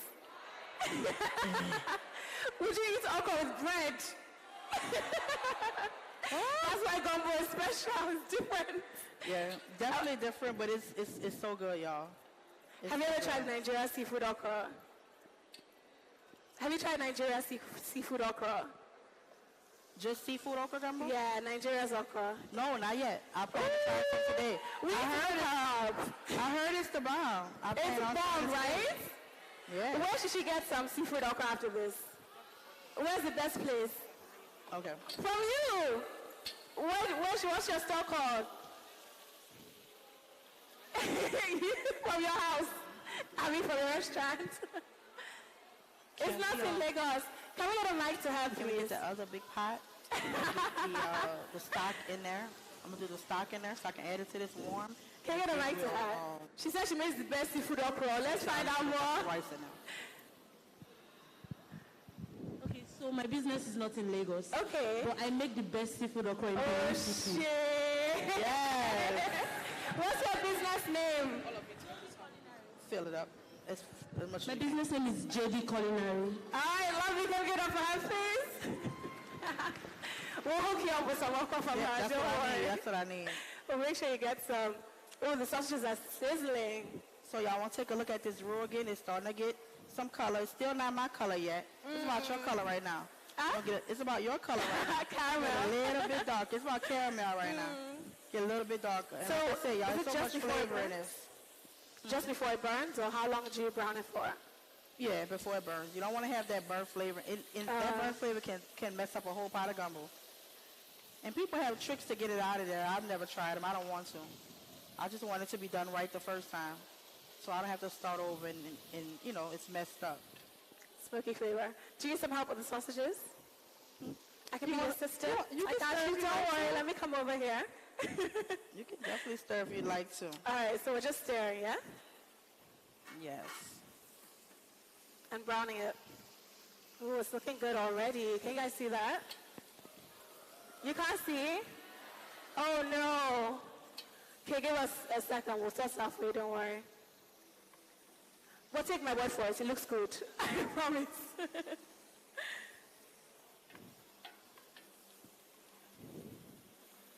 Sounds special on my hands, but it's okay. We do it for the love of the food. Can y'all smell this, Ru? Can you smell it? Okay. Good. Smells great. Give me a few more minutes. It's going to smell even better. It's getting thicker as well. Yeah, it gets thicker. And what I'm going to do next to this, I'm going to add in my chopped seasoning. So we're going to add in our Holy Trinity. That's what we call it down in Louisiana. And it's similar to a mirepoix, which is your garlic, your celery, your onion, your carrots. But instead of the carrots, it's going to be celery, onion, and bell peppers. And that's what we call the Holy Trinity down in Louisiana. And you're going to find that Trinity in most Creole dishes and Cajun dishes. Can you say that again, what the Trinity is? We're going to find the Trinity, which is the Holy Trinity, which is our celery, carrots, and onions. Today we're using a yellow onion for a nice, milder flavor. And we're going to find that in Louisiana down in most of our Cajun and Creole dishes. Lovely. So, look at that roux. It's about my color now, right? Yeah, it's looking good. About my color. How about Get a this? shot of this, camera guy, so they can see this. Before I add these peppers in here. That look good. We're going to keep browning until they're nice and... Keep browning it? Yeah, keep Okay, on no browning problem. it. So we have a nice color on here. So now we're going to add in... Let me get my bell peppers as well. You can turn that stock on for me, get a chance. I'll turn this down. Yes. So. I want to turn this down some before we add that in now. Is it? Oh, okay. All right. Yeah, we're going to add in our onion. All of it. I'm sorry. So putting in the onions. Celery and bell pepper. The celery and the garlic. Oh, it's going to smell so good in a second. Okay, got our celery going in.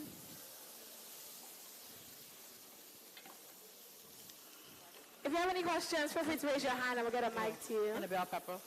We have a question over there. Can we get a mic to her, please? And there as well?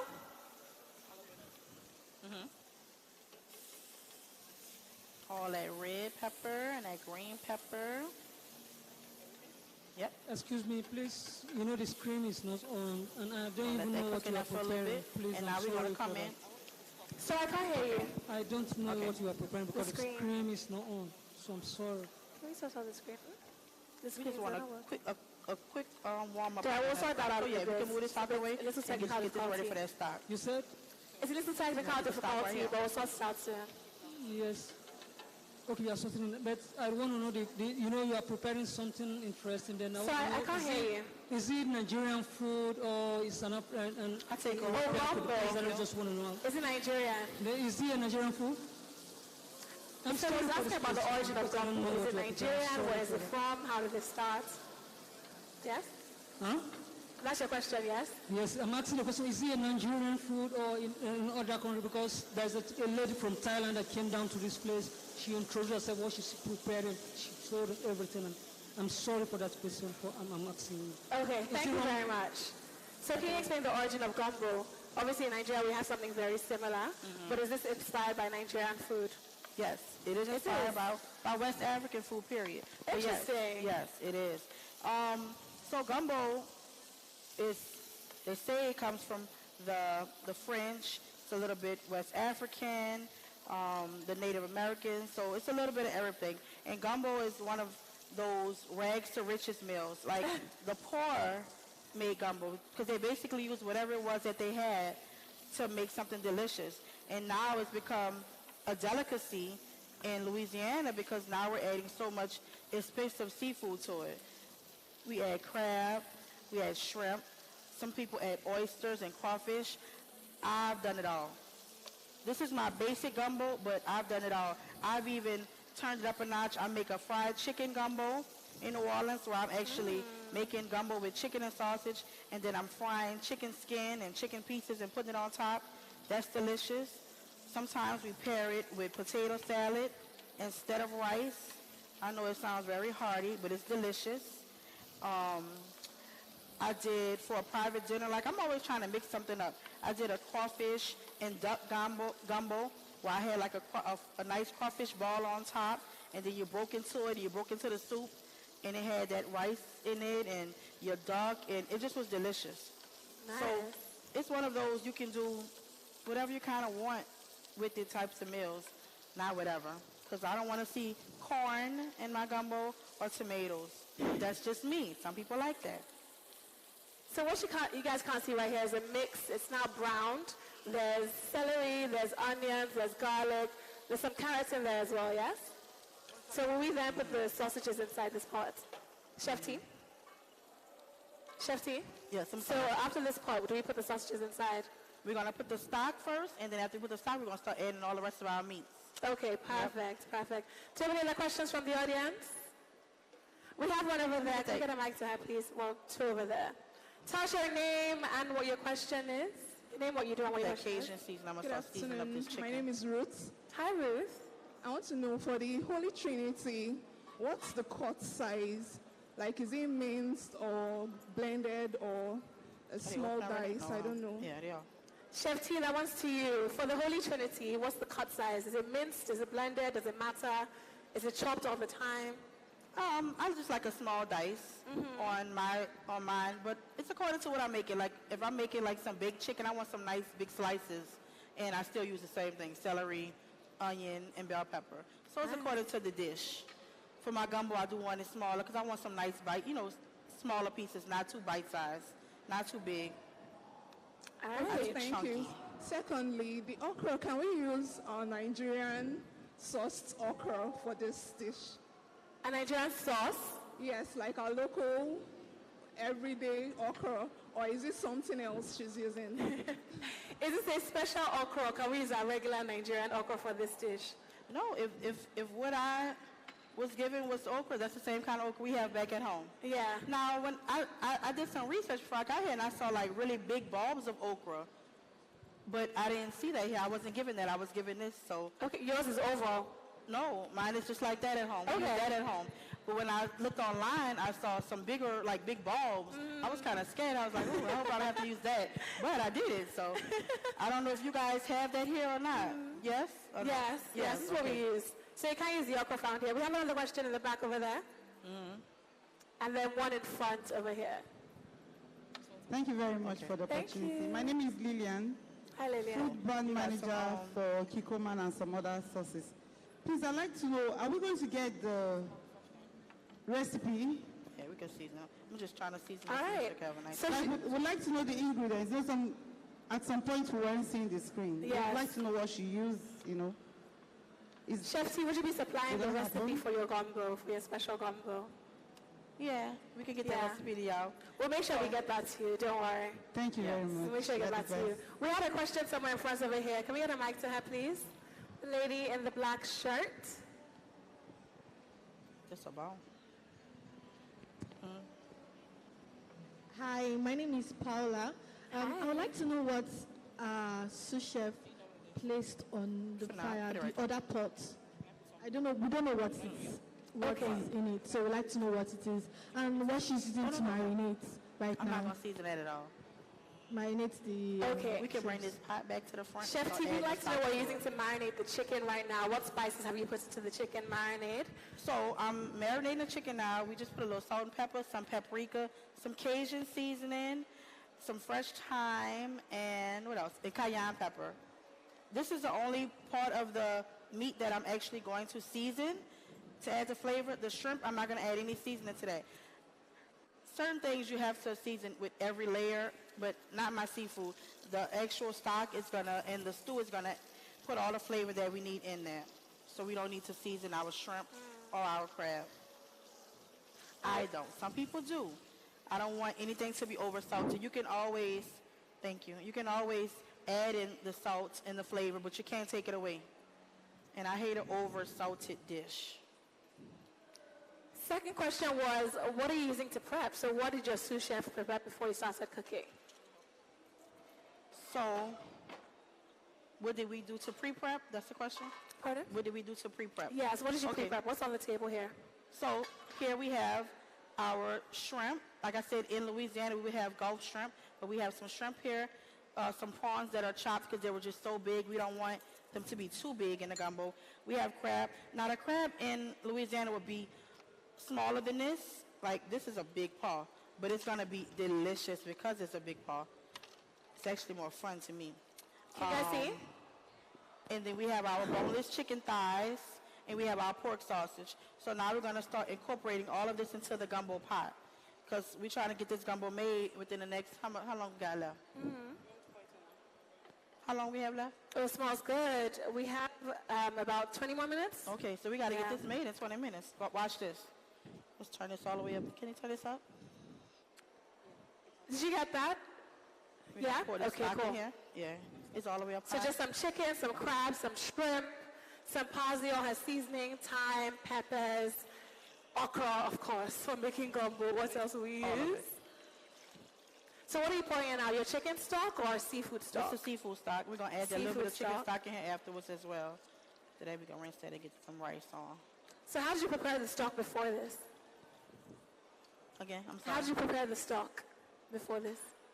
My ladies on yesterday, they peeled the shrimp. We had fresh shrimp with the head and tail on.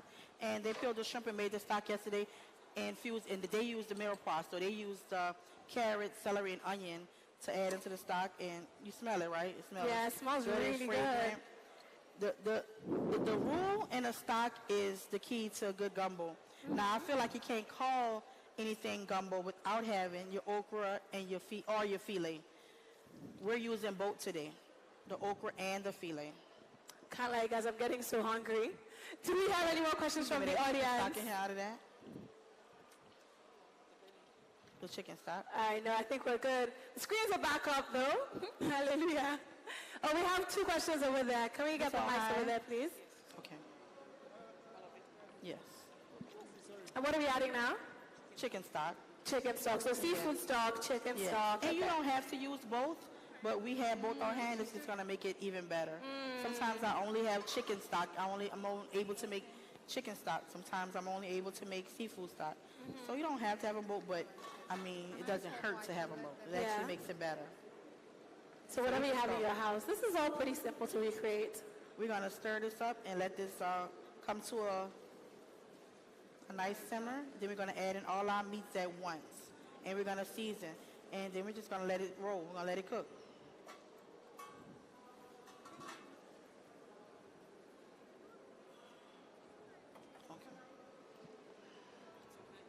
They both on high? Okay. Okay. My question actually is, do we get volunteers to taste the food? Because I'm volunteering myself. Of course, I will say yes. So I'm volunteering myself. What's your name? My name is Helen. Helen. Yes. One will come straight to you after this. Who else has a question to ask? Like, this is about tasting food. Do you have a question? We have another one, yeah. Can you give me a mic, please? I'm going to go ahead and I'm going to season it up so we could get it rolling.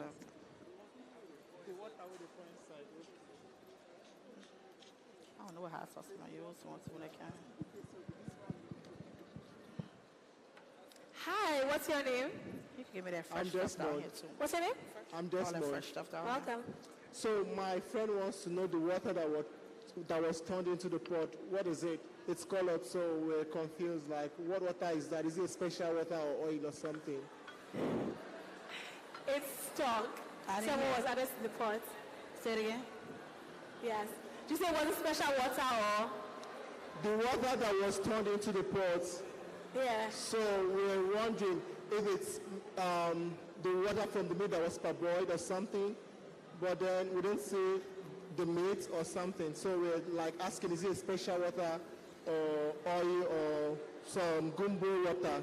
You have to repeat it to me. He's asking about the stock that you poured in. So how did you make the stock? So it wasn't water, it was stock that you had made beforehand. Yes, it was chicken stock that was made beforehand. Chicken stock, seafood And stock. seafood So not stock. just water, don't worry. Yeah. And you mixed it with vegetables, the seafood. Yes. You Yes. boiled it. It Do you was put any made- spices in the stock when you're making the stock? It was made with the mirepoix. So like I said, we used the Holy Trinity in the stew, but the stock was made with the carrots, onion, and celery in water with the shells or in water with your chicken bones. All right. So carrots, onion, celery, chicken, All and right. spices. That's it. So, all right. Any more questions? We're trying to move a little We quickly. have one so up in we're gonna front, the season lady this in the now. white shirt. I'm going to start seasoning this now. I'm going to do Okay. And I eyeball everything. I mean, I have a cookbook that'll be available for purchase, and I'm going to give a few out as well. But I eyeball everything. That's what my grandmother did. She didn't measure things. I measure in a cookbook only because I have to. But when I'm cooking at home, no, I'm just eyeballing it. Until the ancestors tell me to stop shaking, that's when I stop. So that's about enough cayenne pepper. What was the process to publishing your cookbook? Paprika. Say that again. Some paprika is going in there. Okay. Paprika is going in here. I'm just seasoning up everything now so we can get it rolling and get all our meats in soon. Putting some more Cajun seasoning in. And I don't have to go too crazy on this because remember, our chicken that we have over there is also seasoned. What seasoning is that? Our chicken, that was the Cajun seasoning. Cajun spices, paprika. For a little heat, we're going to put some hot sauce in there. Nice. See, Nigerians love their pepper. Can we add some rodo, some scotch bonnet, some chilies? Bay leaves. Always get a couple of bay leaves in your gumbo. Nice. So we got 4 bay leaves going in there. A nice little heaping. There's the chili. That's what we're looking chili for. peppers. You want a kick. You always want a kick. Let me get some thyme and parsley.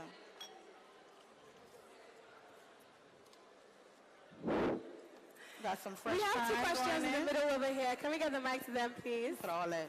So one, the lady in the white Put all shirt, that, yeah. and the gentleman up in front. Fresh thyme, fresh parsley. Hello.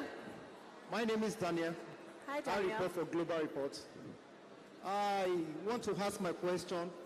With all the nature of condiment I'm seeing here, are there going to be a health consequences if I am tempted to use my African swallow to go with this? Now, ask me again. Okay, so normally... We have fufu in I need to know what y'all Nigeria. laughing at. We have eba here. We have amala. All manner of salads. Please, can we be tempted to go with that?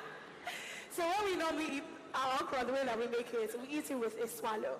So it could be eba, it could be amala, which is like cassava, cassava, right? Right. Amala, these things, and we use it to eat the okra. Bread. To scoop it and eat it. So is it okay?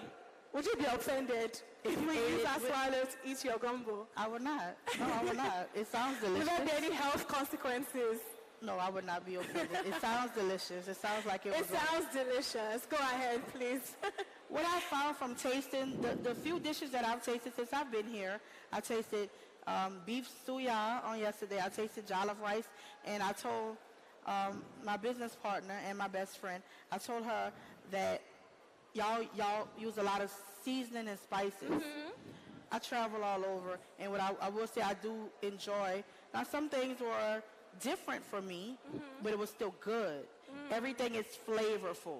So I feel that we have that similarity between Louisiana and Nigerian cooking, that everything is going to be flavorful and going to have a good kick, and it's not going to be bland. I haven't tasted anything bland here yet. Yeah. So that's why a we good have thing. the best jollof, kind of like. So y'all, I'm going to quickly start adding in my meats. We're going to go with our sausage first.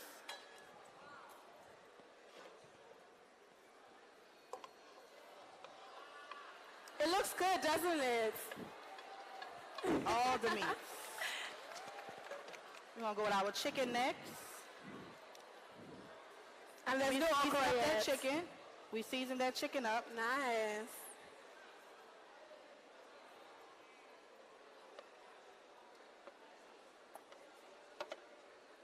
And we're going to go with our crabs next.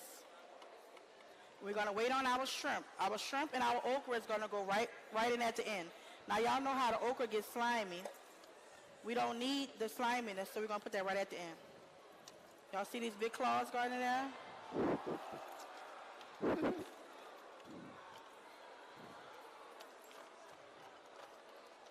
It's going to be delicious. I'm so excited. It looks delicious. I'm excited like I don't make this at least once a week at home. Ooh. All those crabs. Hey guys, feeling hungry. Don't worry, we'll get some bowls out to all of you. We have a top for this.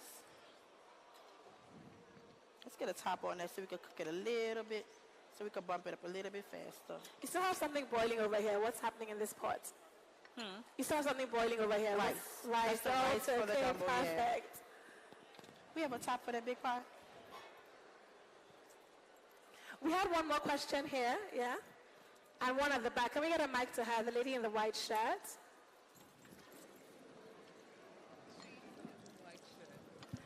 Hi, what's your name? Hi, I'm top for that big pot. I want to ask the chef. Since she started, I see the pot, the food isn't boiling. So are we supposed to let it simmer but not boil? What did you say?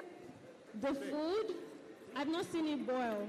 Are we supposed to just let it simmer and not boil? Like we're not supposed to increase the heat, right? Please help me ask the chef. Okay. Chef T, she's asking about the level of the heat. So is it a proper boil or do we just keep it simmering all through? One more time. The level of the heat, the level of the fire. So we're gonna bring it to a boil now, and then it's gonna come down to a simmer once it hits a nice ball.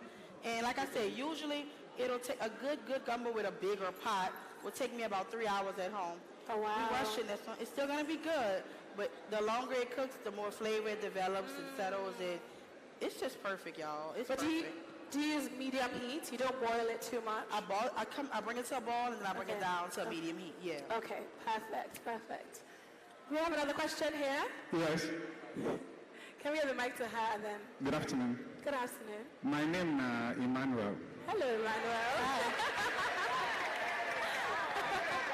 As I come here, they tell us we want to learn the origin of okra soup. Now I can sit down. Who said that? Now so then talk. I want to find out the food they cook so. Now okra soup, I mean an okra dish. Because if na okra soup, I never see crayfish. Okay. All right, now come on. Come on, translate for me. Come translate for me. So he's speaking to the differences between the way we make Nigerian okra soup and the way you make your gumbo. So with Nigerian okra soup, we add our crayfish, we put some palm oil, we add Maggi, so the bouillon cubes. So what is the difference between the two? Fish, and what else you said? Fish? Crayfish. Crayfish? Crayfish, Whole palm crayfish, oil. a pure crayfish. Crayfish is broken, it's sprinkled all over the dish. It's what gives it that flavor. Okay. So how different do you think it'll taste for us? I don't think it'll be a big difference. Do y'all do a roux? Y'all do a roux? Like a gravy almost? Yes, Is that a roux? kind of, yeah.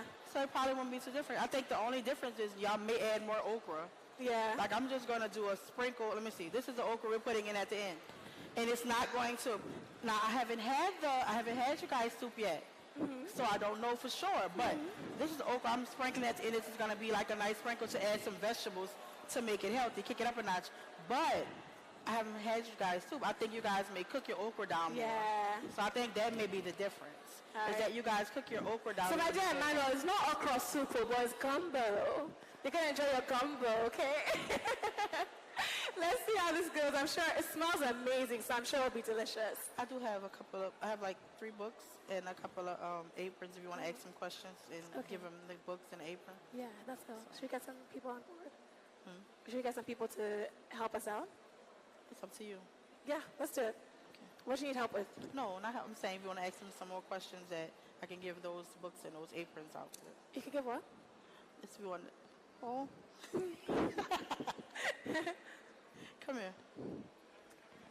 So we have one more question somewhere in the audience over there. Can we get a mic to her, please? I was saying I have a couple of books.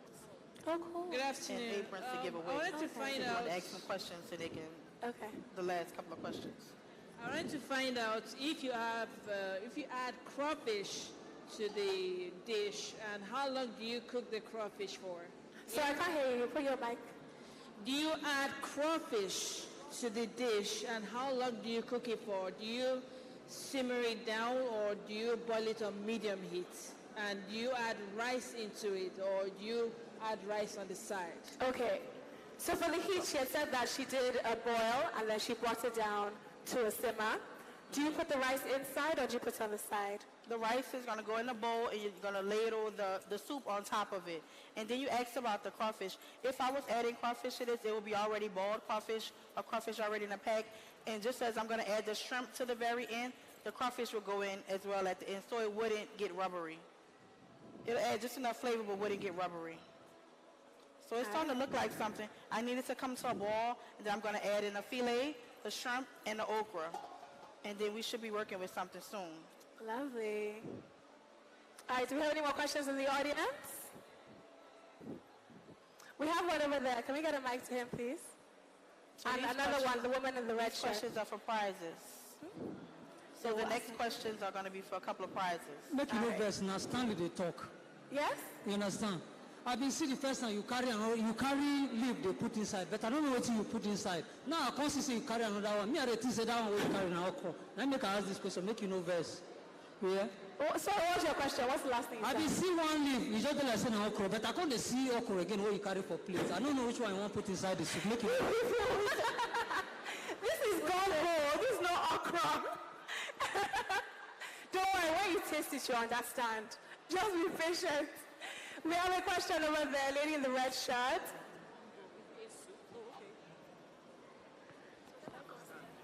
Oh, hello, hi, good afternoon. Good afternoon. What's your name? I'm Victoria by name. Hi, Victoria. Okay, first of all, I was lost, thinking she was actually making okra soup, right? And I was saying that I didn't see the stockfish, actually. Yes. So until you said it's a gumbo, right? Or, Yes, gumbo. okay, so what exactly is the gumbo all about? Is it a soup or what? And secondly, I wish you'll be privileged to taste it because I myself, I'm craving to taste that. Trust me. Okay, no problem. So in order to answer your question, like I said, I've never had the okra soup. I'm going to say that the differences will probably be I'm using a little bit less okra, and it's not cooked down as longer. So can someone tell me exactly how okra soup is made? Then I can be able to answer that question a little better. All right. That makes sense? We have a question up in front and one at the back. Welcome to Nigeria. Thank you. In Nigeria, how we make our okra soup is that we use beef, chicken, fish, then we have to add stockfish. We also add seafoods to it. But the okra is mostly much. It's not small, it's not spare like this. Right. Then you have to grind. Some people grind their okra, and also some people also leave their own whole, like the way you've chopped it now. Then afterwards, after boiling everything, that's when the last thing you add into it is your fish, especially the seafood like shrimps, because they cook faster. Then your vegetables, that's the okra. So it's a thick soup that we eat with eba. Eba is swallow. They call it pap over there. You eat it with pap. That's how we eat it here in Nigeria. But I see that this one is very different. Yes. And it looks like something that will taste very good too. Thank you. So that helped me out a lot. So basically the difference will be the thickness. Y'all okra soup is made with the thickness of the okra. We're using the okra and the gumbo to thicken this stew. We're thickening all of this stock, we're thickening this roux, and we're going to use a little bit of filet as well for that. So I think I know that that's the difference now since you explained it to me. Again, I haven't tried the okra soup yet. I'm going to try it today. So yeah, we can have that comparison. All right, guys, we're going to take 2 more questions and then play a little game. So Chef T has some things to give away. I told you she's a chef published author. So she has a cookbook of her own. And 3 people will be going home with the cookbook. I know some of you are getting excited, but the twist is, were you paying attention? That's how I know who really get this today. So let's get 2 more questions, and then I'll ask some of my own, okay? Well, the question I have is, she didn't really answer it in terms of the time on how long the okra should take to cook and the crawfish and the stew itself, how long it would take for it to cook, for it to sort of absorb all the nutrients that she's adding to it. Okay. How long will it take to cook? Is it under simmer, under 30 minutes or 40 minutes? How long does it take to cook for it to get together? All right. So the okra, the soup itself, and what was the other thing?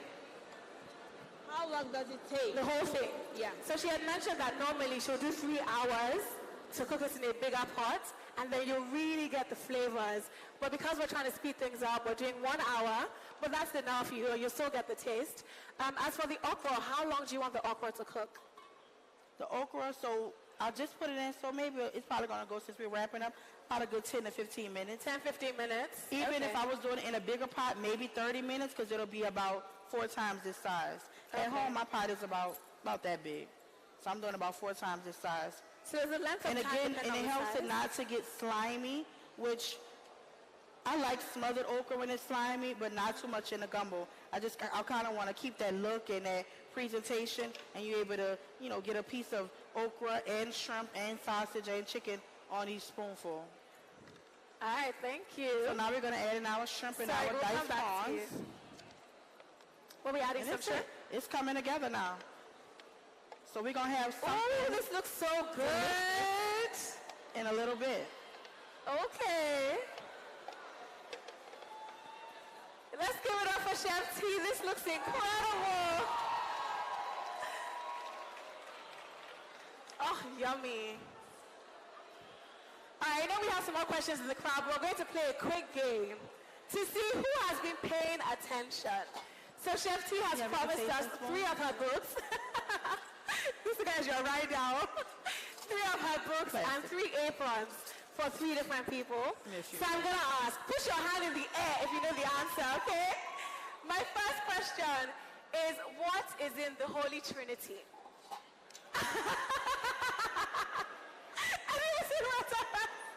Chef T, you get to pick someone to answer the question.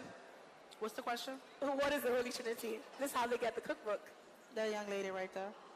All right, stand up. Let's hear from you. Celery, carrots, and onion. Celery, carrots, and onions. All right, let's hear it for her. Should I give it to her now? Should I give it?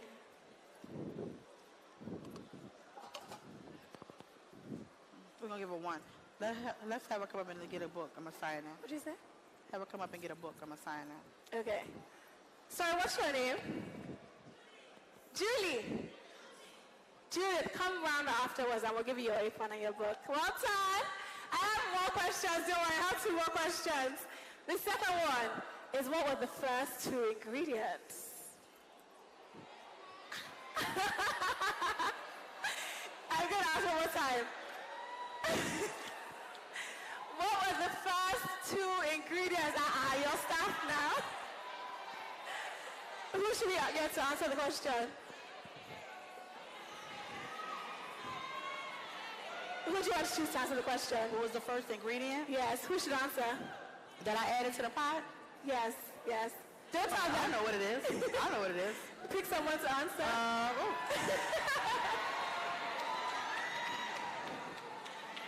The guy right back there in the orange. Which guy? The orange shirt. You guys have to be short. You have to stand up. Let's hear Gina the answer. The first 2 ingredients, oil and flour. Yes. What's your name? My name is Paul. Paul. Okay, please come around after and we'll give you your apron. Quick. All right, one last question. What should I ask? What are the meats? I will finish the question. Now relax. What are the meats that she used to put inside her gumbo? A little bit. Chef T, let's pick somebody to answer. What meats did you use in your gumbo? The lady right here in the colorful shirt. With the pink hijab. Right here. Let's hear from you. Prawns. Shrimps. Crabs. Yeah. Chicken.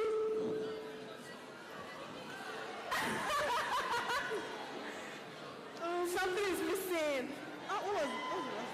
Something is missing. She said have faith in her. She's got this. Sausage. Was that it? Well done. What's your name? Shukran. Please come around after. Congratulations. Can we give them a round of applause, please? We have more to give away. I have 3 books and 3 aprons. So 6 total. All right, guys. So we have more to give away. Can we give a round of applause for Chef T, please? So generous. So those first 3 were for the cookbooks. Now I'm going to give away the aprons. Yes? So Chef T, do you have a question for our audience? Has anyone been to New Orleans? That's my question. Has anyone been to New Orleans? No? Somebody over there? That first hand over there went up.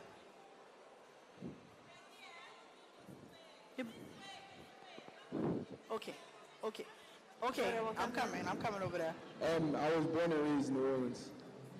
Yeah. Say that again? I was born and raised in New Orleans. You was born and raised in New Orleans? Yeah. What part? West Bank. Okay. Yeah. Where at on the West Bank? Pardon me? Where at on the West Bank? English church. My boy, okay. All right. He get an apron because he's from New Orleans. Give him an apron? Who's from New Orleans? Yeah, we need a question over here. Let me think. I don't know. Can you guys smell the food? It smells so good, doesn't it? All right, we're gonna wrap this up very soon. We're almost done, right? Yeah. And then we'll serve it to you guys with some rice and some combo. I know you want your swallow, but not today, my dear sir.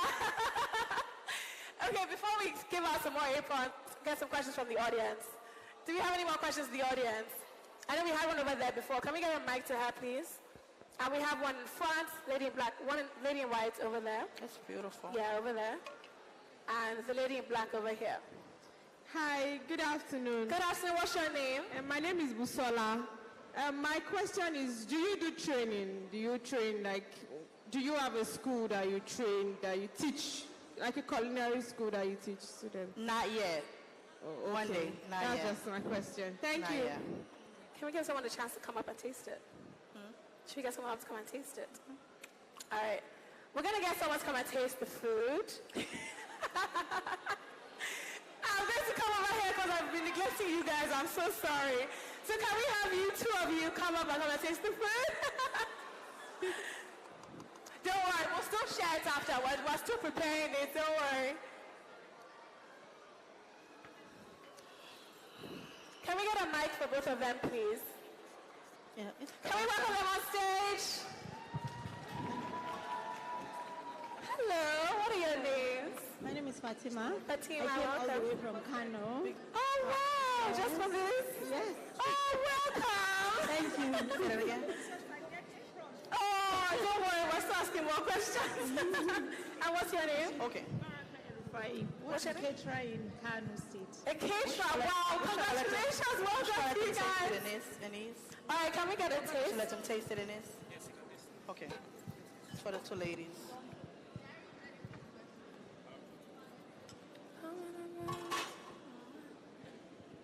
It looks good, doesn't it? It smells incredible. So you're a caterer, and what do you do? Nice. That's why I wanted the cookbooks. Oh, lovely. Do you ship down to Lagos? Not yet. Yeah, not a spoon. We have no deeper spoon. Okay. Nice. No. So if I have like a wedding, a party, would you come through? Nice. Tell what's the name of your savory dishes? You guys do it together.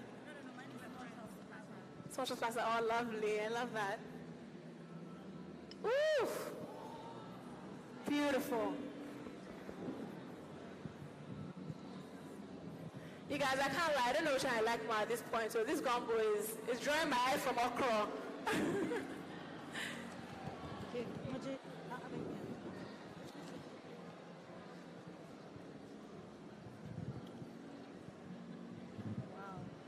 It's lovely.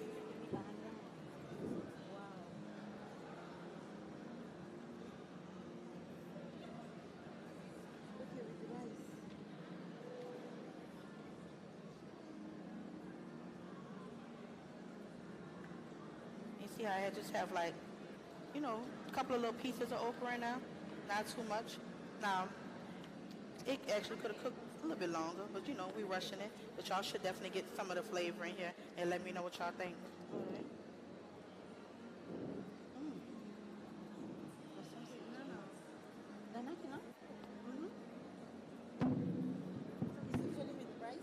Yes, yes. What do you guys with rice, think? usually with rice.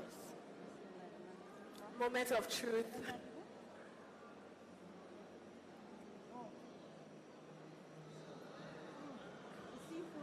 What do you think? That's the seafood stock. Yeah? That's why you always want to have a good stock. And you can do this with water, but it's just better with stock. Mm-hmm. Yeah. Thank you. What is it? Yes, yes. Lovely. Taste the crab. All right, can we get some else to the rest of the These ladies audience? is very nice. Thank you. Okay, guys, we're coming to the end of our masterclass, but before we wrap things up, I'm going to give away 2 more aprons to the audience. 2 more aprons. You're missing gumbo. Choose one. So my question is, again, I want to see how well you are paying attention. My first question is, where is Chef Tasha from? Chef Tasha, who's answering this question for an apron? Over there in the blue shirt. Blue shirt. Huh? Yeah. Oh, blue shirt. Hello, what's your name? Hi, my name is Millie Peartree. Welcome. She's from Louisiana. Nice. Congratulations. Can we give it up for her? What's 1 apron down, 1 more to go? This question is easy. I promise you. I think it's easy, Sha. If you're paying attention, you know. So the last question for the last apron is, she said you can eat gumbo with rice. What was the other thing she said she used to eat gumbo with? I'm so sorry. I'm going to come to you. somebody? What was the other thing? Yes, grilled cheese over there. Well done, everyone. So come to the stage at the end, and we'll give you your aprons and cookbooks. All right, is this ready for the audience to taste? Yes. So Lovely. the people that got the books, I'm going to sign them for y'all.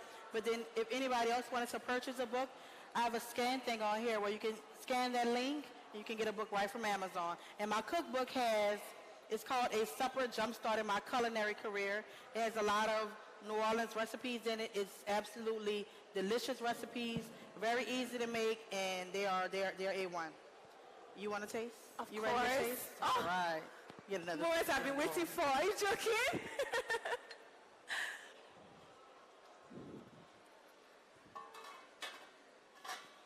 Okay, so I see we have some basmati rice here. Is that your preferred rice, or it doesn't matter what you use? No, I don't usually use basmati for the gumbo. I use basmati, but not for gumbo. But usually just some regular good long grain rice. Woo! With the sausages, the seafood. No, you guys, I can't enjoy this alone. Of course, we'll get it to you, don't worry. Okay, we have to have it on. There you go. Let me get your... Thank you. Can we serve some for the audience as well? Say it again. Let's see. Okra versus gumbo.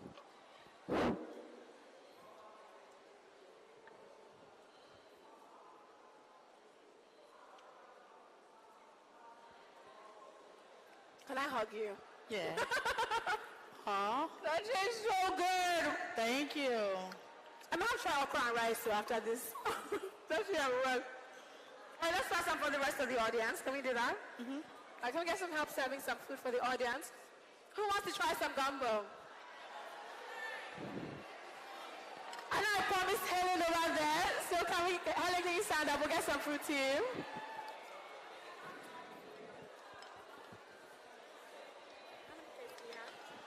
How many plates do you have? 7. Okay, can we just be sending out? All right. All right, guys, we're wrapping up.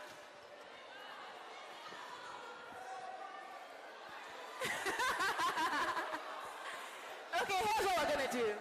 The masterclass is wrapping up, so we have to close out this session, but we'll get the ushers to send out some food to 6 people so you can, beg the ushers to come to you. But that being said, I want to thank all of you for coming to our masterclass. I want to thank Chef Tasha for creating this beautiful meal for us.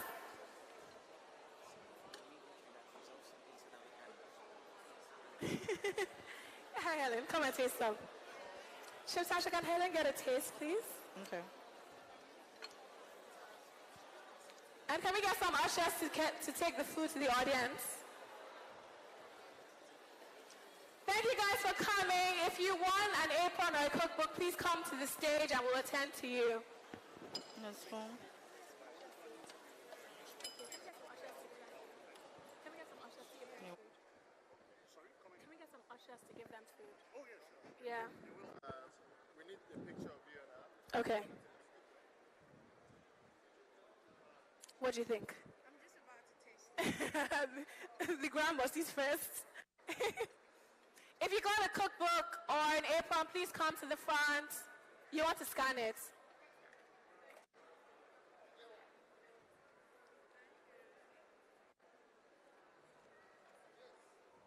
Are we dishing out the food for the audience to taste? Okay. All right. I know. Huh? Yes. You want one. An apron, right? Hello. You want an apron? Okay. Let me actually get it for you guys. What do you think? I actually thought it was going to be slimy. Yes. Yeah. It's not slimy at all.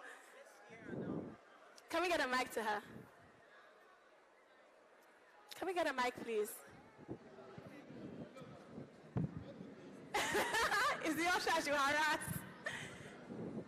All right, Helen, what do you think? It's actually good. It's giving more of our pepper soup. but it's not slimy, so it's different and it's good. I think the longer you cook it, the more slimy it will become. Is that right? If you cook it for longer, does it become more slimy? If you cook the okra for longer, does it get more slimy? Okay. Yes, enjoy, but don't leave the building with it. I remember their faces, yeah. Usually I'll be turning this off soon, but I'm just trying to let it develop more flavor as long as it can while it's problem. So I'm gonna... Okay. I'm gonna sign a cookbook so whenever you're ready. You want to sign them? Yeah. Okay. You want to taste it? Ushers will bring it to you.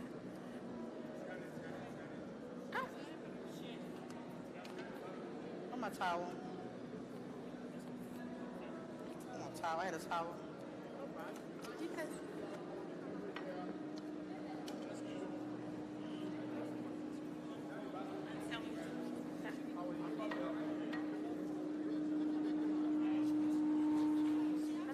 Sound. Okay.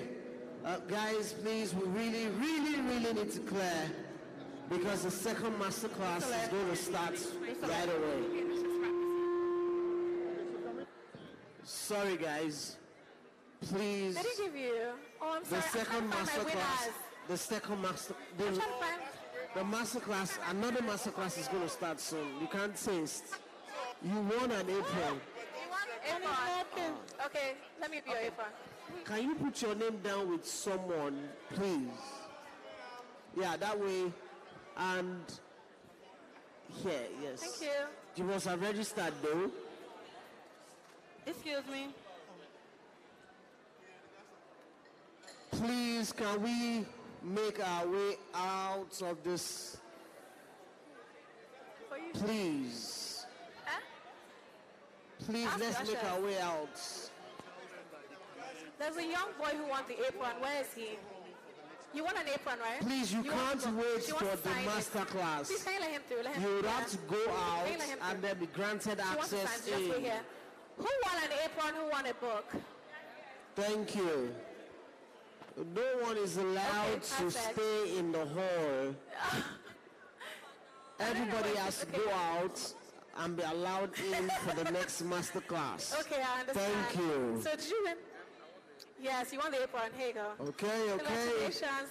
Let's keep it moving. Thank you. You want an apron, and you want a book. You want a book.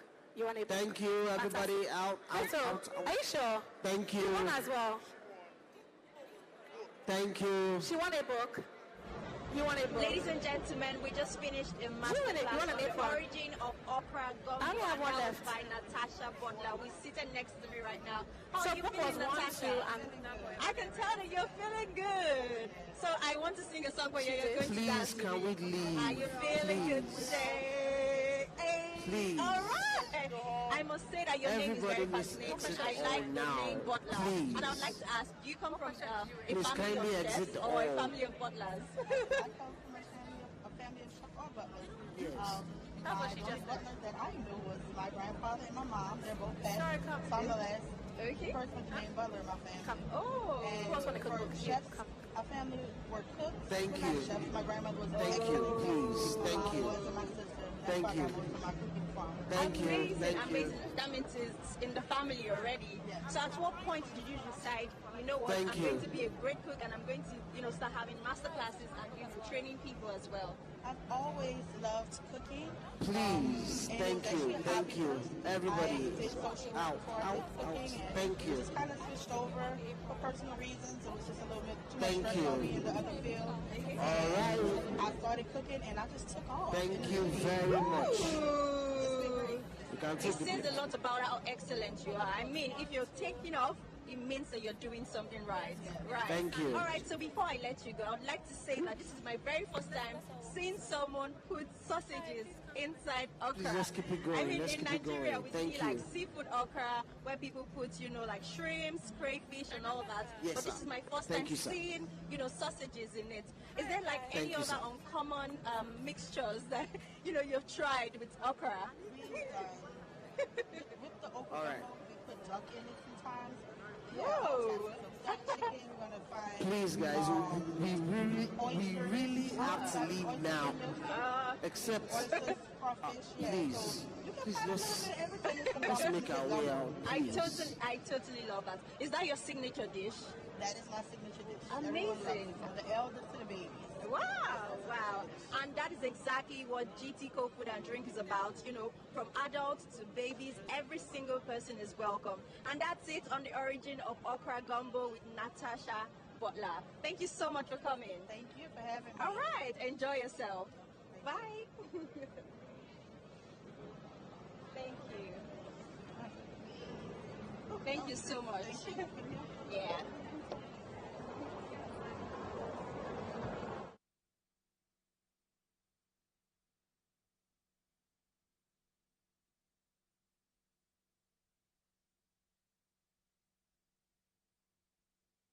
Please, if you don't have any specific responsibility in the hall, kindly step out, please. We want to prepare the hall for the next masterclass. Thank you.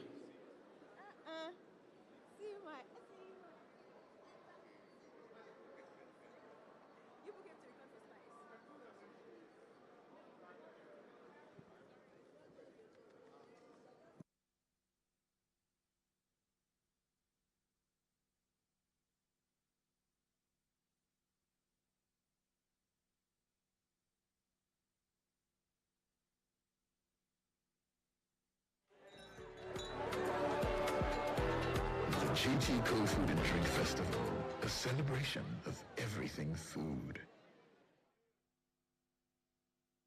Masterclass, unity and progress. Where do you are, you are done. I give you well in David. And laughing down, where original baker.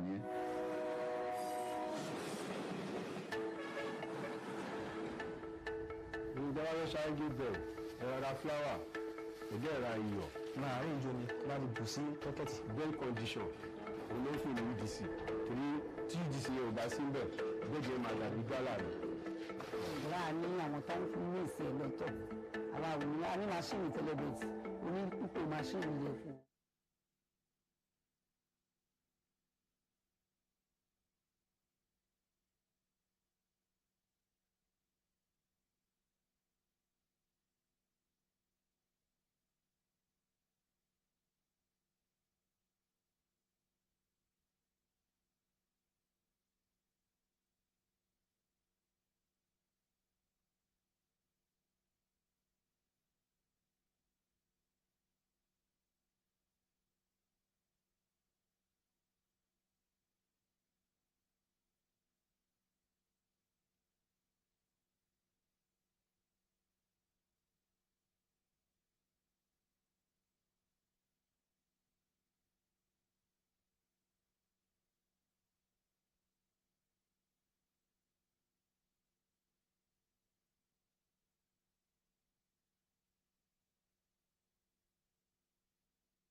Okay, thank you, everybody.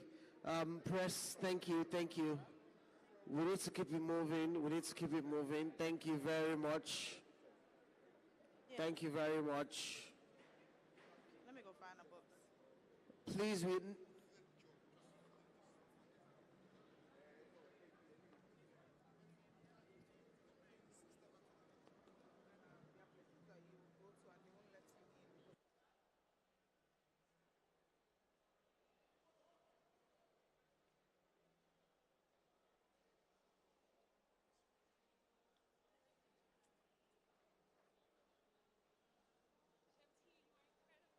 Was I? Don't lie to me here. Don't lie to me here. No, you were. I hope you weren't under pressure. No, it's good. It was really good. Please, can we leave the hall? Please. Once you're done, please, let's leave the hall. Another group of people want to come in, and you can't stay inside. Please, let's leave. Thank you very much.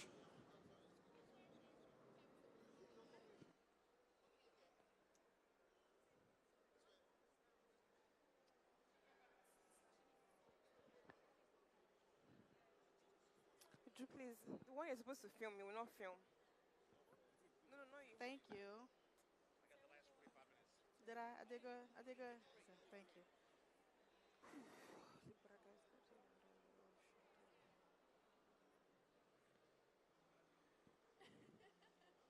Good. Yes. I love it.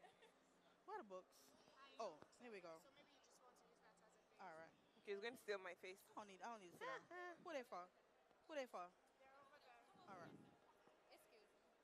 Because they have to get out. They can't stay here. Is these people right here? Oh, you're going to put it with this. You're going to leave it with Hi. me. Yeah, we can go out there. We don't have to, What? I don't have to be here. You're going to Come leave it on, with so we the can get tape? out here. I want them to tell us Oh, nothing wow. else. Oh, yikes. Take it. Hello. You can take it. Ladies and I'm walking gentlemen, around. welcome to... Yes. Okay. Ooh, this one hurts too. Mic check. Testing the mic. Mic check. Testing the mic. Is this loud enough? Can you hear me? So the mic is loud. The sound check. Can you hear me? Testing the microphone. So I have to talk above. Okay, all right. No problem. Thank you.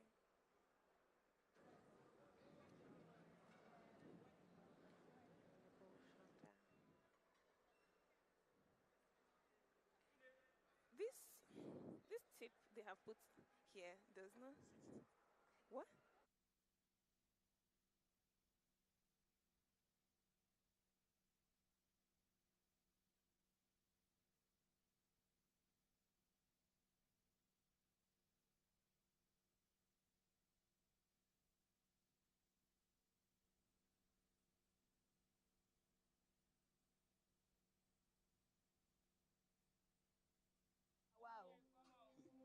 torí bó ṣe wà yìí tán bá gbé fún wa tó bá ti kú tó ti ná fún wa pé oye bá bóyá 15,000 náà fi ṣe fún wa tẹ́lẹ̀ tó bá ti kú 15,000 yẹn lẹ́jà máa gbà ó wàhálà tó wà ń bẹ nìyẹn àbíkẹ́ wọ́n rà á lọ bóyá tàmùròkó ta torí kòkòrò kan máa ń ta ẹja bóyá wọ́n gbé lọ ó ti bàjẹ́ lọ́hùn tí ẹlẹ́ja dẹ̀ ti gbowó ṣẹ́mọ̀ àwa ni. ẹ̀jẹ̀ bíbí a lè rà á kashot èmi a lè rà á kajere èmi a lè rà bẹ́ẹ̀ yẹn kó bàjẹ́ ẹ̀jẹ̀ tó bá kú kò mí tó bàjẹ́ tẹ́jẹ́ bá kú tó bá sí ìbàjẹ́ a máa tà ọ̀ kalẹ̀ yan so títà náà ni káyọ̀ pé ti bàjẹ́ kì í tẹ̀lé tó bá bàjẹ́ a máa sọ́nù ni. àṣẹrí ọjà yóò máa ń lọ síwájú lọ sẹ́yìn àsìkò kó máa ń sẹ́pẹ́ ọjà ó máa move gan àwọn èèyàn máa wá wọn máa rush láti fẹ́ rajà ọ̀ní rí àsìkò kó máa tó pọ̀ ọjà máa pọ̀ ńlẹ̀ gan kò ní sọ́núrà rárá náà kọ́ mọ́ 1,000 naira. 10. Ilé ìpín 10,000. Tá a bá ta àtọ́lé ní sí, a máa ra block torí à ń lo freezer but à ń lo nọ́mbí. A máa ra block la máa fi preserve ẹ̀ sínú nylon ní tray by tray. So tó máa di lọ́la, ó lè jẹ́ ní nǹkan bí 8 kó máa ṣí gẹ̀ẹ́tì yẹn. Onírà lè dé kó bá wa páàkì gbogbo. Kọ́tọ́ lè fi fẹ́ kọ́ mọ nǹkan ìní wípé tọ́lọ̀ bá bá wa mú zéèzì wá tí zéèzì bá yá. So a máa fi dí àwọn tàbí ṣọ́ọ̀tì yẹn.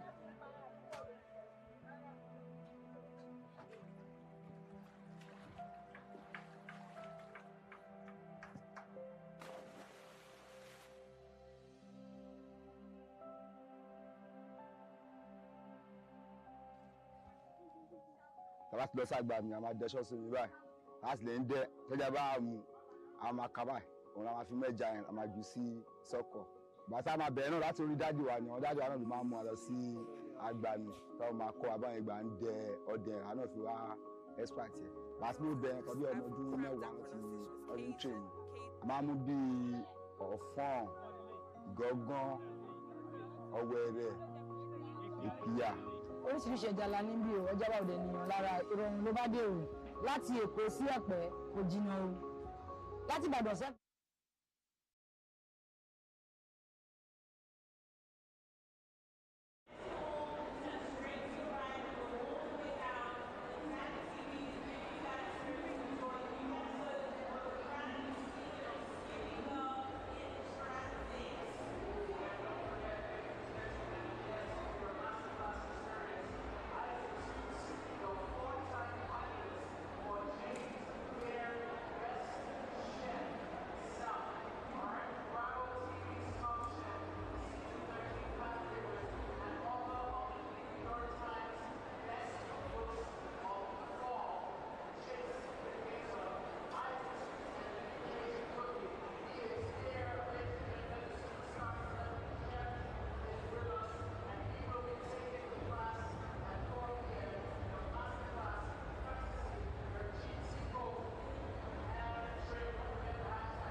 GTCO Food and Drink Festival, a celebration of everything food.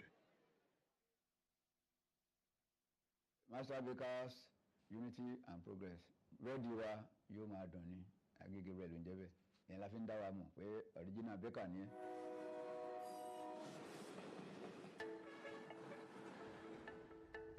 ìjọba fẹ́ ṣáájú bẹ́ẹ̀ ẹ̀rọ ra fúláwà ẹ̀dẹ́ ẹ̀ra iyọ̀ máa rí ìjọ mi máa lè bù sí tọ́kẹ́tì. well condition òun ló ń pè ní EDC torí tí EDC yẹn ò bá sí ń bẹ̀ bẹ́ẹ̀ jẹ́ máa dàbí gálà ni. ìgbà ní àwọn tó ń fún ní ìsìn ẹ̀ lọ́tọ̀ àwa ò ní a ní máṣíìnì tẹ́lẹ̀bẹ̀tì oní púpọ̀ máṣíìnì yẹn kò dàbí pé kéèyàn fi ọwọ́ kù. dábàá tí mi sẹ́ kò sí ọ̀kan lẹ́yìn kákọ́ ìpè sórí máṣíìnì ní pé ká bu èyí tá máa fi mí ilẹ̀ without me kò lè work nítorí tábà ṣe ń lọ lórí machine ó máa rọ ni tó bá dẹ̀ ti ń rọjà àwọn workers mi máa jẹ́ kí wọ́n wà careful torí machine yìí òun náà ó dangerous but nǹkan tí wọ́n máa ṣe tí wọ́n máa di fọkàn sí kò sí wà láwọn ọmọdé kò sí iṣẹ́ tó wà tí ò le. kẹ́ tó lè bẹ̀rẹ̀ iṣẹ́ ẹ máa kọ́kọ́ wá àwọn kọ́sítọ́mà yẹn náà àwọn tó ń ta bẹ́ẹ̀ dẹni máa lọ bá iye tó lè fẹ́ ó demand lórí nǹkan tó bá demand ìyẹn gbọ́dọ̀ kù ní ojúmọ́ nísìnyí àwa ṣe 1 bag but inú 1 bag náà láti máa cut oní 15 naira a lè cut oní 15 naira tó yẹ pé bóyá bíi 200 but eléyìí tó wà níbí báyìí nísìnyí wọ́n ṣe oní 250 oní 200 300 náà wà níbẹ̀ wọ́n ṣe máa gé nìyẹn. lábàdẹ̀ ti bẹ̀rẹ̀ bẹ́ẹ̀ tó bá ti di pé a bá ti kó síwájú tá a bá ti ń size tí ó fún tá a bá ti ń size iṣẹ́ a kó síwájú tá a yẹ kó sí i ìgbà tá a kó sí i a máa fún ní time tó a fún ó ní time tó gbọ́dọ̀ fi géèjì nínú agolo yẹn kó tó di pé bóyá a máa sọ pé bóyá tí ó fún bá gbóná a máa kó sínú oven.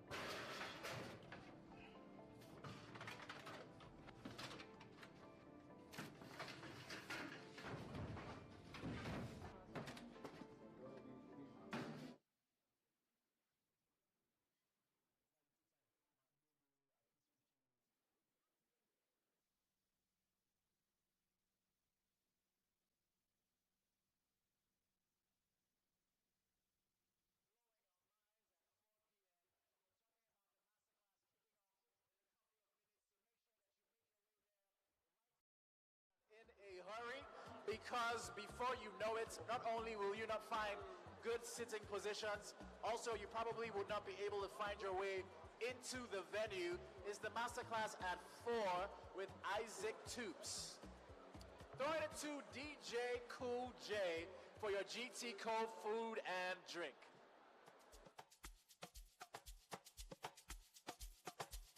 Okay.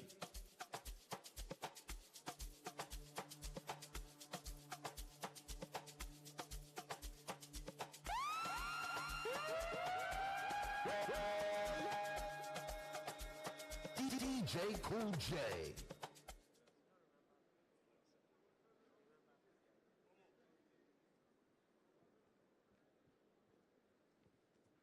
Hello. Hey, if you're excited to be at the GTCO Food and Drink Festival 2023, make some noise. Okay, those guys get free food while the rest. If you're excited to be at GTCO Food and Drink Festival 2023, make some noise. Sorry, are you guys fasting? Okay, don't say anything over there. Everybody here, make some noise. Everybody in the room, make some noise. Okay, how many have heard Cajun before? Okay, what does Cajun mean? You raise your hand. Now you are saying no now. You just, and that's why you are here. So not just to move from hearing to knowing. Okay. Okay. It promises to be an exciting moment because our facilitator is pumped. I mean, the master chef is pumped. Mr. Isaac Toups is ready to give it to you the American way. But just before we have him, I'm delighted to welcome a good media personality, an amazing friend, beautiful in and out, and she's going to be the moderator for this particular session. I'll welcome her shortly, but please, now that you are all seated, kindly put your phones on silent. Please. Let's do it now. Let's do it together. Put your phones on silent. Or you turn it off if you have those phones that cannot be quiet. That's one. Two, this is a production. It's a live stream production. And I would say that, as we have been announcing, just housekeeping, please, now that you are seated, you are going to be seated until we are done. No movement around, no side talks and all of that. Because as I said, it's a production and you are part of the production. You are an actor right now. Yes. And then finally, when the class is over, please, no one is allowed to go that way. The way you came in, that's the way we're going out. The way we came in, that's the way we're going out. As soon as the class is over, everybody just file back. I mean, you don't have to do another file, but that's the way out. Are we good? Are we good? Now raise your hand like this. I say, I promise. Don't mind me. Okay. Now, are you ready to receive this media personality? Almost like a goddess, eh? But it's because she's great at what she does and she's excellent at it. Oratory, top notch, and all the skills of presentation, she's got it. Ladies and gentlemen, welcome with me, the beautiful, the amazing Moji Bade, the lady MC. Guys will celebrate me. You know, I want some more energy. Let's do it again. Please welcome me again. I need some more energy. I'm not feeling this. Hi, guys. Hello. Make some noise if you're excited to be here. That's like a 4/10. We want a 10/10. Make some noise if you're excited to be here at GTCO Food and Drinks 2023. Okay, all right, that's like a 10.5/10. All right, great. It's really lovely to be here. Now, our guest today is so special. Special for so many reasons. He's good at what he does. He has so much energy. He's a star. We brought you a star all the way from the United States. So I'm going to introduce him very quickly, and then he'll come up stage, and we'll get on with why we're here. So he's a proficient culinary artist and a modern specialist in Cajun cuisine. He has been a James Beard Best Chef of the South semi-finalist and finalist 4 times, and has won so many other accolades. That's not all. I'm just bringing out the bird. With a lot of inspiration from his family kitchen growing up. Now, he grew up in a family that lives to eat and loves to eat. So we have brought you the best person for this conversation. Now, he opened Toups Meadery. He grew up in a family that, like I said, loves to eat and they live to eat. He was also a finalist on season 13 of Bravo TV's Top Chef. His cooking has been featured by the Wall Street Journal, Food and Wine, CNN, and Tasting Table, amongst many other outlets. In 2018, he published a groundbreaking cookbook, Chasing the Gator, with over 100 dishes, and he just recently introduced 2 hot sauce flavors. Now, who better to take this masterclass on Cajun cuisine than the one and the only, all the way from the United States of America. Please, let's make welcome Isaac Toups. He has a lot of energy. Make some noise for Isaac.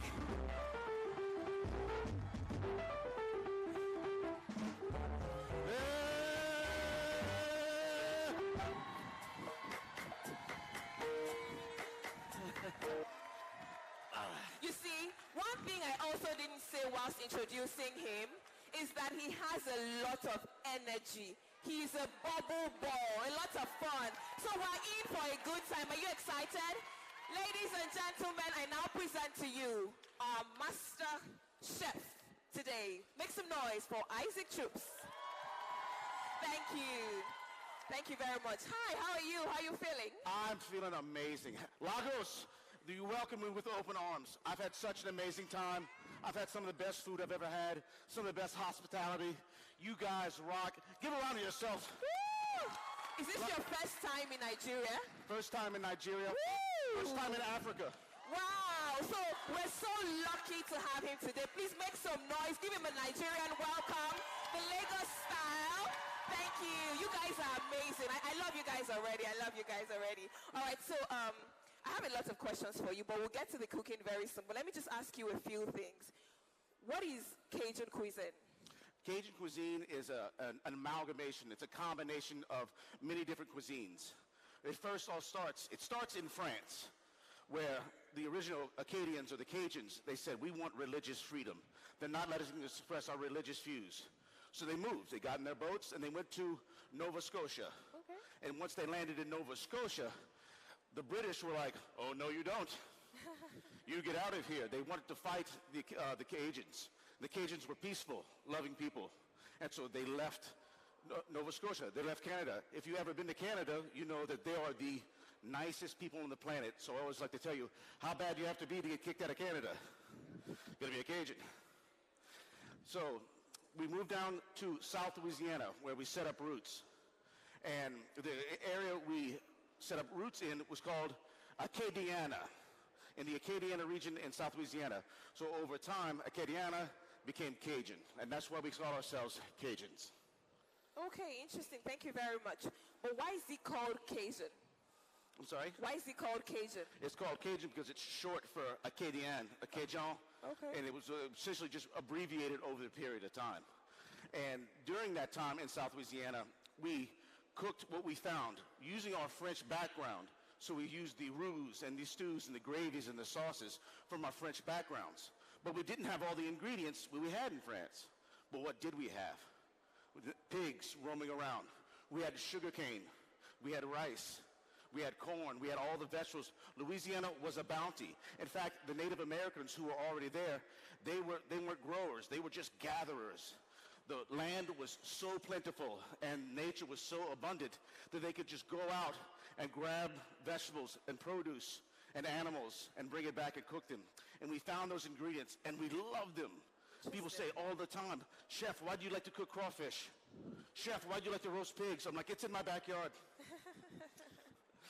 And from there, you know, we also have our neighbors. The Native Americans were already there. We made friends with them. Mexico, our Mexican friends, they were right there. We made friends with them. We borrowed their sausage called chorizo and then made it into a variation of our own called chariz. We took the tamales and we made deer with them. We make deer tamales in Cajun country. Growing up, I thought hot tamales was Cajun. It's not, it's Mexican. Who knew? Okay. And then from there, you know, also came the Creoles in New Orleans, and then we melded with them and took a lot of their information. The gumbo I'm about to make, that gumbo means okra in an African language. It's beautiful. So Cajun food is always going to be the food of immigrants and the food of people traveling. And we welcome people with open arms and say, if you'd like to have a good time, if you like to eat, you will be completely welcome in Cajun country. Thank you very much. Please let's celebrate him. A round of applause. Thank you. Thank you. Now, it's often referred to as rustic cuisine. Why is that? Rustic cuisine because we don't like it fancy. Okay. Sometimes our food is very brown. In fact, when I was on Top Chef, Tom Colicchio would say, Isaac, your food tastes good, but it's very brown. And I'd say back to him, who cares? Close your eyes and eat it. And that's how we feel about our food. You know, we don't look at it, we're like, oh, yes, it's beautiful. We don't put flowers on our plates, and I'm not judging chefs who do. I am. And we don't care about how colorful it is. We care for, like, the powerful, the intensity of flavor. We care about how it fills you up. We care about how we can feed your belly. In Cajun country, we cook a meal. If it's just for 4 people, we cook it for 8 because we know people will come over. It's very communal. We like to cook big pots of crawfish, giant pots of gumbo, roast a whole pig. Call your auntie, call your uncle, call mama, papa, call all the little children, call them all over and come eat.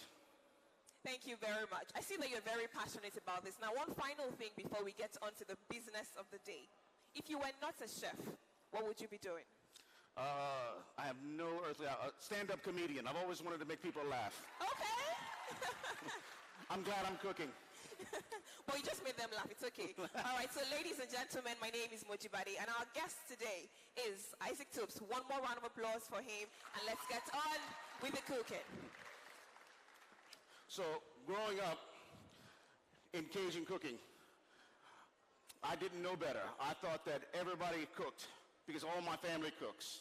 My mother cooks. My father cooks. My uncle makes a great tomato sauce. My grandmother taught me how to make dirty rice. My other grandmother taught me how to make couvion, a wonderful Cajun stew. I grew up asking other people, what does your mother cook? Oh, my mother does not cook. Well, what does your father cook? Well, he doesn't cook. What do you eat? Oh, my God. And I grew up eating, you know, pig roast and large pots of boiling crawfish. And then I traveled outside of South Louisiana and realized not everybody did that. So I was blessed with a wonderful upbringing, deep enriched in Cajun food. So I love to share it with people, and I love to share it with you guys right now. So first, we have a large Dutch oven. I'm going to turn it on. Help me turn it on. Okay, it's on now. And while that's heating up, my take on Cajun food is very specific.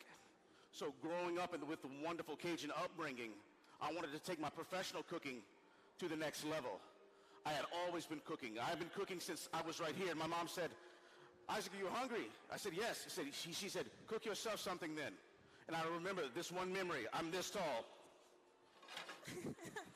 How old were you then? I don't know, how old are you when you're this tall? Maybe 2, 3.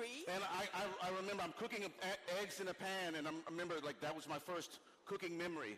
But I was always there helping out with the food, filling up the tank with the crawfish, go and get stuff from my father. So we do live to eat. We're the type of people, when we're having breakfast, we talk about lunch. We are hungry all the time. You can't look, black is slimming. Black is slimming. And so my take, when I moved to New Orleans after, I just fell into cooking professionally. Literally, I was job hopping. I worked at a TV station. I worked at a textile factory. I worked at a dentist office. I worked everywhere. And one of these days I just said, let me try cooking. Okay. Let me try cooking.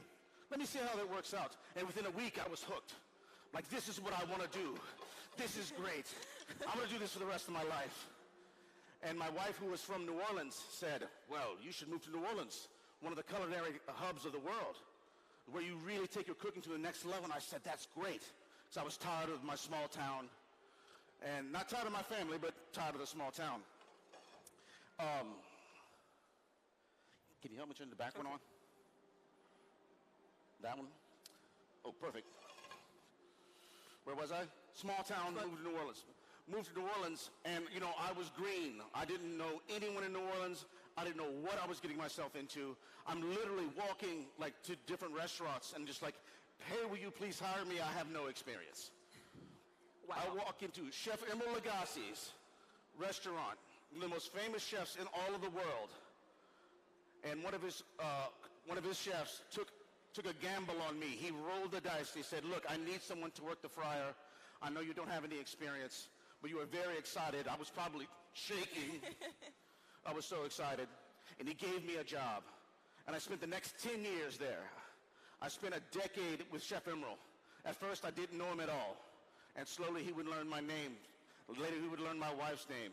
Now he calls me on my birthday. Oh. He wrote the foreword to my book. He's one of my greatest mentors and one of the greatest chefs alive. And a real quick story. The best thing that Chef Emeril ever taught me was how to take care of your people. During the horrible storm of Hurricane Katrina, we lost our homes, but we did not lose our jobs.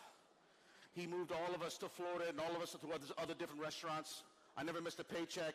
He wrote us checks from his personal account, and then we moved back to New Orleans and we built it back up. So Chef Emeril, he is the man in my book. I want everybody to remember that. Great story. Thank you. Yeah. And then after 10 years of working for Chef Emeril, I decided that it is time to open up my own spot.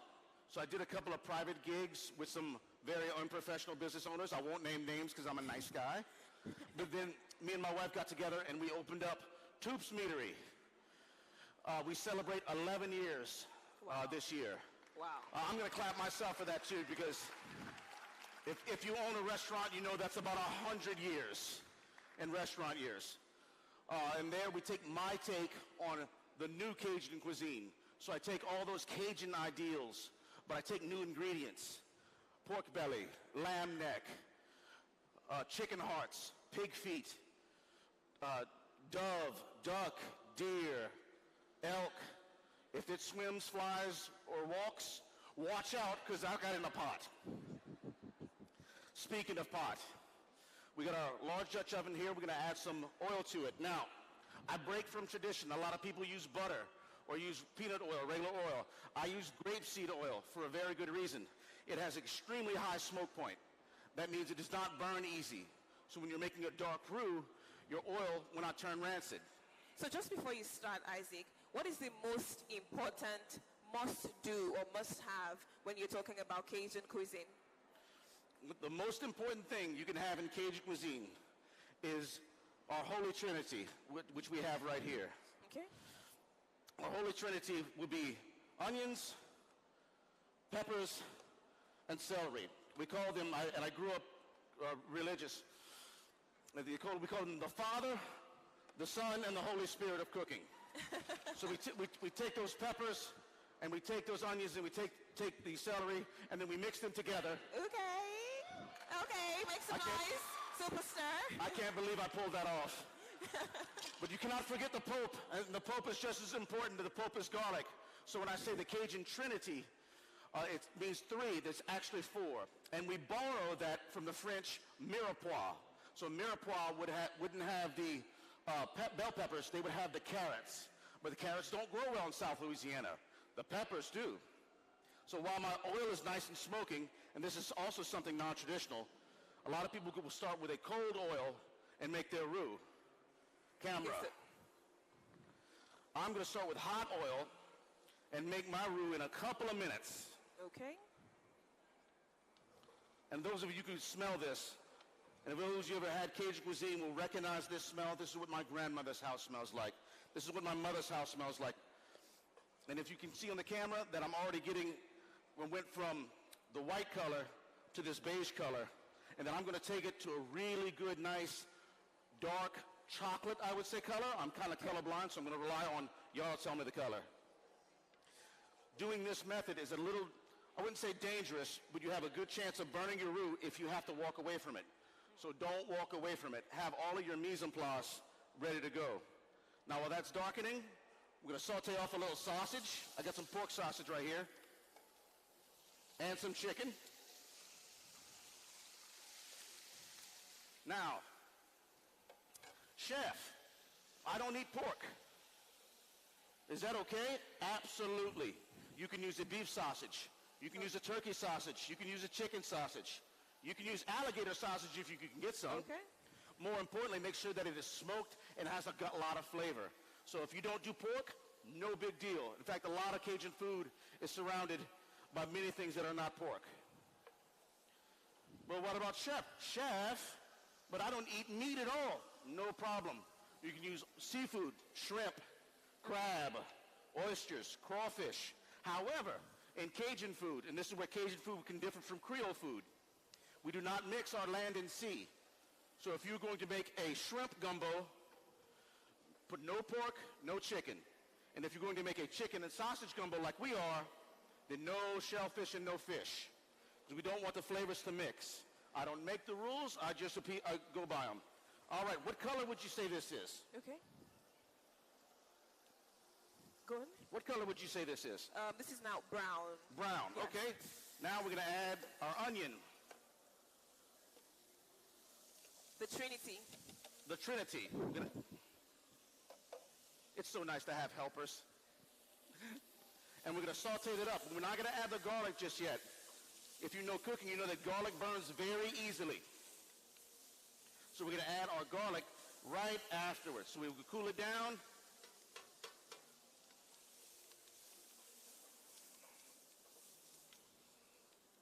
Now, how's this smell? Come smell this. It's coming up. Smells good. Ooh, already. All right. So this is what Cajun food smells like. What's the most important thing in Cajun food? This smell right here. I wish we had smell-o-vision. I wish this microphone. We could put a man on the moon, but we can't have a microphone that goes, and you all can smell it. We need to work on this. It's called Elon Musk. Somebody.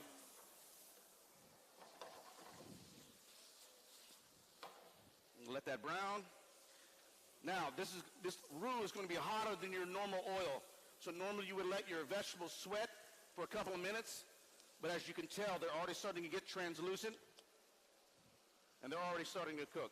So now we're going to deglaze with some beer. This is also not traditional.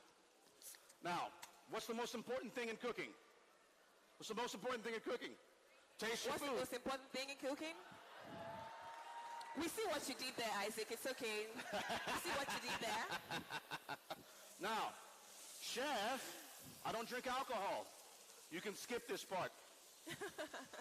Use some Worcestershire sauce or some seasoning blend to bump up the flavor, but I love the background. Now, a Frenchman. Are there any specific types of beers you can use or any beer at all? I use an amber beer. Okay. Never use a light beer because light beer has no flavor. Boo, I know some people drink your light beer. I'm not hating. But specifically, don't use an IPA or any beer that's bitter. Otherwise, that flavor is going to come back at you. And we're also going to let this alcohol cook out because you don't want alcohol in your final product. And you're going to want to stir this immediately after adding any of your liquids. Just like your French culinary training, once you've added your flour and your oil and your water, if you don't stir it, it will not emulsify. It won't be good. Your gumbo will be broken, and I will judge you. Not to your face, because I'm a nice guy, but like, hey, so-and-so, this is a gumbo. After this, we're going to add a really enriching chicken stock. So this is chicken stock that's been made and then reduced down, so it's super concentrated. So I would say this is double-strength chicken stock, and this one little trick will make your gumbo better.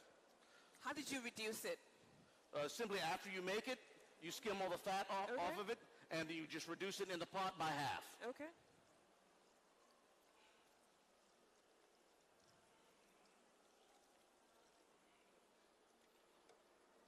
Any questions about gumbo so far? Do we have any questions? Any questions about Cajun cuisine so far? Anyone? In the back. All right, we'll have someone hand over the microphone. Please tell us your name and then ask your question. Thank you. Turn this one on. Hello, my name is Confidence. I want to ask, can you substitute beer for wine? Oh, I meant to go over that. So because this is a much heartier dish, and the wine I do use wine when cooking. I also use different boozes. So if this were a duck dish and I wanted to braise it down with herbs and it was very strong, then I would use a red wine. If this was crab, I might use a white wine. But since this is gumbo, this is dark, it's rich. I'm using sausage and chicken. I want that dark richness to pair with the beer. So it's a very good question. So I always try to imagine when I'm cooking that what would I want to drink with this? And if it's beer, then I'm probably going to use beer in that. So when I make, let's say, a foie gras torchon, the traditional Frenchman would use brandy or things of that nature. But I don't drink brandy. I drink bourbon. So I use substitute bourbon. So I just took those French ideals and then transferred them to my own.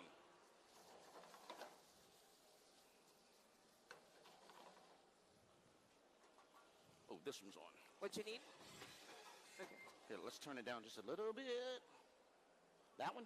There we go. That's perfect.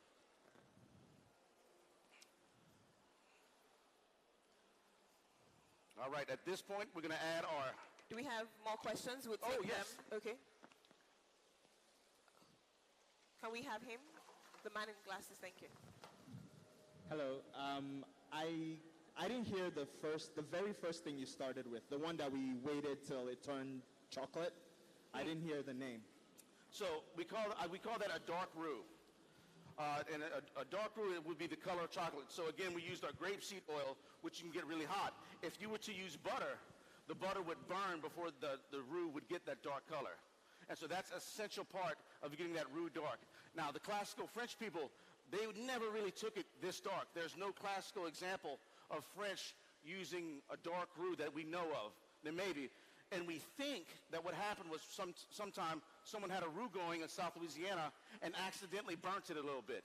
And then being, poor and not wanting to stretch it out, they said, well, we're cooking that anyway. And so they used that. Which brings up another good point about Cajun food. Why do we use roux? Why do we use rice in our sausage? Our classical sausage called boudin is a cooked sausage that has rice in it mixed with it. It's the same reason why a lot of people will use fillers, because you're not rich, you're poor. And when you grow up poor, you have to make things work and things last. So you thicken your stew with roux so it fills your belly so you can make more, so you can survive the winter. We add rice to our gumbo and rice to our sausage for the same reason. And you'll find this in any population where people who didn't grow up with a lot. We use all of the hog. I know the popular phrase these days is, yes, we're going whole hog. Well, the Cajuns have been doing that for millennia.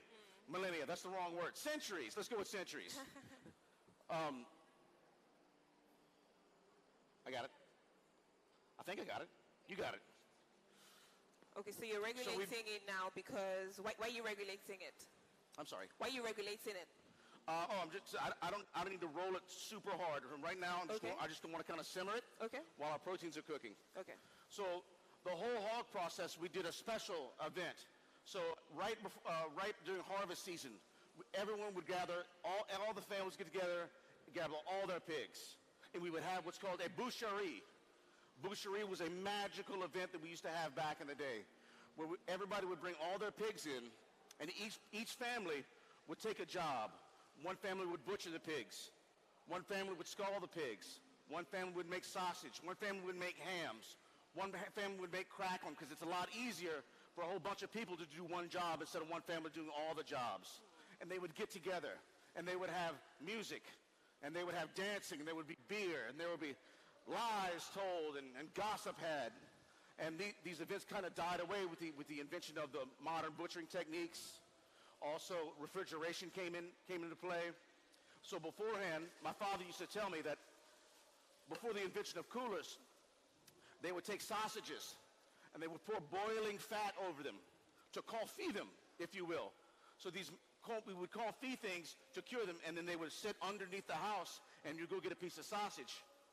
We also would smoke things. You know, we don't have the European climate. We couldn't really hang a sausage out to dry to make salami. You hang a sausage out to dry in South Louisiana, you get a rotten sausage. So we would smoke things. We would salt things. We would cure things. We would confit things to make them last longer. We would make beef jerky. And all that kind of ended, there we go, nice and brown. All that ended with modern refrigeration. So what we do nowadays is we bring those things back. We bring those old school techniques back because they taste good. Roasting meats or smoking meats taste delicious. Dark roux is delicious. Confit, great method of preservation, but other than that, it's delicious. All right, now that we've got our sausage nice and brown. And it goes in. Ooh, yeah. Great. Put all those drippings in. Hot coming over. Sink or leave it on the...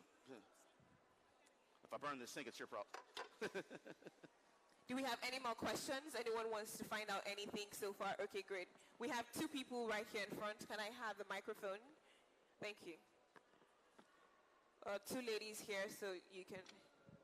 Thank you. Yeah, hello. Hello. My name is Hadi Binkwe. Yes. In absence of this grapeseed oil, can we use olive oil?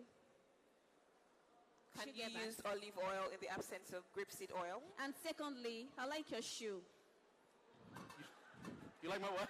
Your shoes. I like your shoe. Oh, like the shoes? Oh, yeah, look, check these out. These are my camouflage Doc Martens. Okay. Now we're runway model, a master chef.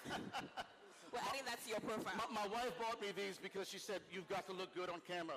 Don't you wear your dirty shoes. In fact, I can feel her texting me right now. It's like, so are you doing good? Now that we're at a simmer, why don't I use olive oil? Yeah. I don't use olive oil because it also has a low smoke point, just like butter. So I use olive oil in a bunch of different places. I love my olive oil, nothing wrong with it. But in a dark roux, it would burn. Now, if you were making a blonde roux and making another dish, absolutely. Olive oil is best on vegetables, bread, and things of that manner. So olive oil, I go through gallons of it at the restaurant. But this is kind of a sports-specific ingredient. All right, we're going to season this up with our seasonings. Okay, can we take got the next some black pepper. I don't skimp on the black pepper. In fact, when I'm roasting meats, people always ask me, Chef, what did you put on that steak? I say, black pepper. And they say, that's it? And I say, that's it. Fresh ground black pepper is not to be sniffed at. Pepper that has been pre-ground and sitting on your shelf or sitting in the store for a very long time has probably lost their essential oils. So what I do, and I tell people, get yourself one of those old school pepper grinders that you see the waiters carry. I have one in my house. I wear it out. I wear somebody's arm out. When I crack the pepper, crack that pepper till your arm goes numb and then add a little bit more. Not to be skipped. Fresh ground black pepper. Everybody say it. Fresh ground black pepper. Good. You get an A. Like a tongue twister. Well? Fresh. It's like a tongue twister. Tongue twister. It's like Irish wristwatch. Irish wristwatch. We have our bay leaves. Our bay leaves are going to add a nice earthy quality to them. If you have access to a laurel tree or fresh bay leaves, use those. If you're using dried, that's okay too, but use a couple extra. This is going to add that sassafras, kind of almost root beer quality to it, and really kind of meld the earth out to it. Really good earthiness. Cannot skip the cayenne peppers. Now, sometimes I add some fresh jalapenos. Sometimes I add some habaneros.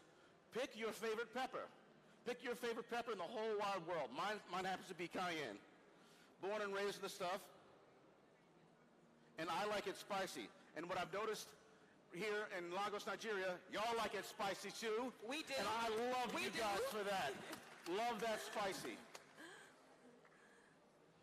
I had ram for the first time last night. And it had yaji spice on it. Am I saying that right? Yaji? Yaji? I'm saying it wrong. I know I am. What was on that? Yaji. Oh, I did say it right. And it was fantastic. But did you enjoy it? Okay, great. Great. I had prawns for the first time. We have shrimp. They're slightly smaller. These prawns were incredible. I'm having such a good time. So we add our cayenne pepper. We're going to add our green onion whites. We're going to garnish with the green onion greens later. Always a good bit of salt. Now, the golden rule of salt. You can always add more later. If you need some more salt at the table, you can add some. You cannot take it away. So you oversalt your gumbo, that's it. Kaput. You got to make more gumbo. And that's not necessarily a problem. Now, this has to simmer for about 45 minutes. Now, we don't have 45 minutes. 45 minutes. Now, 45 minutes is the time it takes for the roux to cook out. So if you're making a classic bechamel, if you're making a couvion or any other stew, sauce with flour in it, you really must let it cook for at least 45 minutes in my book, so the flour part, the pasty part is out of your mouth. We didn't have time for that, so I made a batch yesterday and reheating it for y'all today. Also, in my travels, I do some silly TV shows that are good. I've done Top Chef, like we said, and that is absolute disaster. It's a bunch of professionals, and they mess with you behind the scenes, and then you mess up on camera, and they go, "Why'd you do that?" And you go like, "Well, because I haven't slept in 2 days." 5 years ago, I wrote my first cookbook, Chasing the Gator. I am the gator. I'm always chasing flavors, and people laugh at that, but I'll go on to explain that I'm always living to chase another ingredient, to have another bite to eat. I want the next experience, and I want that to be culinarily. When I travel, I've been to Paris, I've been to Italy, been to Greece, now I've been to Lagos, and I don't do anything touristy. I never do anything touristy. I've been to New York 10 times. I've never seen the Statue of Liberty. No, but I've been to every restaurant in Manhattan. And so I'm always, I get that from my father. My father was the first person to go. The first Vietnamese shop popped up in Louisiana. We drove straight to it. And he forced kimchi and all kinds of things down my throat for years. So like, here, have an anchovy. Have some kimchi. Oh, sushi? First sushi restaurant open. Oh, here, eat it. And I hated him for it until now. And I realized, now I'm not a picky person. And I'll eat anything and everything on the planet. And I think that's, something to be remembered. Even though your kids might hate you for forcing them to eat, force your kids to eat. To heck with them. They'll grow up to be not picky, because there's nothing worse than picky. There's nothing worse than picky adults.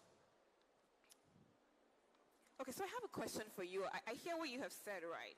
Now, what are the do-nots that can make Cajun recipes fail? Like, what things should you never do so that the food doesn't go bad? I'm sorry. What are the things the do-nots that you should not do when you are cooking this so that it doesn't fail? Things you should not do. You have to be kind of an expert to know when to deviate from the plan. So I would say, if you're a novice, if you're just starting to cook, I would say stick to the recipe. When people ask me as a professional chef, I don't cook very often. What should I do? This is like, I wrote a book on it. It's here. It's in plain. I made sure they all work. But again, heed by some of the Cajun rules. We don't mix our seafood with our meats. Don't burn your roux. Most importantly, use quality ingredients. This was taught to me by Chef Emerald. Chef Emerald would say, Isaac, if you start with grade A beef, let's say, no matter what happens, if you mess it up, then you might get to a B if you messed it up. But if you start with a C grade cow, it'll never be a B. It'll never be an A. So in fact, this is what we're putting into our bodies, and our body's a temple. Mine is the temple of Bacchus, the god of wine, but it's still a temple. So start with a good product, and even if you mess up, you'll still have a good product. Let's not forget, this is our bodies, and we're taking it with us.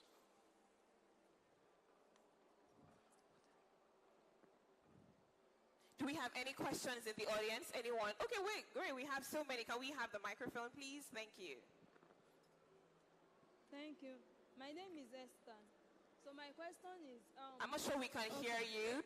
My name is Esther. Okay. So my question is, why is it that flour is very important? Like one major ingredient for making the stew. Then is it compulsory? And another one is that, is there a particular flour that we can use? Like we have different flour, so I don't know if we have a particular one we can use to make the... I use an all-purpose flour. The cleaner the flour is, the better your stew is going to be. I've actually tried to use coconut flour. I've tried to use many other flours, and unfortunately, those flours just don't work. Can we turn this down to a simmer? So I've actually experimented because some people have gluten intolerances. There are instant roux you can buy that don't have gluten in them, and I would say go that route if you want to thicken your stew without it.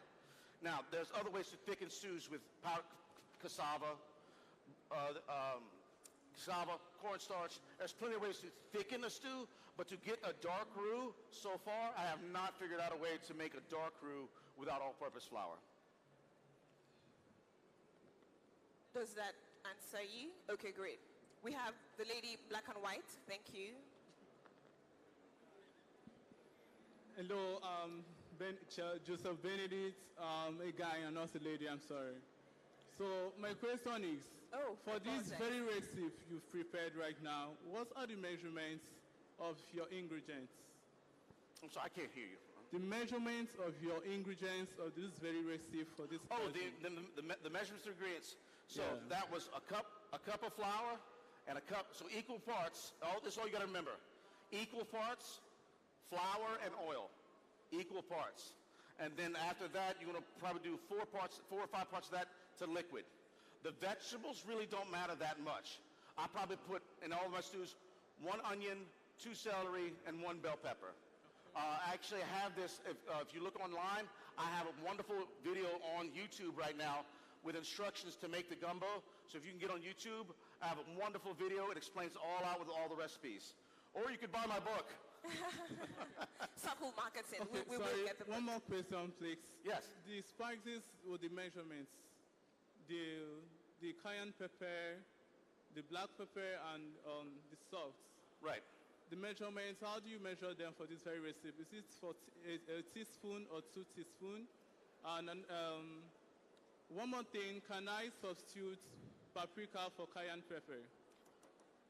You can absolutely sub paprika to cayenne pepper if you don't like it hot.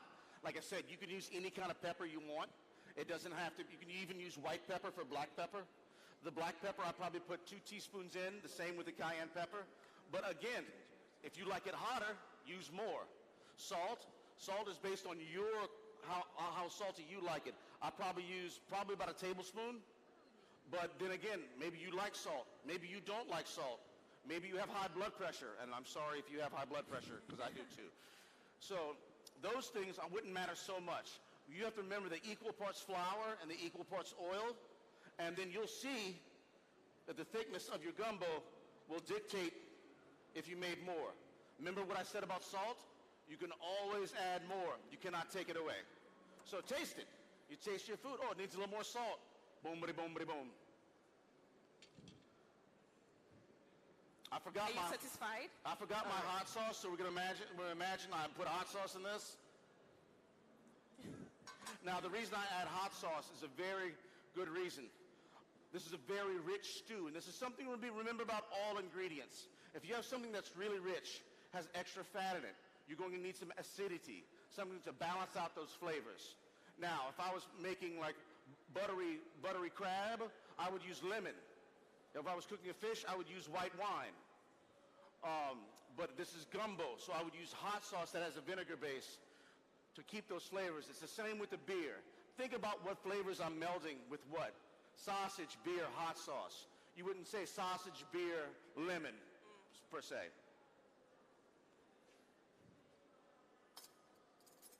Excuse me, I'm sweating. Okay, so I have this question for you. Nigerians are very innovative people, especially when it comes to meal preparations. How much innovation is allowed so that the Cajun cuisine doesn't go bad? So how much innovation can we, tweak, put a few things away from the regular recipe? Tweak it all. Okay. Do it all. Don't worry about the rules. Take those rules. Here are the rules. Trash the rules. Okay. Now, innovative. Now, the first time you make something, the first time you take one of my recipes, the first time, don't do anything to it. The second time, tweak it a little bit. Make it a little hotter. Make it a little spicier. Don't use any spice. Use a different sausage. Use quail, use duck, use bird, use deer, use anything you want. So it's important you remember to learn how to cook first before you start to deviate. I'm taking guitar lessons right now, and my instructor says, do what I do right now, and then later on, do whatever the hell you want to do. Excuse my language. So it's always important to remember, start with the basics, learn proper ingredients, and then you can do anything you want. I myself, I take those rules. Some of those rules are there for a reason. Some of those rules says that you should put salt water when you're blanching greens. That's true. That's going to keep them nice and bright and green and infuse a little bit of salt in them. So people say, don't rinse your mushrooms. I rinse the dirt off my mushrooms. It's not a faux pas. So some rules are there for a reason, and some rules are there to be broken, and some are meant to be bent. It's a good question. Thank you. Thank you. Do we have any further questions in the room? Okay, great. The gentleman with the face cap, then I'll come back to you. Thank you. Can we have the microphone to him? All right, while we're waiting for his question, talking about innovation, for you, I mean, as a chef, you've been here for decades. What is your greatest inspiration, and how do you come up with your menus? That's a great question. So my greatest inspiration, and I have many inspirations, sometimes I hear about something. Sometimes I see something on TV, crack open a magazine, open up a book, and go, oh, wow, what's that?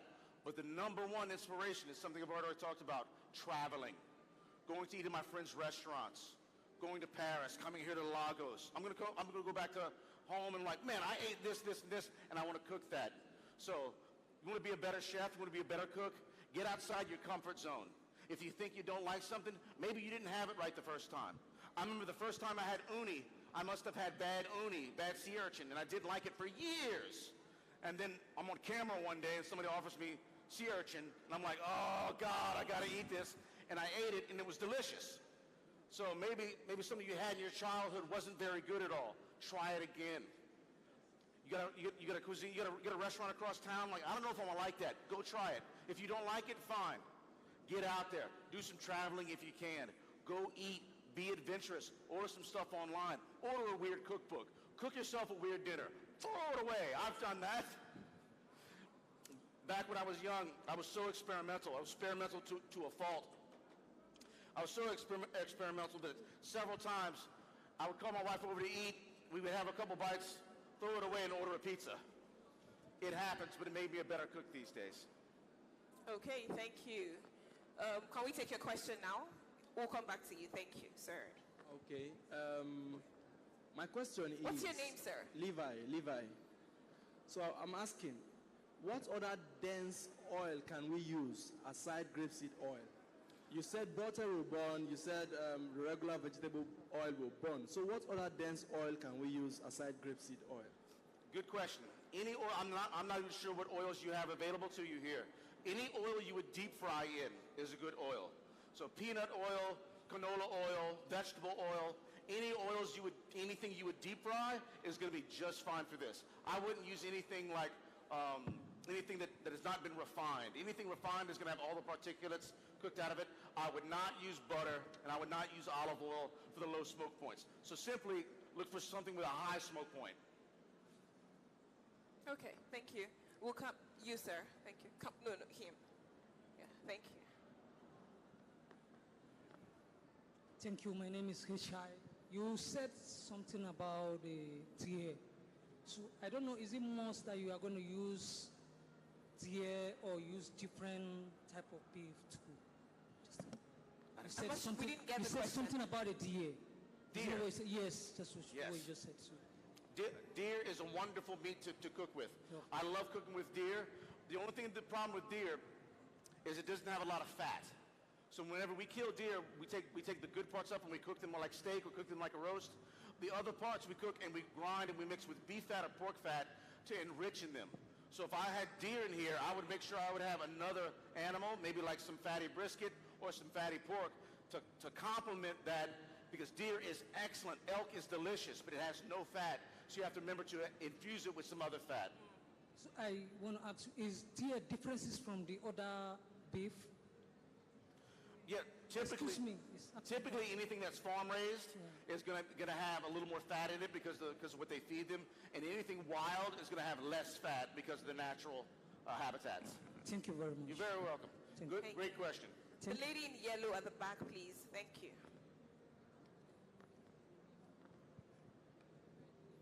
Hello, good afternoon. Hi.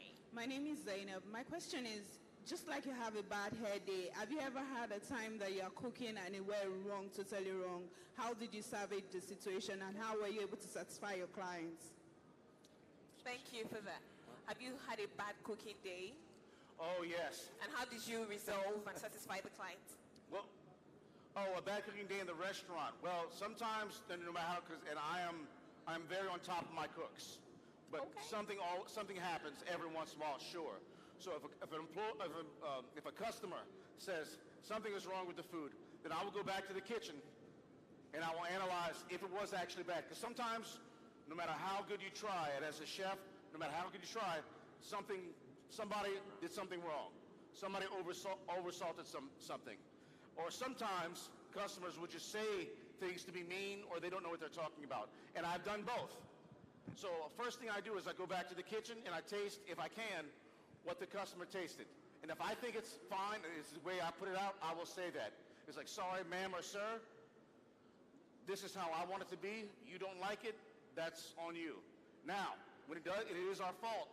I have to go out and apologize. Ma'am, sir, we messed up your meal. I would like to make you a new one or I would like to reimburse you. It's a professional thing. It does happen on occasion. You, as hard as you try, very minimal, very rarely does it happen. But every chef will tell you, like, sooner or later you mess something up and you have to own up to it. Just like any mistake, you got to own up to it. And that's difficult. Thank you. Okay?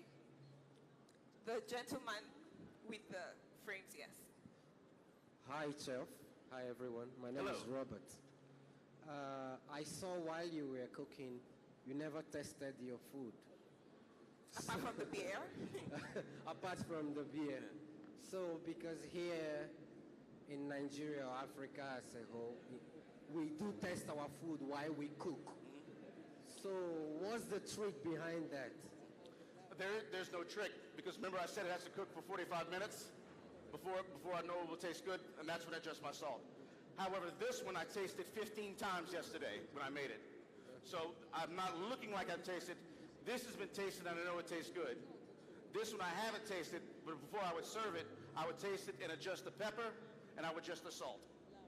Okay. And second question is, what type of salt do you use?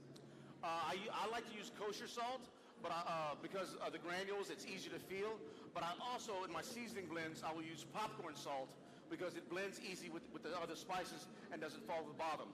I also like using flake salt for garnishing meats because it has a wonderful texture. I also like to use granulated salt for when I'm dissolving water because it's a little cheaper. So I use a plethora of different salts. Okay, can Himalayan pink salt work in this? Oh yes, Hawaiian pink salt though has a wonderful little minerality content. You can absolutely use pink salt. Okay, but not curing salt, because there's curing salt, which you're only supposed to use a little bit of, and there's Himalayan pink salt, which is also pink. Okay, thanks. You're a fantastic chef. Yeah. Did you say you are a fantastic chef, or he is? Okay, thank you. Please celebrate our fantastic super chef. Thank you. Thank you. Okay, lady on blue, thank you. So seeing that we might not be able to get... We have some gumbo ready now. I don't have enough for everybody. So how does this work? You guys fight to the death, or? No, we'll have your helping hands take it into the room. We can just go. Well, he said you're a fantastic chef, so let him taste it. I'm sorry, I'm being partial. We'll just go. Okay, for everyone who's asked the question, we'll just allow them taste it. Thank you. Wow, now everyone wants to ask questions. Even I have a question. We'll come into the room shortly, just a minute. So I was going to ask, if we can't get up to 45 minutes because of time constraints, how do we do this? You would start it the day before. Oh, great. Okay. There is no way to cheat cooking roux out. And so you can't cheat? You can't cheat. If you have a slow cooker or a crock pot, you can put it on overnight. Or what my father does, this is a true story. when he makes his crab stew, he makes his crab gumbo, he puts it on the, so we go to the fish camp, and we catch crabs overnight. We take those crabs, we clean them, and before we go out in the morning, he puts his gumbo on super low, and he puts those crabs in with his dark roux and lets it simmer. And then we go out fishing all day, we come back, and the stew is done, and we have something hot to eat after we clean our fish and relax. So there are plenty of ways. You can ask any Cajun man or woman, it's like, how do you rush it? Don't. Figure it out earlier. Okay, the lady there, I haven't come to this side at all. Okay, great. Can we have, All right. after her, one All second. right, good afternoon. Hi, good afternoon. Esther. All right. Concerning, you started cooking. Can you put the mic All right, you closer to your started mouth? cooking by adding the oil. Should we allow the oil to fry before adding the flour? And also, I just want to know, becoming a master chef, some of the challenges you encountered and how were you able to overcome them? So, The reason I get the oil hot is because I really want to increase the speed of the roux. I get the oil real hot because if you started the oil from cold, the roux could take 45 minutes to an hour. Also, when you're just like I'm caramelizing the meats before you throw them in, you get the oil hot so you get that roasted part. Think about it. What would taste better? A grilled steak or a boiled steak? A grilled steak. Grilled steak. Grilled steak, always. But it would be the same temperature because we like that char. It's called the Maillard reaction, which is just a fancy way of saying the caramelize the proteins. We get that char. I had some ram out there. It was smoked in the pit. It was all crusty and char on the outside, and it was delicious. And we could cook it the same way, boiling in water, but it would not taste the same. So getting the oil hot allows us to caramelize the proteins in the fat. It also allows us to caramelize the proteins in the vegetables. Now, as far as being on Top Chef and those food challenges, how do I deal with those? Sometimes I dealt with them very easily. Sometimes I just had a vision come into mind.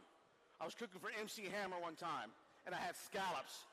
So I said, well, I'm just going to take these scallops, and I'm going to barbecue these scallops just like I would barbecue shrimp that Chef Emerald taught me. Wow! I did all that, and I won that challenge. And then I did the typewriter dance in front of MC Hammer, and it was great. And other times I fell on my face because I couldn't think of a thing to cook. So nerves can get you. Now, competition cooking is wild. It is absolutely wild because as chefs, we don't train like this. There's not a time where we go like, okay, you have 5 pounds of shrimp, you got to feed 400 people, you got 30 minutes. That doesn't happen. You know, in my restaurant, I have weeks to come up with food.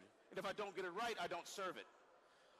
And in the real world, I can take my time and cook, and I think about things. I'm not actually a good, like, one of these guys that can just whip a meal together instantly. I have to think about the specials I write on the weekend on Monday. It's a very slow and methodical and trial and error basis. Sometimes you can just think of something and cook it up because you've done it before. And some of these challenges, they give you wild ingredients that you don't know what's going for. And that's what makes it a good show. So I'm not trash talking Top Chef, and I'm not trash talking food competition shows because they are entertaining and people like to look at them. But if it was, think about this show. Imagine the show says, okay, you have all the money and all the time in the world to cook. That's a boring show. That's a boring show. Now, how about I give you 2 ingredients, you have 20 minutes, and your hair's on fire. Ah! That's an entertaining show. So that's what these shows are designed around. So cooking, just because you're on a cooking competition show and do badly, that doesn't mean you're a bad chef at all. So I never try to trash those guys. You never know what's going through someone's mind. Some people freak out. Some people stay calm. So cooking shows are a whole other event than like regular restaurant cooking. Regular home cooks. You could be a great home cook and not be a good chef. You could be a good chef and be bad at food competitions. Interesting. Okay, thank you very much. Okay, so there. Thank you. Okay. Thank you. My name is Go. Good afternoon. I want to ask, must I add the drinks or I can just go free with my water? Must I add the drinks in the soup to prepare it? Yeah. Is it a must? To use the Did beer. you get my question? Why must not? I add a drink in the soup, in the preparation of the soup you just showed us? Talking about the beer. Oh, she's asking if it's compulsory to add the beer or any drinks at all. Oh, yes, that's what. I'm sorry. So if you're going to add a different type of drink, make sure it's the type of food you want it to.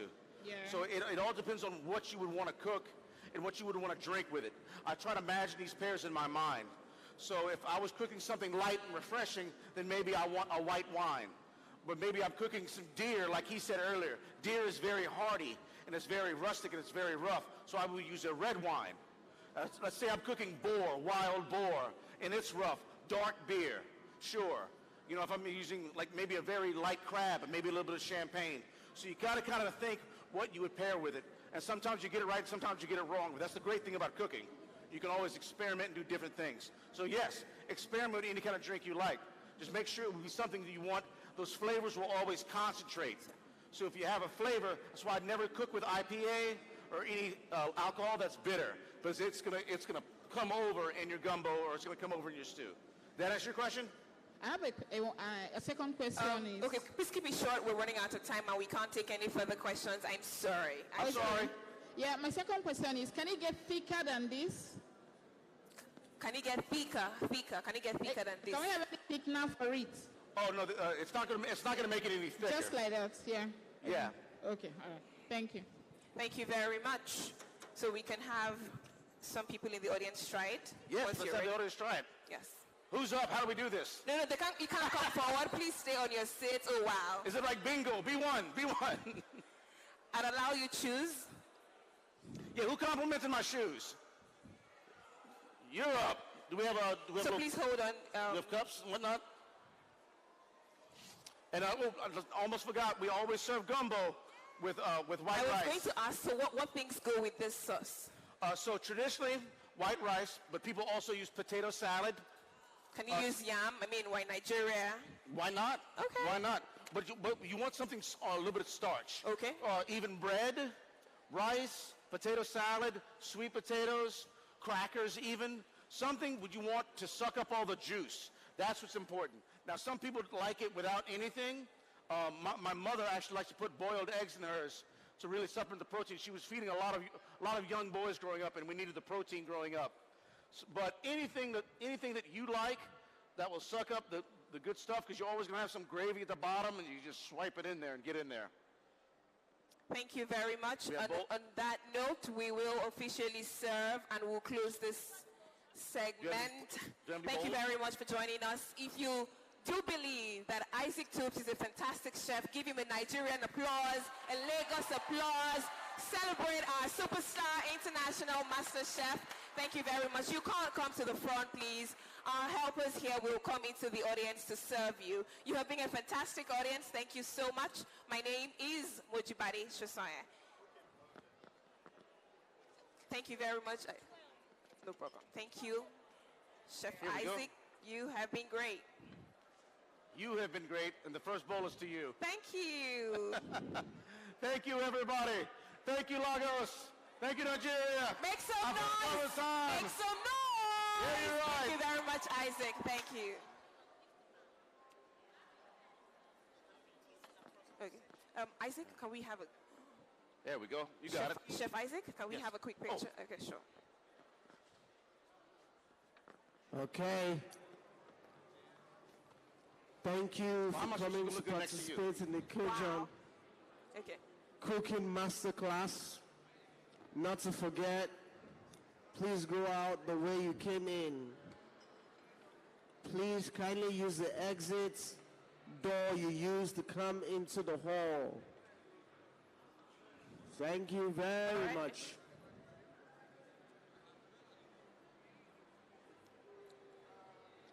Even if you want to stay for the next master class, you have to go out first. Even if you want to stay for the next master class, you will have to go out first. Thank you. Everybody go out. Everybody, let's go out.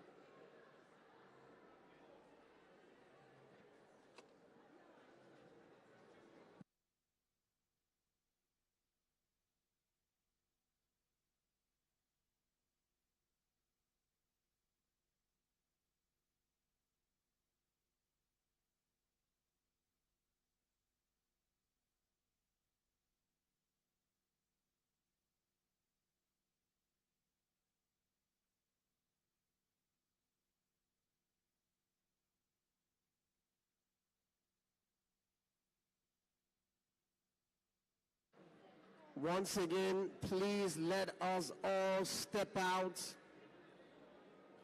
Let everybody step out. Let everybody step out.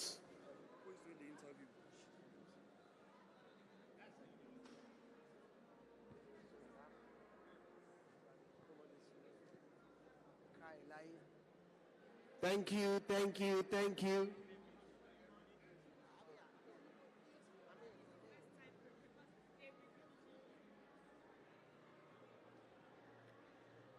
Thank you very much. I know we all want to have a taste of the Cajun, but we have another masterclass right about now. So we'll be glad if you all just step out. Thank you. Please. Ladies and gentlemen, I'm seated next to Isaac Toups, and he just gave us a wonderful masterclass on Cajun cooking. How are you doing? I'm doing so good. I've been welcomed so well by the Nigerian community and by Lagos and by the GTCO. Yeah. Absolutely fantastic time. I've had some of the best food I've ever had in my life. Everybody's been so nice, so welcome.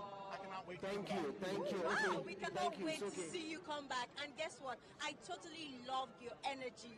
Like when he was introduced, he rushed into the hall and he was shaking everybody. You know, he was giving superstar energy. Do you have a favorite Afrobeat singer? All right, the 7 has stopped. No, I don't have to have a Sorry, favorite we need Afrobeat to singer, but I plan need for the one next because I'm hearing it class. the whole time. I'm telling Thank you, you. you actually stepped in like an Afrobeat singer, it's- like Davido. Oh, You were yes. giving- Seven has yeah. stopped So right that's my now, energy on please. stage. That's my Let's energy go off out. camera. That's my energy in your backyard. That's my energy everywhere I sorry. go. That's who I am. So when I'm on TV, Spoon for what? I don't have to To fake it. Mickey. It's just me. It's really who you are, and I love how, you know, you were explaining everything. In fact, when you explained that when Hello, you were madam. little Thank you. and you were even shorter than the shelf, and like you just described everything. Even and it if was you so want to good. stay, Now I would like to ask you, you know, can't one of stay the for things the I next heard about masterclass. you is that Everybody you has to live go out. food. Not only do you love food in your Everybody family, has to go you out. also live Thank you. food.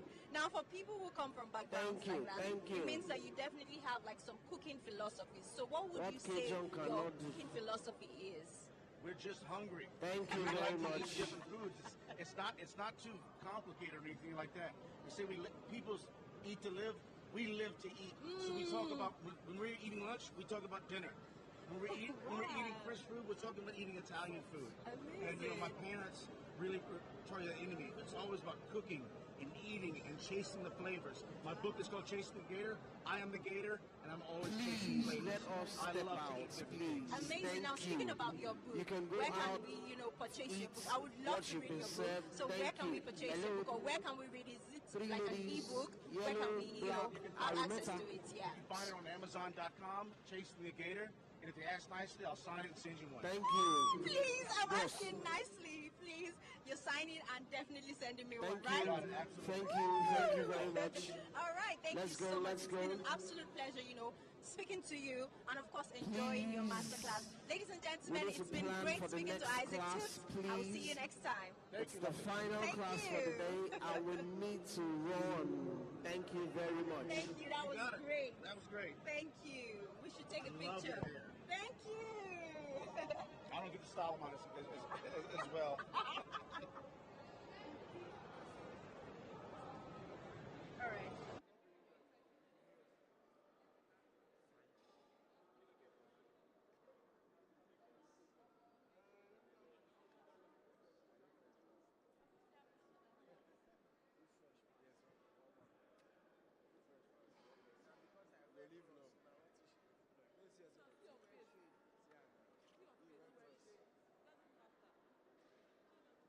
All right, thank you. Everybody out, please. Everybody out.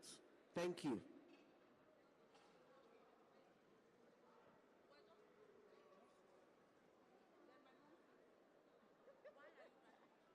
I'm coming here with my brother tomorrow. All these things people are doing to me. Yes, he was looking at No, it's fine. It's fine. Excuse me, please. No, it's fine. So when we come together tomorrow, people will give me the respect that people don't. No, we'll take special seats. We'll take special seats because it's in your magazine.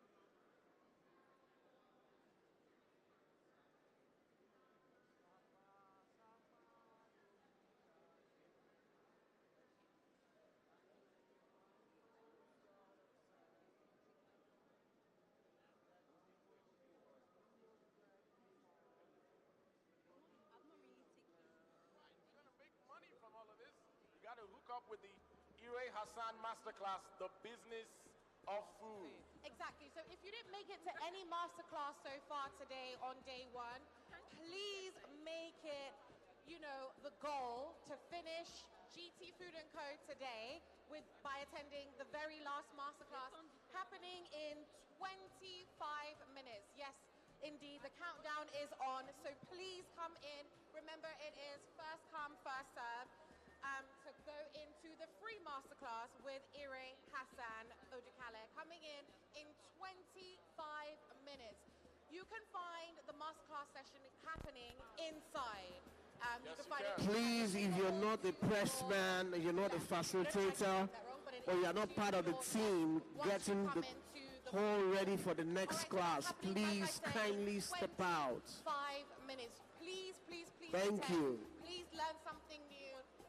Please just be passionate about food, and please attend the very last masterclass for day one, happening in 25 minutes with Ire Hassan Odukale. All right, now just before we go, I want everyone to remember, both merchants and vendors, we have several payment options that you can use to conclude every transaction. You could pay with your card, you could pay with a transfer, you could pay with the GTQR code, and you could also pay with 737. Multiple payment platforms, so walking away from a payment should not be enough. Please, if you're not part of the card, pay with transfer, pay guys getting the hall ready for the next class, or you're not part of the press, kindly step out because we're about to move to the next class. Thank you. Yes. DJ Cool J.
Saka bekele beke Esmumu sankuto Hanyana baikuto Marongata la cheke Tumile kile malabula Noginya ko pela mabaiba Tumile kile malabula Noginya ko pela mabaiba Na pela la rena chola pinono sena koloi Opecha sena koloi Opecha sena koloi Ai wayo pela la rena chola pinono sena koloi Opecha sena koloi Opecha sena koloi Pats mama mena pats mama mena pats mama mena pats Pats mama mena pats mama mena pats mama mena pats Ai bueno pela la rena chola pinono sena koloi Opecha sena koloi Opecha sena koloi Pats mama mena pats mama mena pats mama mena pats Pats mama mena pats mama mena pats mama mena pats Ai bueno pela la rena chola pinono sena koloi Opecha sena koloi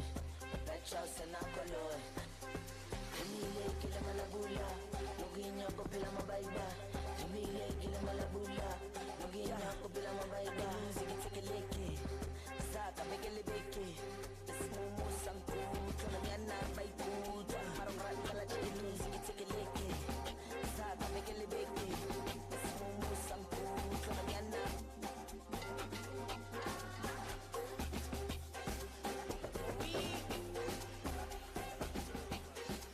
Yes, so have you signed up for the masterclass yet?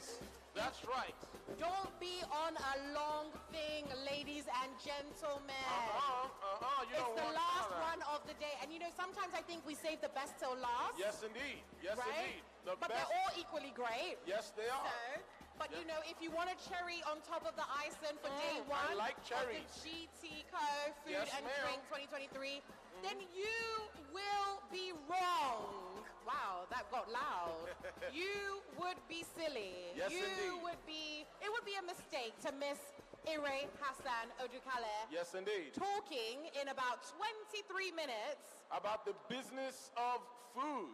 I want to know Everyone what the here. business of food is. I want to Is know it the for business of every food is as protein well. you have to charge more than you do for carbohydrates? That's or, what, I think or that's is that what the science that's of what we're food? going to learn in this masterclass. It's just going to be so much packed in this session that if you miss out on this, you've missed an opportunity to take your game from where it is to the level that it needs to get to. Yeah, So the no business- reruns, That's right. The business of food with Ire Hassan Odukale. You got to sign up for this one. Absolutely. And while we keep telling you to sign up in less than 23 minutes, I should remind you that it is free and it is on a first come, first served basis. So let's That's not right. be African about things and Yes, be late. so Let's don't- actually be on time and just make it there and learn something new. Yes, you know, because indeed. every day, while we're having a good time eating food, drinking food, let's also learn about the business of food. Yes, indeed. Don't be a brother Bernard about it, okay? You got to get your head straight in the game. So there we go. That's the masterclass, the final one, ladies and gentlemen. Yes, indeed. For day one, Yes, happening indeed. in 21 minutes. Okay. I'm being very accurate. All right, I want to say big shouts out to legendary Pintos, brand from 80s Nigeria, now pivoted to Pintos Dim Sum. They've got the yummiest Chinese, Cantonese cuisine prepared with love, flavor, precision, and high quality control. Big shout out once again to legendary Pintos, Timi Onabolu. Big shout out. How you doing, girl? Make sure that Chinese gets to the bottom of the pot. And just one last time, it is now 20 minutes to the countdown for the final masterclass of day one, talking about the business of food with a Mr. Ire Hassan Odukale.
Hello, honor and rejoice. Your mommy is looking for you.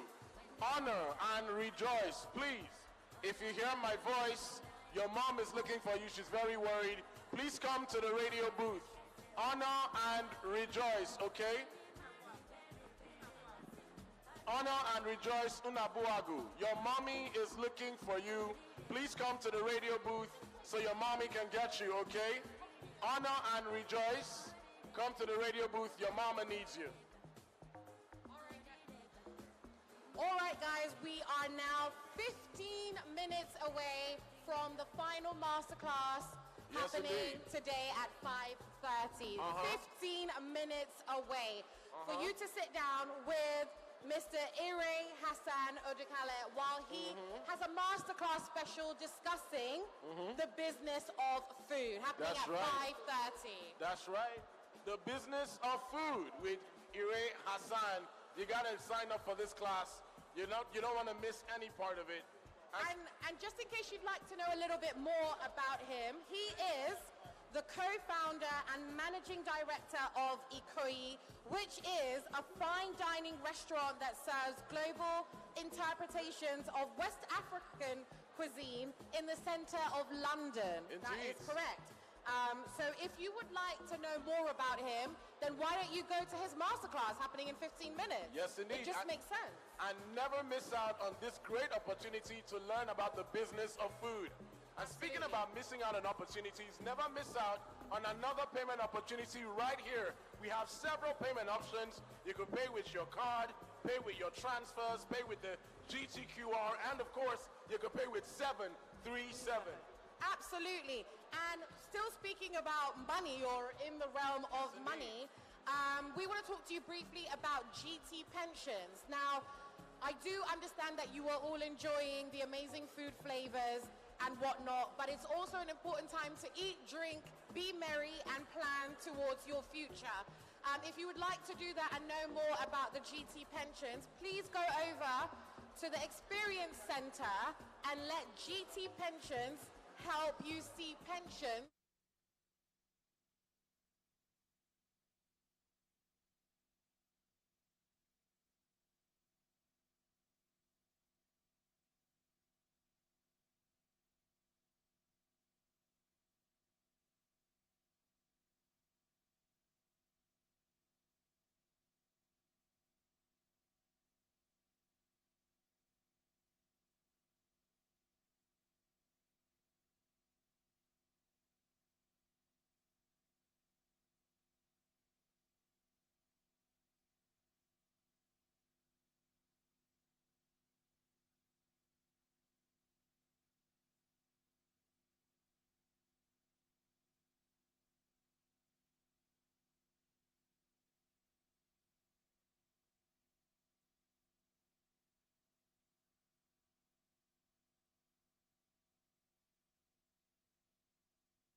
I wouldn't even want to say something like jollof rice, he could spin it on his head. Oh yeah, of course. So if you want to know about the food business or the business of food, you really want to attend the last masterclass of day one with Mr. Ire Hassan Odukale. That's happening at 5:30. So you have 15 minutes to head to the very far left. Yes, indeed. Of the hall. Yes, indeed. And queue up for that, happening in 15 minutes time.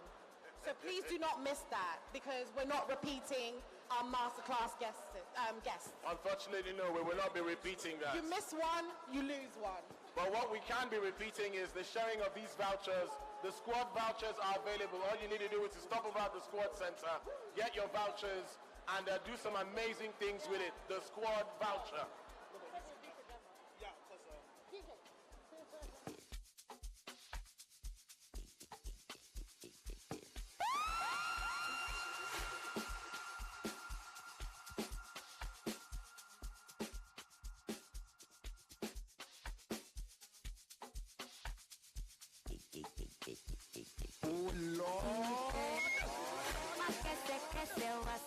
Party now. My kese what's in the party now.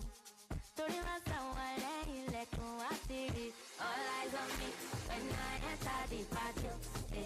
All eyes on me when I enter the party. All eyes on me. My kese what's in the party now. Money, money, baby, baby, what's in the party now. One bit, one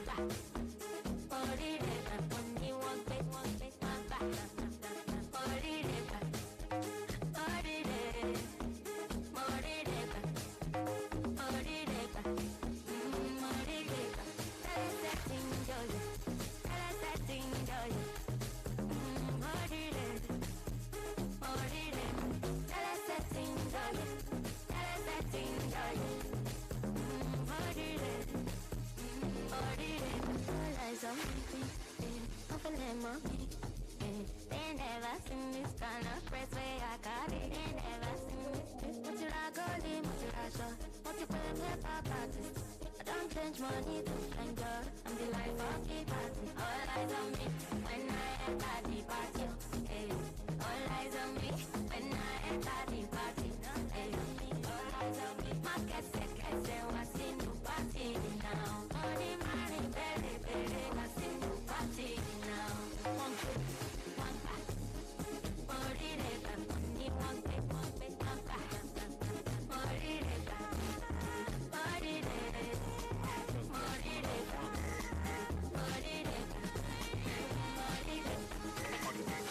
talking about love. Just wanna have fun. Stop looking for the right one. You gon' get yourself up. Just wanna have fun. I swear you cash if you know how to dance. On new work, talk from us. Hoping in my boom. Don't say I'm wicked, I'm bad. She grew down bossy. Look at that ass. She gon' give me a chance. Swear down, all she needs is a glance. Alright. You need to learn today.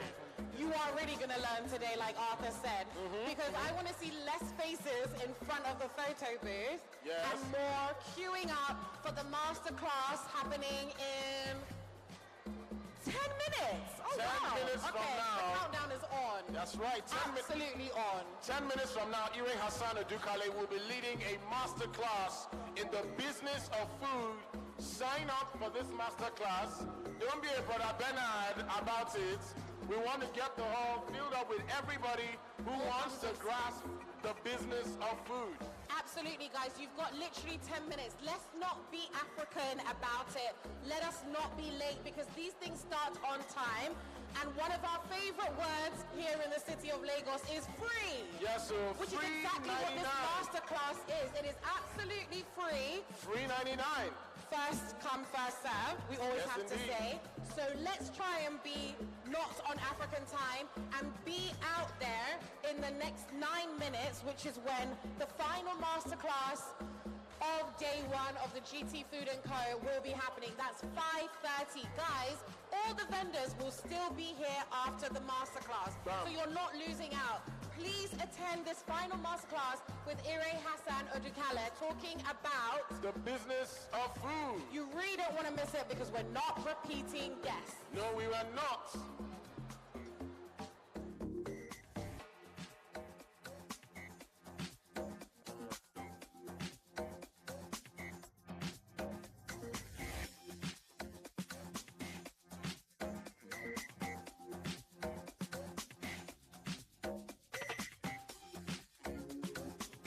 Just wanna have fun. Stop looking for the right one. You gon' get yourself up. Just wanna have fun. I swear you cash if you know how to dance. One new work talk from us. Open in my boo gun. Just say I'm wicked, I'm bad. She grew down bossy. Look at that ass. She gon' give me a chance. Swear down, all she needs is a glance. I wanna know what my battle. She made it can't go. She know I'm go home. Although I'm from the ghetto, let me be ghetto. Oh, I'm just say I'm wicked, I'm bad. Just say I'm wicked, I'm bad. Just say I'm wicked, I'm bad. Good and bossy, look at that ass. Good and bossy, look at that ass. Good and bossy, look at that ass. Just wanna have fun.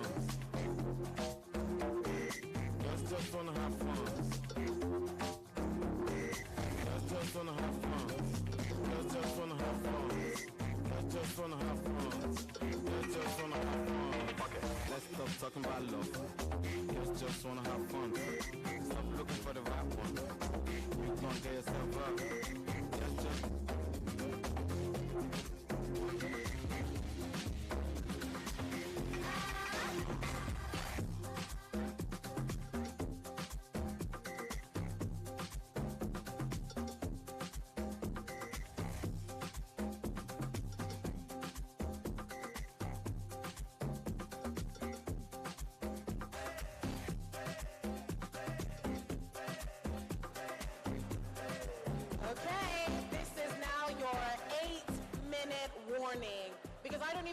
takes 8 minutes to get there from outside, inside, wherever you are. This is your 8-minute warning. Or are you looking at all the amazing edible distractions in the hall?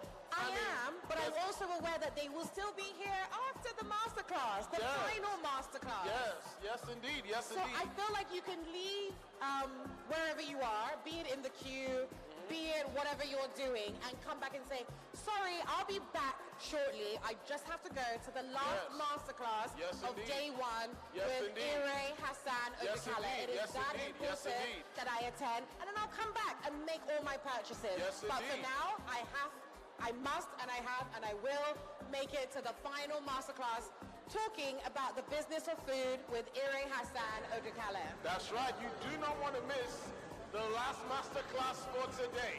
Because if you miss it, you've missed it. Forget about it. You snooze, you lose. There's nothing else I can tell you. Free. Guys, I really feel like we love the word free, so I need us to utilize it. Yeah, so literally, guys, to the very end, the opposite side of the radio booth, the very, very end, is the hall in which the masterclass with Ire Hassan Odukale will be taking place. Yes, indeed. No ads, no sign-ups. Just register and walk straight in. Literally. For this 5-star masterclass. And final masterclass of day one.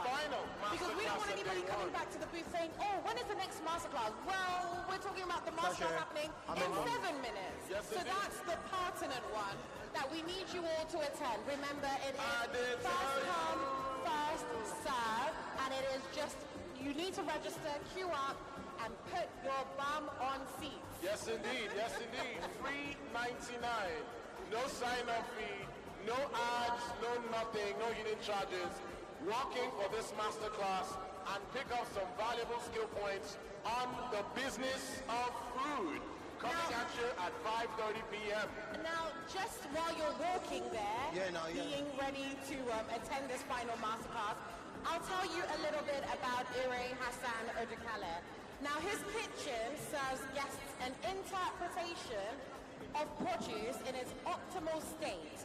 You know, he likes to harness as much flavor as possible whilst respecting the true nature of the ingredients. So, you know, whatever he does with jollof rice, with beef, with fish, it's still going to taste like that at the core, but he's going to bring about flavors, you know, that will entice you and make you think, oh, I could have done that. You are correct. You know, and that's part and parcel of the business of food. That's right. So what I would like people to do is attend this masterclass and then come back to the radio booth and tell us, oh my God, thank you, Aura, thank you, Arthur. Yes, ma'am. That was really valuable. I learned so much about the business of food. That's right. We're doing you a favor, do us one back. Big favor, big favor. So don't say we've done nothing for you today. Pointing you to the last masterclass of the evening of day one. Ire Hassan Odukale coming at you with the business of food. 5:30 to 6:30 p.m. It starts top half hour, 5:30 this evening. Really? Your mic, is it working? Mic check. 2, 1. And it's the final masterclass for the day one at the GTCO Food and Drink Festival. Final masterclass. Hey, is it the most important masterclass? I will bet so. Because after you've tasted everything, you've learned from the masters, you've learned from the chefs. Everybody has to get to know the business of food, right? Else you make a raw food business person. And that's why at this time, this very moment, as they say in Yoruba, the biggest masquerade comes out to dance last. Ladies and gentlemen, welcome to the final masterclass for day one! Okay, I'm in the wrong room. Off I go. Come on, guys. Where's your energy? Welcome to the final masterclass for day one! Oh, yeah. And guess what? Today, all the facilitators so far have been from the abroad. But our facilitator, the final facilitator, is your brother, is my brother, is our own boy, ladies and gentlemen. Who's excited about that? Now give some loud applause, Nigerian noise and excitement for the final masterclass for today. Come on, make some noise! Yeah, it doesn't matter. I can bet that if I do this without the mic, my woo will be louder than all of your woos. Should we try it? Should we try it? Yeah, tell me to make some noise.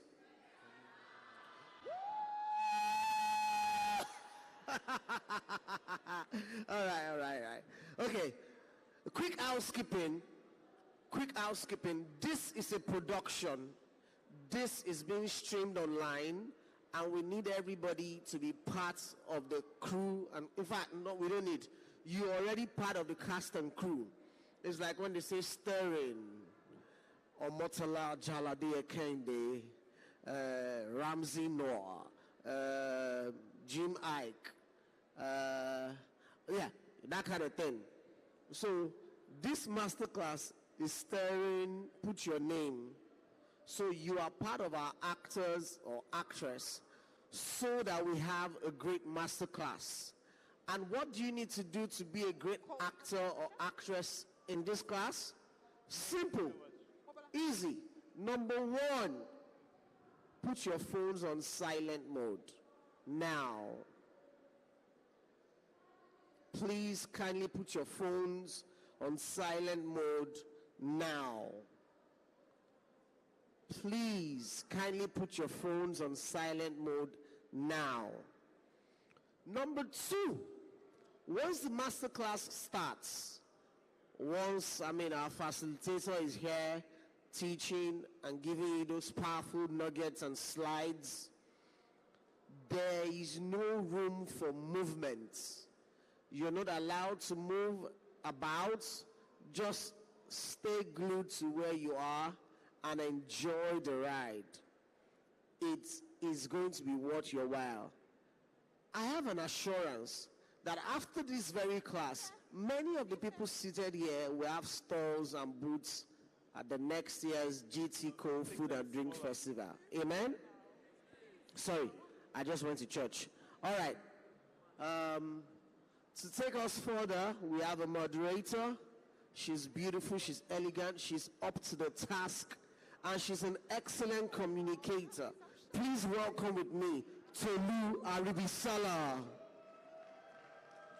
Those that know, give it up for Tolu Aribisala. Isn't she love? Oh, sorry, bye-bye. Hello, everyone. Please, it has to be engaging. If I say hello, please say hi. If not, I'll leave. Hello, everyone. You're welcome to the final masterclass session for today, day one at GTCO Food and Drink 2023. I'm super thrilled to be here, and I'll be your moderator for this session. My name is Tolulokwe Aribisala, and as you know, we'll be speaking about the business of food. I imagine that a lot of us here would either have food businesses or aspiring business owners, food business owners, so you're in for a ride. I'll be joined by our guest in a minute, but before he comes up, I'll just do a brief introduction about who he is. He is the co-founder and managing director of Ikoyi London Limited. That is a micro-seasonal fine dining restaurant that serves global interpretations of West African cuisine in the heart of London. Sounds very exciting, right? Yeah, you're going to be learning a lot about that. He boasts of several years of experience in the hospitality industry and is a gastronomic enthusiast, amongst other things. I'm about to call him up, guys, so I need a very warm and resounding round of applause so he can make his way up here to make his presentation. All right, guys, round of applause. Thank you.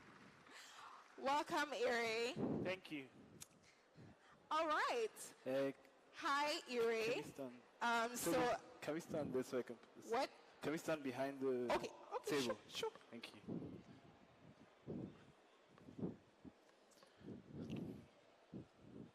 All right, guys. So we have Iri Hassan Odukale here with us, and he'll be taking us through the business of food. He's going to be making a presentation, so I'll allow him go straight into it.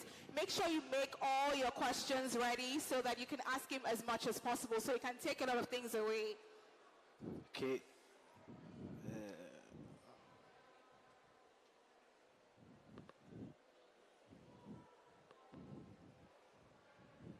Hello everyone, my name is Ire Hassan Odukare.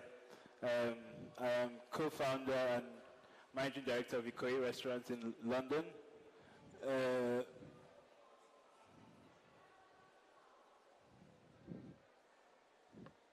I think the screen is a bit frozen, but while we wait for that to come up, can you just tell us a little bit about yourself? I'm sure the audience is actually excited to know more about you, how you got here, how you started your business. It's such an exciting journey, so please share with us. Okay,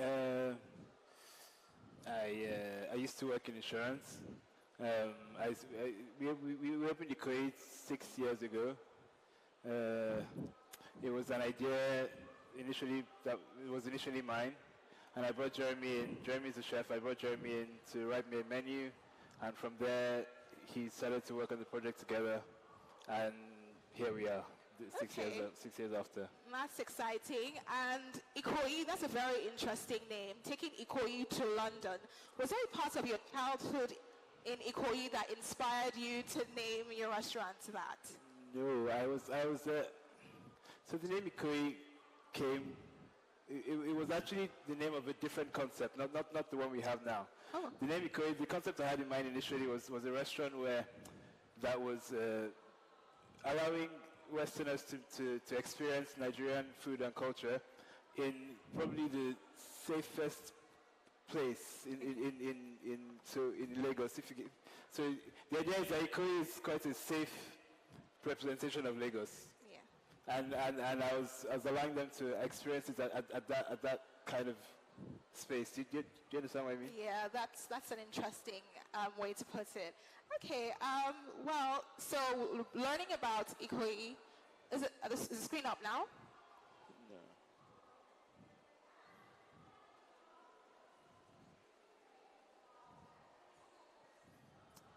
Okay, so learning about Ikoyi, I understood it to be a micro-season sort of menu restaurant. Can you speak more about that? That's relatively new, especially here.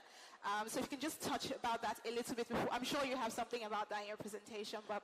Okay, so what that means is that our menu is determined by the seasons. Micro-seasonality goes a bit deeper than that. Our menu is determined by our producers, our farmers, our fishermen. They send us produce every day. Whatever they send is what we cook. So because we don't have a menu that guests can choose from, the menu is a tasting menu, and everyone has to have the same tasting menu. We have the option of serving anything because there's no expectation. So guests sitting next to each other could have different tasting menus. If an ingredient runs out, we move on to the next one. Okay, that's really interesting. I think the screen is up now, so you can make your presentation, and then we can take questions from the audience.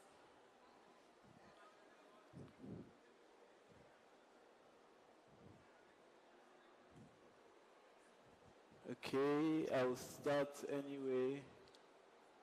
Okay, so the first slide is just introducing the restaurant, who we are.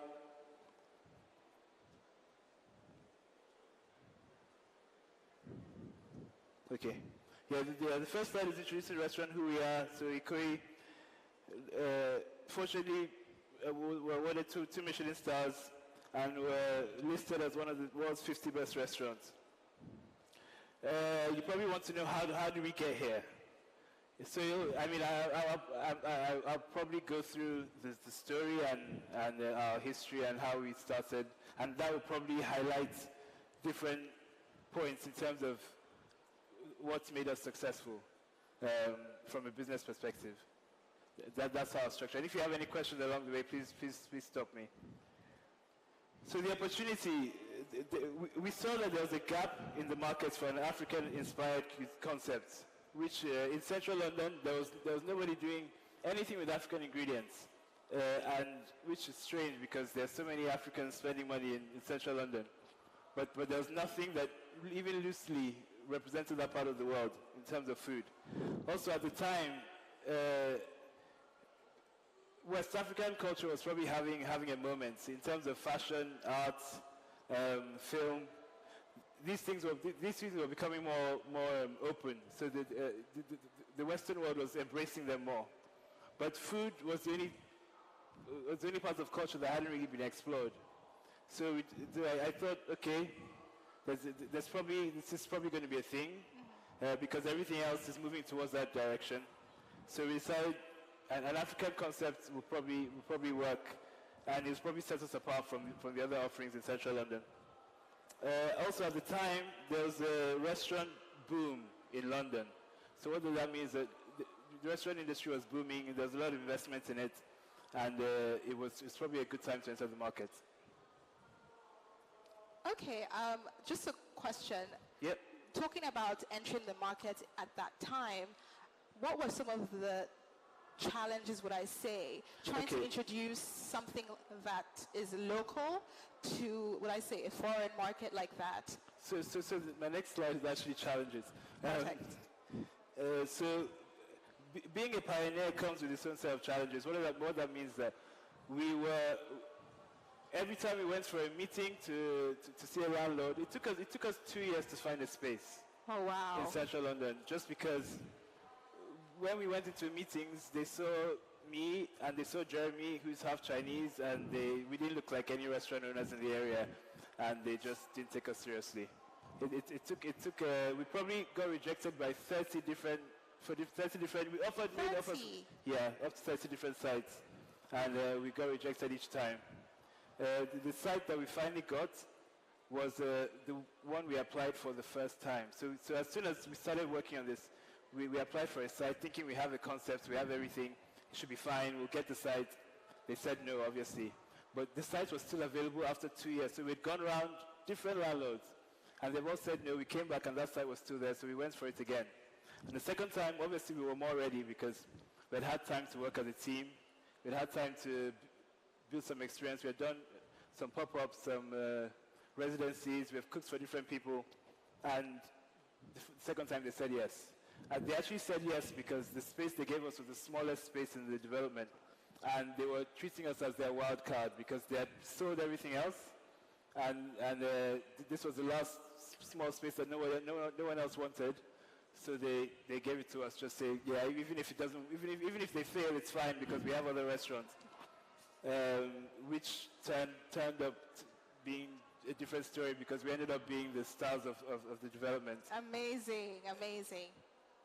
So there was a lot of rejection. We were told no many times, and there were many times where we probably thought, actually, this is probably we probably have to move on with our lives and face reality that this is not going to happen. But and the site that we went for, that we actually eventually got, was probably our last try, because we had been working on it for 2 years. And if you're trying to open a restaurant for 2 years, people ask you what you're doing, and you say you're trying to open a restaurant. They're like, okay, where's the restaurant? What's the restaurant called? So it's hard. The process is quite challenging because you don't have anything solid on paper, so anything that people can see that you're doing. So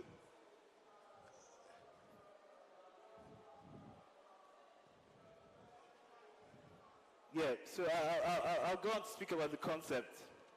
Our restaurant is quite personal. What that means is that, and that's probably what makes it unique, and that's probably what makes it stand out. And people struggle to. I mean, people. It's not a restaurant that you can copy, because it has our own identity. What that means, Jeremy and I's identity is quite built into the restaurant. So every little decision, from the plates to the design, were involved in every aspect of it. And I think if for a food business, that people can see when the food business is not owned by anyone. It's owned by faceless people, so some big corporation. It's different when the food business is actually owned by people who you can see and you can relate to, and you can see that these people actually care about the business and are trying to create something that's unique. So essentially, the founder's personality plays a huge role. Exactly. Yeah. Okay.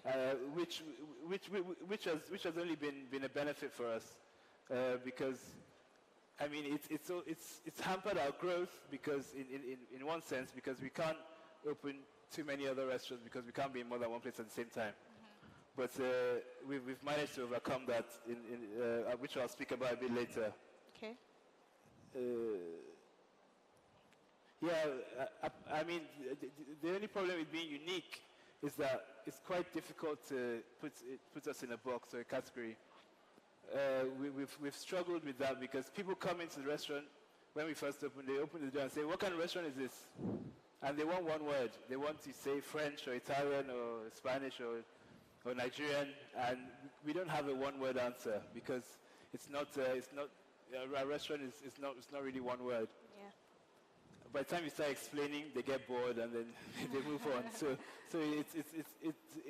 the uniqueness is a good thing, but it's also made it hard initially for us to market ourselves. Yeah. Because when you're marketing yourself, people need to. The world loves putting things in boxes.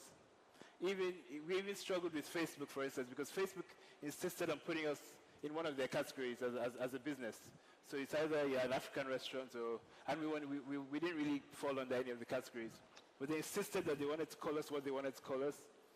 And that probably led to a lot of problems because West Africans were coming into the restaurant and they look at the menu. Nigerians as well, and they say, "What's this?" And they throw the menu on the floor because the food wasn't authentically Nigerian. And we never tried to create an authentic Nigerian restaurant or West African restaurant. But because we were the only ones using those ingredients in central London, we became the champions of West African food in central London, even though that's not what we were trying to achieve. That's interesting. So before you move on to the next slides, I wanted to leave room for questions, the audience. We have a hand up. A lady over here would like to ask a question. Please, can she have a mic? Thank you.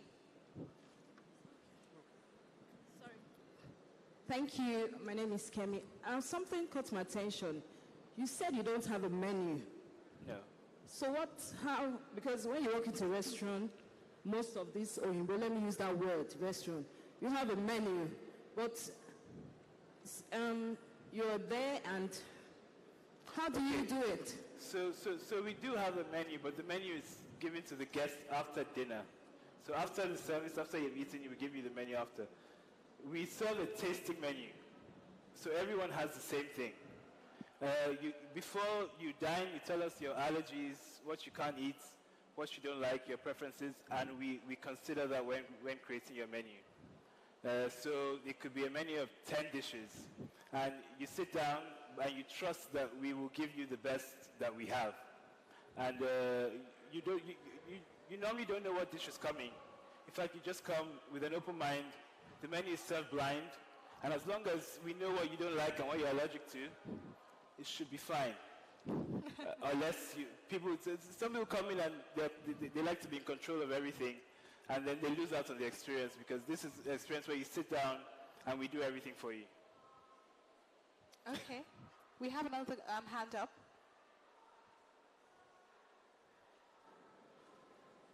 So while the mic is getting to her, you said you explained why you don't have a menu. How are you able to manage having such diverse food options and balancing with consistency, quality, all of those metrics that set you apart? I think it's hard work, but I think the key to that is the sourcing. We have really good relationships with our farmers, our fishermen. All the food that we give, all the food that we receive in the restaurant, we have one-on-one discussions with like the people that are picking out the vegetables at night. We speak to them and they tell us we keep in contact with them, so that, and what that ends up happening is that we end up getting the best. So they give us the best of what they have, and I think that really helps in terms of the consistency of our produce and the menu. Okay, thank you. Hi, good evening. My name is Ejiro. So I want to ask, you said you were rejected up to 30 times, and this took about 2 years. What kept you going? What did you see, or what were you looking forward to? How did you just keep trying until? It's not easy to keep trying, actually. I can't say it was easy. As I said, we were about to give up. That was probably the last go. But what kept us going? The fact that, we were doing events. We were cooking for different people, and we were seeing that people we were gathering a following, and people were supporting us and were interested in what we're doing. So for that reason, we felt that there was probably something there, something that we should keep pursuing. Okay, one more question so he can continue with his presentation, please. Iri, I just want to ask you a question. My name is Olisa. My question is, you are rejected. Yes, fine. Is it that you don't have a sellable business plan that shows where the income is coming from? Good question. So the thing with Central London at the time is that there are finite spaces. There are not that many spaces you can have a restaurant in because it's Central London and most of them are occupied. So the spaces come up very, very, very rarely. And even if they're new developments, and what happens is the agents, they market them straight to the big restaurant groups or the people who have other restaurants in the area because they've proven themselves. If you're a new independent concept, you will have to have proven yourself somewhere else, maybe in the suburbs, and they can see that you can have a successful business in the area. Otherwise, they are reluctant to give you a space because they don't trust you. And they looked at us, just a couple of young guys. I mean, they didn't really have confidence in us as business owners. Okay, so we'll come back to you. Just get your questions together. Let's just go on with the presentation. Thank you. So the team. Sorry, the previous slide. Yeah, thank you. I would definitely recommend finding a business partner if you're going to business of food. Jeremy and I are very different, and I think that really helps. Where I struggle, he comes in, and where he struggles, I come in. I don't think either of us could probably run a food business independently by ourselves.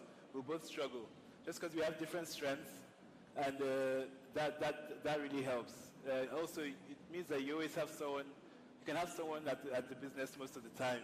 If I'm away, he's there. If he's away, I'm there, and which is very helpful because food business is something that you need to, especially if you're doing it at a high level, you need to keep your eyes on the ball all the time. Little mistakes can probably lead to putting a business in a lot of trouble because it just takes something to happen. It gets out in the media, and the perception of the restaurant changes, and you start to struggle. So it's almost first few years. It's almost it's very necessary that one of you is there because you have a team, but it's not their business. At the end of the day, they're employees. They're coming in, they're earning a salary, so they're probably not. They're not going to care as much as you do. So it's important that you're there just to make sure that the standard is kept up. Hospitalitarians. So what are hospitalitarians? So in the restaurant business, it's a very easy business to if you're looking for a job, it's probably the easiest job to get as a waiter or a waitress because it's the entry is very easy. You don't have to have much experience. And what happens is that people now perceive it as not something that's not really a career. It's just seen as something that you do as a student when you're trying to earn some extra cash. But if you want to find good staff, there are two different types of people that work in the industry. People that actually care about the industry, they're actually interested in it, they actually want to, they have it in them to want to serve people, to want to take care of people, and you have the ones that are just looking for a job. So it's important that you find the people that actually care about hospitality. Those are who I call hospitalitarians, because they will definitely make better team members than the casual staff who are just looking for jobs. Okay. And my last point on team is that if you can, it's important that you give your team a share of the business. What that means is that you can have some equity devoted to the team, because that will give them ownership, and it will make them more feel more responsible. And even when you're not there, you can be sure that they'll make sure that the business is going on the right track, because they feel connected to it more. Okay.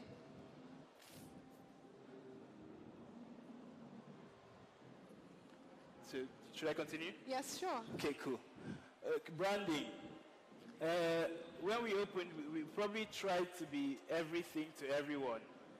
What that means is that when we first opened, we were serving an a la carte menu. We had a menu. You come in, you order, and the first 3 months were very busy. There was a big rush. But then in January, it went quiet. And we just thought it was January, if people would come back. February was still quite quiet. March, still quite quiet.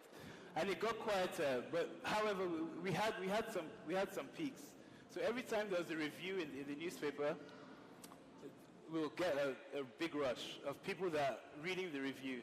If it's, in the UK, the newspapers are they're very structured. So different classes read different papers.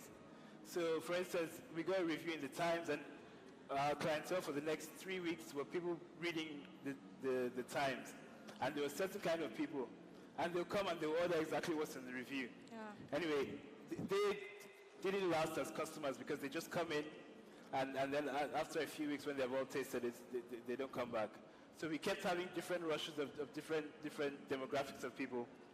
But then that was the only thing, because overall it was getting quieter. So by June, we probably were at our lowest points, and were considering closing the restaurant because nobody was coming through the door. We had services where it would be 2-3 people coming for the whole evening, and one of those 2-3 people would order a bowl of rice, and that's it. And they'll sit on the table for 2 hours. So a bowl of rice was £20. And considering where we were and our rent, £20 doesn't work. So that's the point we decided to do the tasting menu and stop trying to please everyone. We decided that we're just going to do what we know we're good at. Because when we did events before we opened, we always did a tasting menu. So we said we're just going to stick to that, and we'll have a certain price. And at least if there are 3 or 4 people coming in, we know that they're going to spend a certain price, and we're not going to have a £20 bill at the end of the day. So, and people started coming in, and people started seeing it as an experience.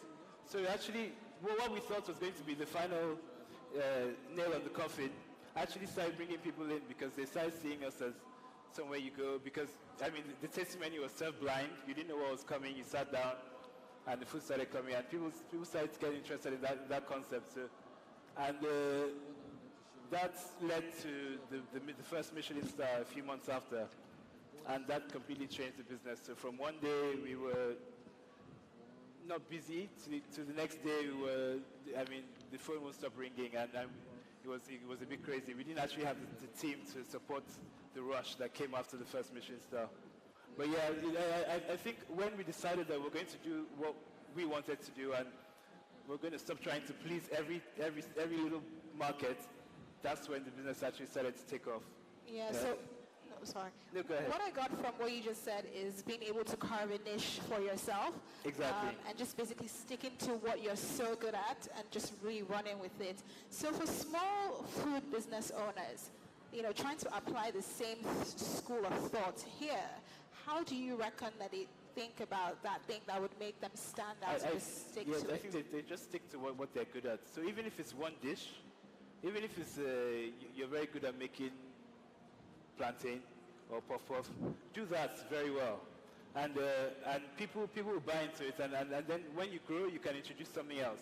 But I think it's important that you start with just that one thing, because the standard would be higher than if you had many things that you were doing at not so good a level. So it's better to do one thing very well than to do many things with mediocrity. Okay, do we have any questions about, okay, a couple of hands are up. I think we should take this side. Over here, please. We've been here for quite a bit. So a few hands up over there, please. So thank you very much.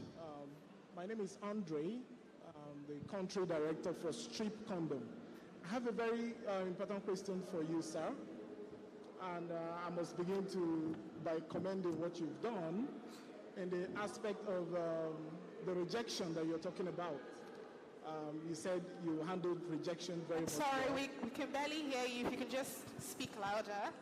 Sorry. Anyways, I think it's okay, I will try to speak louder. I can hear you. Yeah, so I'm saying that you've done a lot of job in the persistence and the rejection that you talked about, but I have a very important question for you.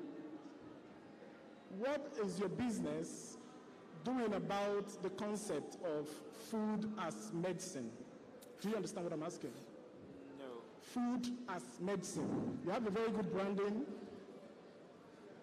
Food as medicine. Food as medicine. Okay. Do you understand that concept?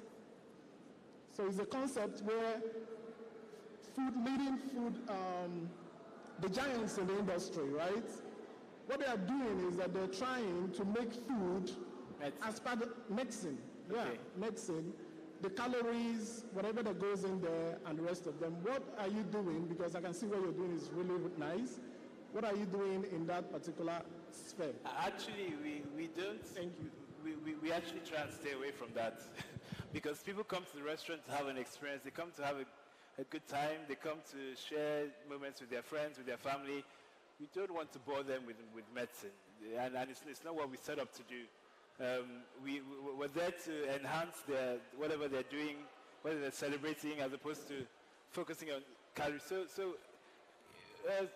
It's also happening in the UK. I think you have to write the calories on some of your menus. And but I think restaurants like ours can get away without doing it. But other restaurants like McDonald's, and they have to write the calorie on the menu, which I think, I don't know. I'm not a big fan, because people should know what they're eating. It's not for the restaurant or the food business to tell them what they're eating. They should know what they're eating if they're choosing to eat it. And also, if you're going to have a good time, you don't really want to see the calories that are next to the food. And it doesn't enhance the experience. I think it takes away from it. I can relate to that bit. I don't check my calories. I just eat. Yeah. Okay. Any more questions? Yeah, my name is Stephen Kayode.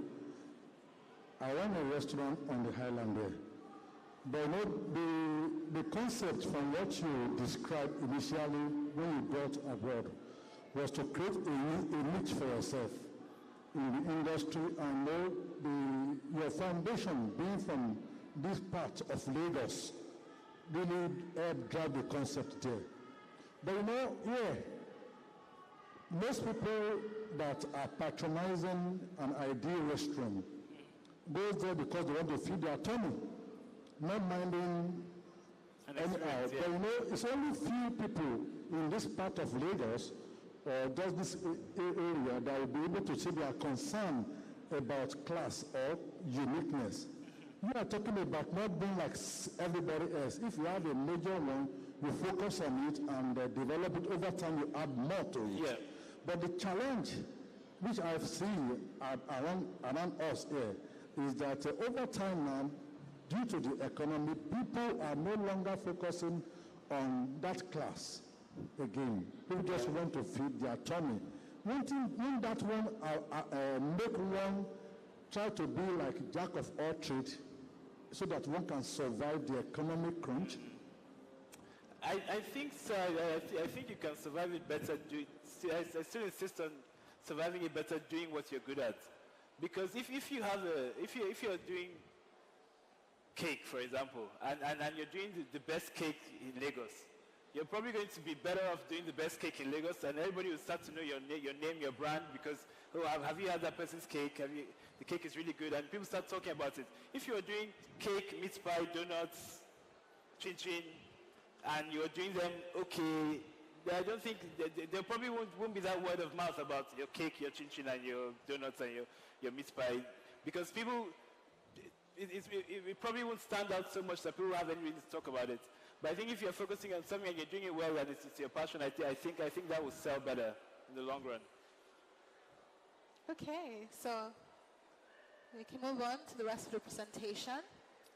Okay, so as I said, we were close to shutting in the first summer, but then we gathered our team around and we said, look, if we're going to close, what we need to do is stay open, is be excellent in every aspect of the business. So everything we do, how we have to do it 10 times better than everyone else, just because we're trying to stay afloat. And I think that is what helped in terms of bringing Michelin knocking on our doors. I think what for us was a survival method became what Michelin saw when they awarded us our first star. So I think it's very important. Every little aspect of the business, you just talk to your team, and nothing should be done without care. Everything matters. Everything is important. Even, we take the handling of our produce very seriously. So when produce comes into the restaurant, we handle it in a certain way, like the vegetables. Chef will never allow anyone to just throw anything in the fridge, or everything has to be cared for, washed properly, taken care of, because that is our product. That's what we're selling, and that way we take care of it. It feeds through to the whole experience. It starts there, but everything else is treated that way. Also, yeah, this is the problem with that slide, but yeah. So basically, sorry, you can go back. You can go back. Back. Thank you. Yeah. Also, there's something I wanted to speak about is maintenance culture, which I don't know. From my experience in Nigeria, it's not as strong as it should be. We don't really we open businesses, but we don't really want to invest in them and take care of them and keep the business going for years to come. And the businesses here seem to have a shorter lifespan, and I don't think that has to be. People come, they make money, and then they're quick to move on to the next thing. But I think there's something to be said in having a business that can stand the test of time, and that only happens if you invest back in your business. You have to every few years you have to renovate. You have to make sure that the space is looking as it was when you first opened, and everything is still at the standard you were aiming for when you first opened, as opposed to leaving it to just degenerate and become a different restaurant. I think it's very important that you keep the standards from day one, so that people coming every time are having the same experience. Not that somebody will come someday and something will be different, or something's not working, or and then they have a different experience from the people that came when everything was working. Mm-hmm. Everyone should have the same experience every time they come. You shouldn't have the guests shouldn't suffer because the team is having a bad day, or because I understand that's harder here. That's a lot harder here because businesses don't really have the support from the government that they need to keep those things in place. So I appreciate that, but as much as we can, I think we should just try to keep the maintenance culture up. Okay. Any more questions? So a couple of hands have been up, so just want to take one or two before you continue with the presentation.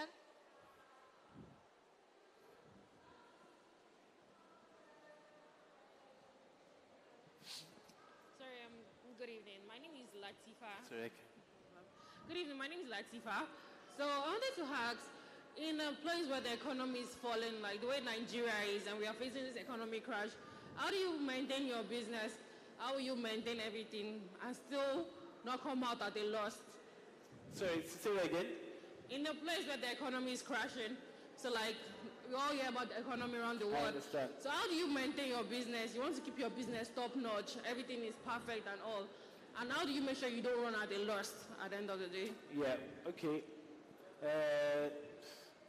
I guess if it depends. If your customers are still coming in, you shouldn't be. You should still have a business as long as they're still coming in. No, if you're losing customers because of the economy, that's a different situation, and that's, I think, it's probably not the easiest thing to deal with. You probably have to scale back. But if people are coming in, you think you can find creative ways to change things. So if before you were depending on a certain product, and it's not available anymore, you can.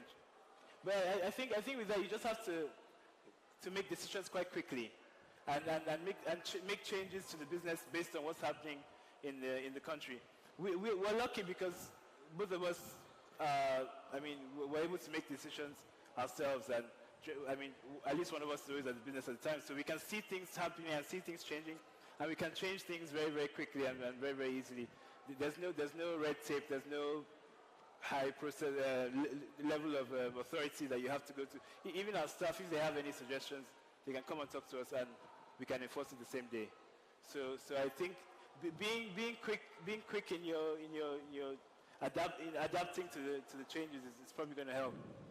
Okay, we have one question. One young man's hand is up. It's been up for some time, so let's take his question.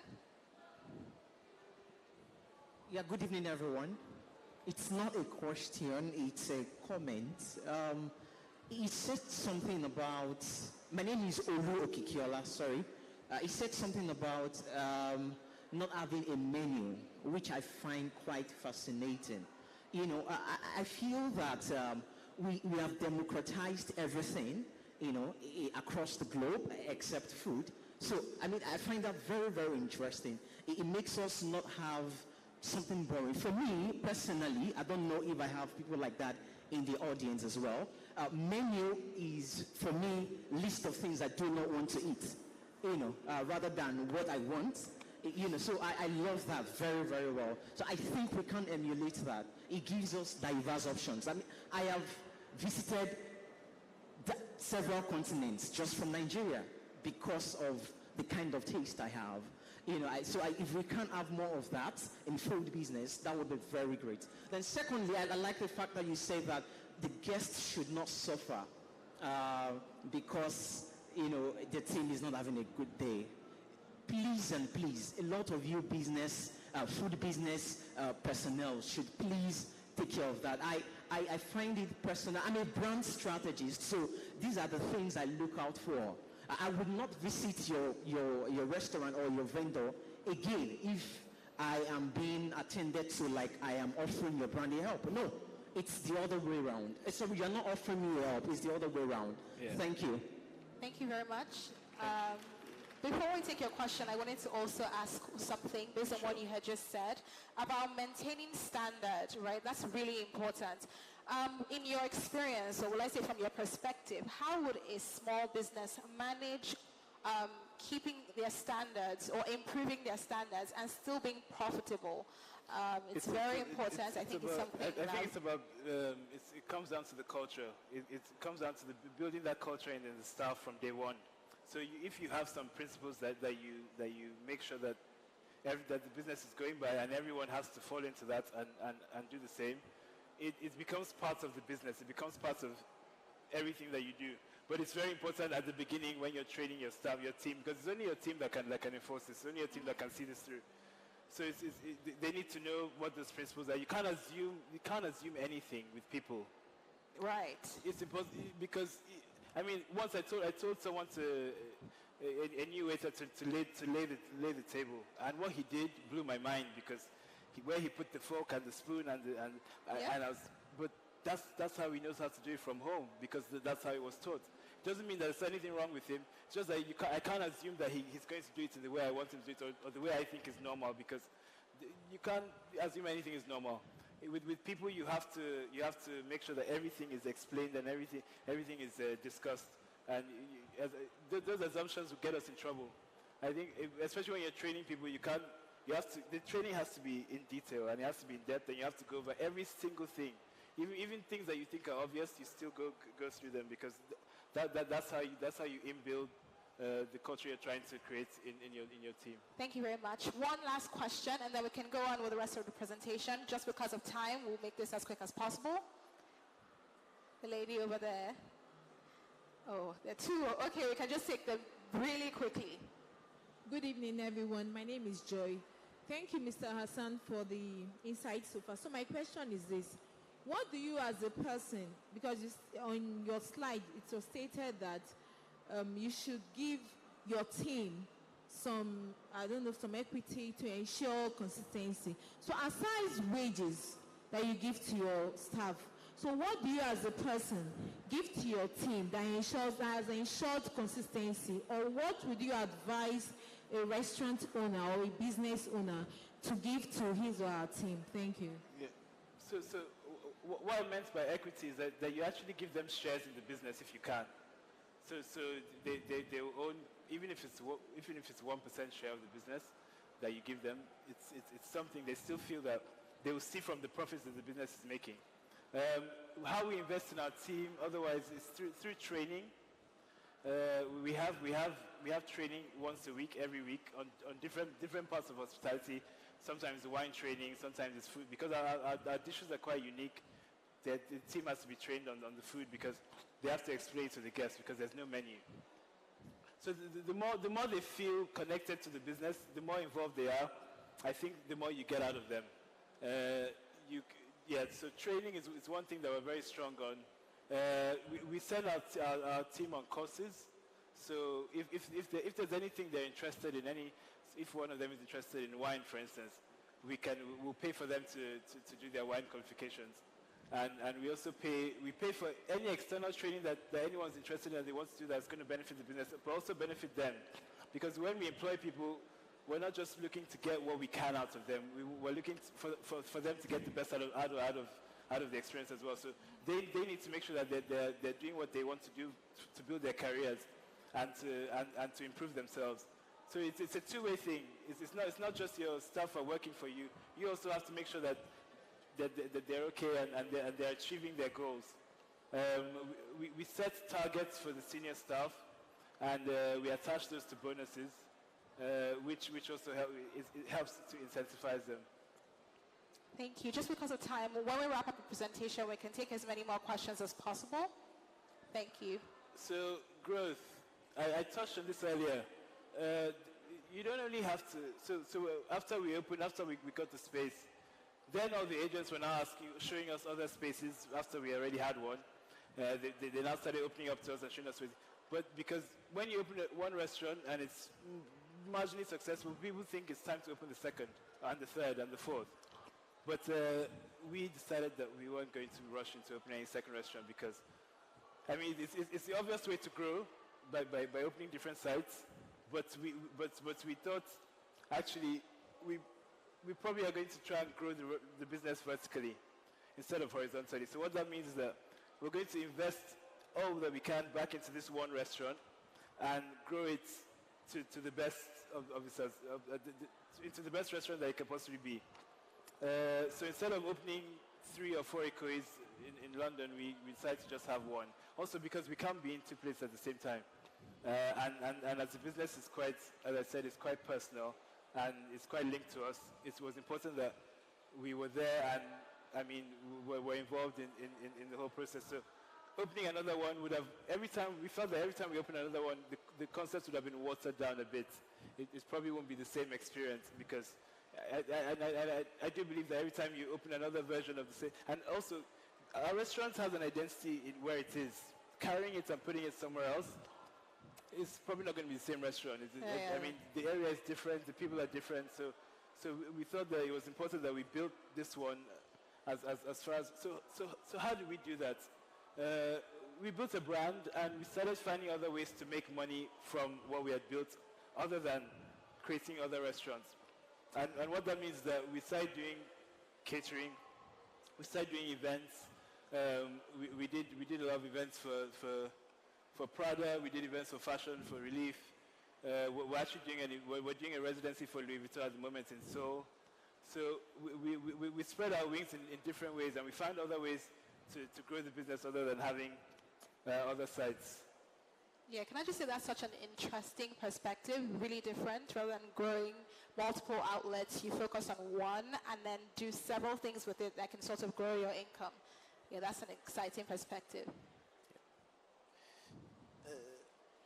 Yeah, so this is not me trying to show off, or I'm just trying to show you what's actually possible. It's okay if you show off. It's really No, that's not the intention. The intention is to show what's possible, and I mean, us coming from none of us had owned restaurants before. We didn't really have that much of experience, but we were hungry to succeed, and there was passion there, and I think that's what's led to this, in being open for 6 years. Also, being able to do that, what we've done with the humble plantain, is testament to the ingredients and to the West African ingredients that we're using, and just goes to show that you can do a lot more with them than people think. And I mean, who would have thought that people would be paying £8 for a slice of plantain? But it's possible. So. Okay, tying back to this now, would you say hunger for success, skill obviously, and passion are the only things you need to run and own your own business? I think it's having a unique product as well. It's very having a unique product. Okay. Yes. Because anyone, if you do something that comes from within and you do it differently, and people can connect to something. You're also having a business with integrity, as opposed to trying to. People can always feel it when you're trying to fake it, or and when you're not being true to yourself. If you're being true to yourself, I think that definitely sells.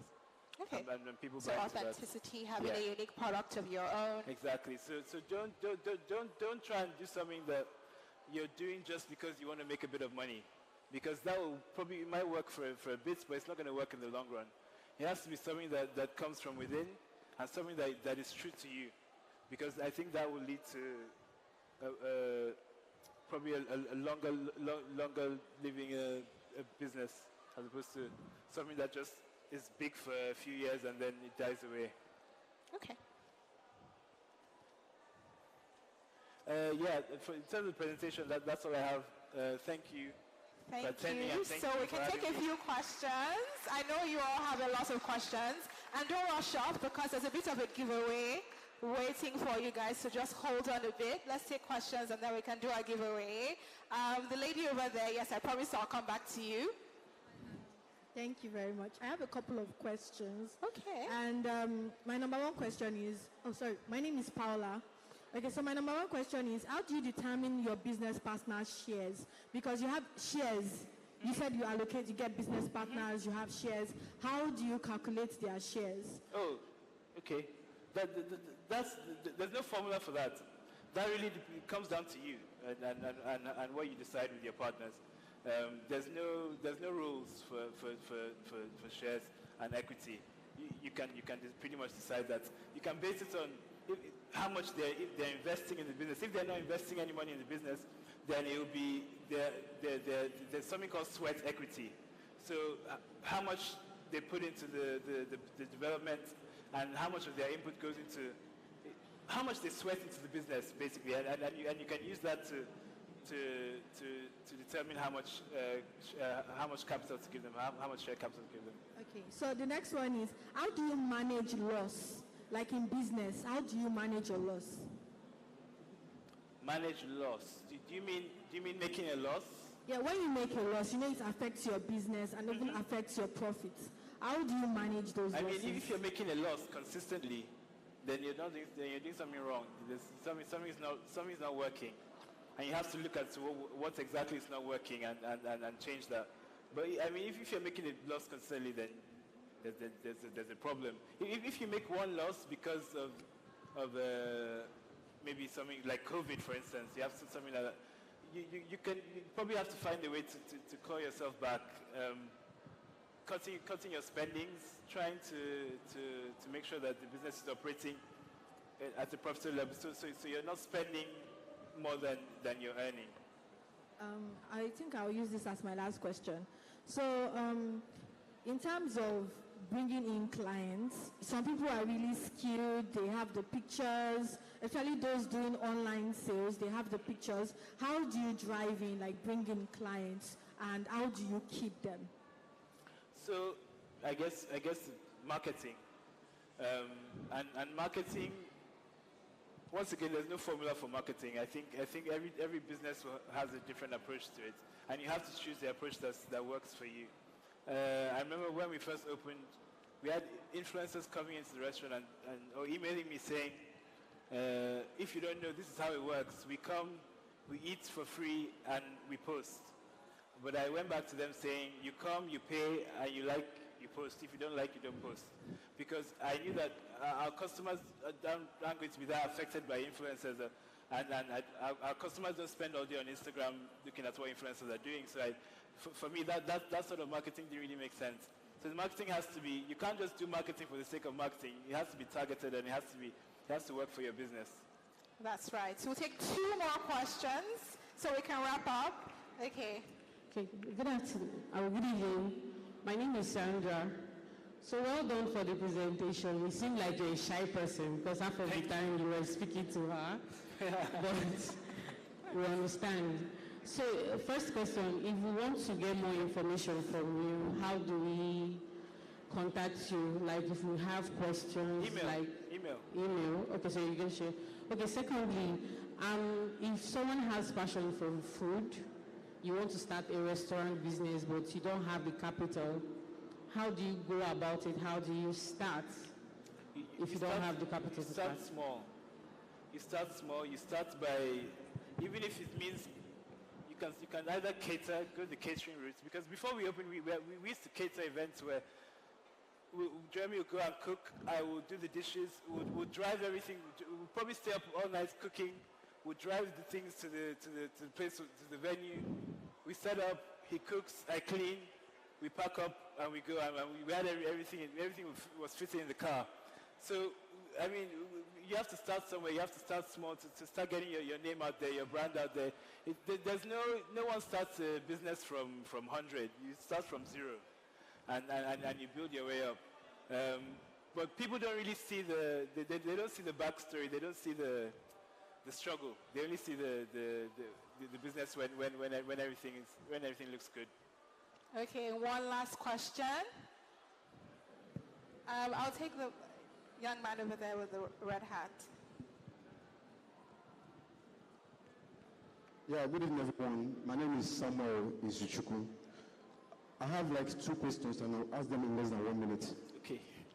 Now, adding to the question she asked about when you have a business and about shares, I want to ask, what do you look out for? Because I'm very sure that one of your success story might be about having a partner in your business, which is key.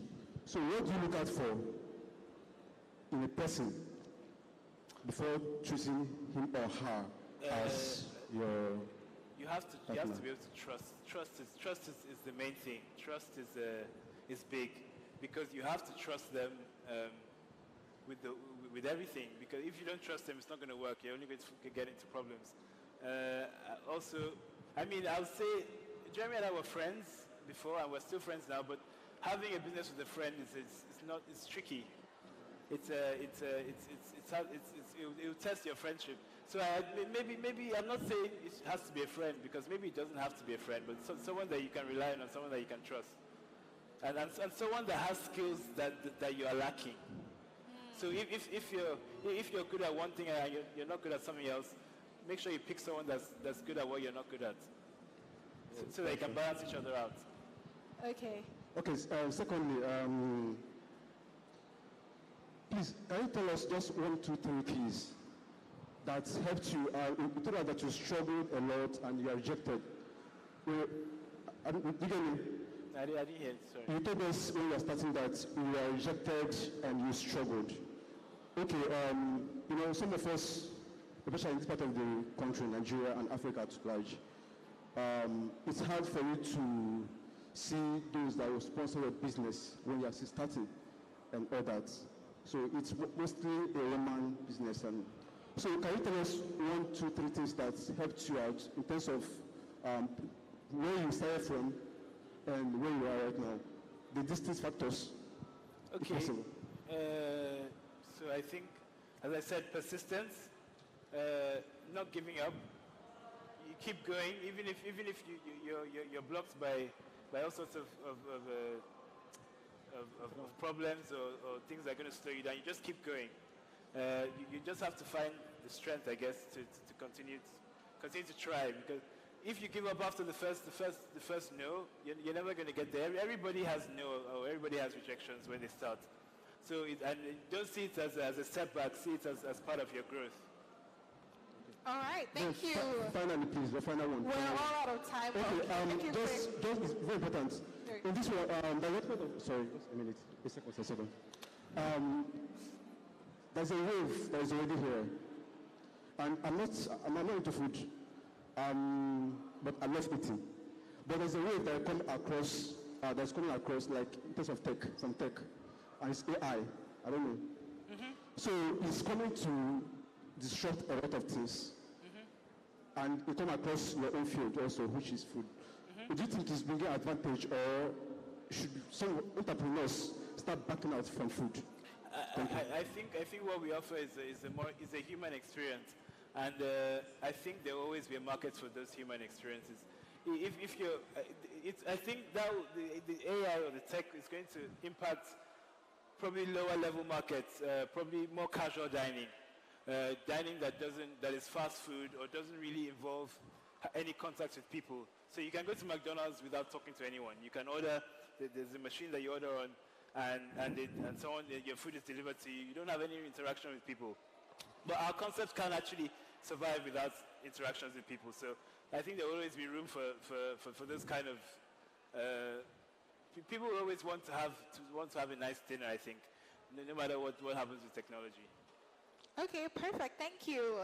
A round of applause, guys. I'm sure you've learned a lot. It has been an amazing and insightful session. Thank you so much, Ire, for your time. So I'm moving on to the giveaway really quickly. Ire will be giving out 2 books to 2 lucky people. I think you should tell them a little bit about the books before you do the giveaways.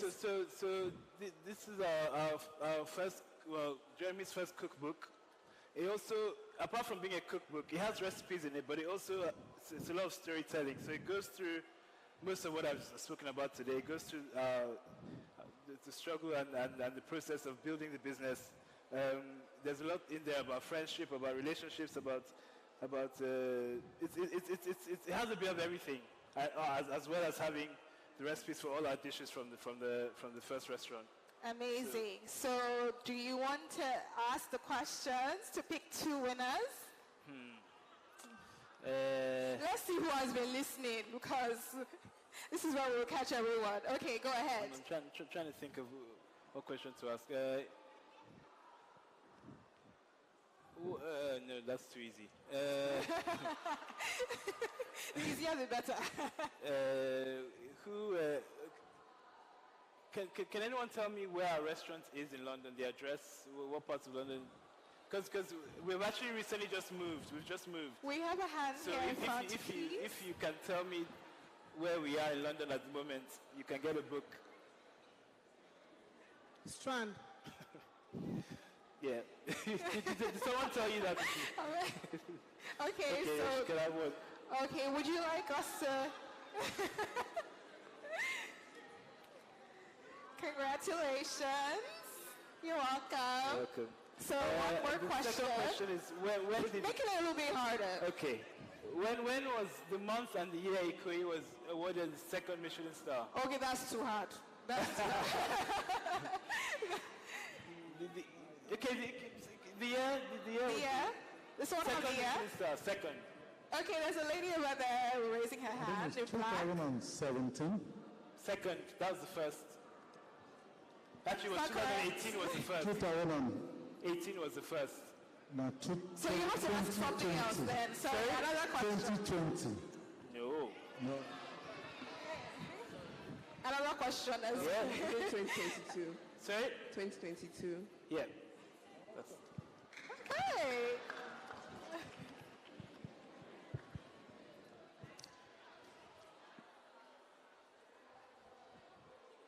Congratulations. This is for you. Thank you. Thank you. Thank you so much, Ire. This has been a fantastic session. I'm sure everyone is leaving with a lot of insights, and I hope that they would apply it to their respective fields. Thank you so much, guys, for your time. See you tomorrow. It's been amazing.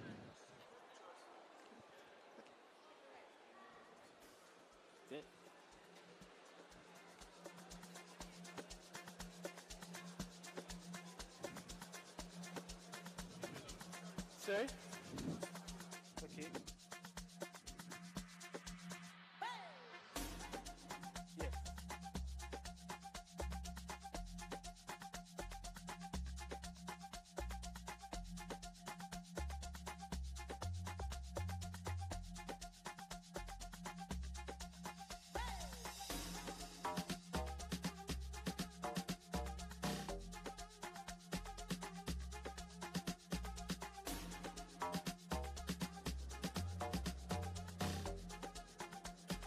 Okay, ladies and gentlemen, it's a wrap for day one.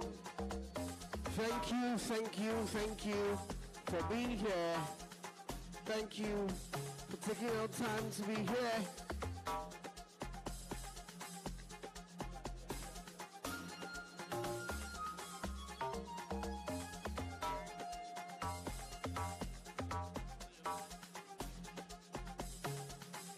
We hope that you had a great time and you have reason to tell a friend to come over tomorrow, right? Yep.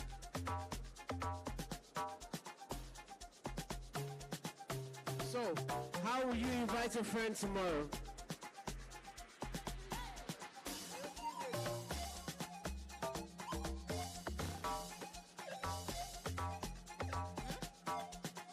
Are you going to send a broadcast message inviting your friends to come with you tomorrow after church? Definitely, you have to be here. Okay. Twins? Are you guys twins? Yeah, the second twins I'm seeing today. Do you want to talk to me, please? About your experience so far? She said it was beautiful.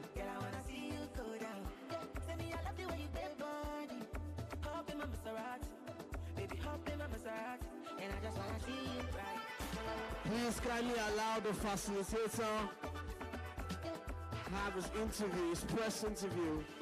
Thank you. Husband and wife, family business.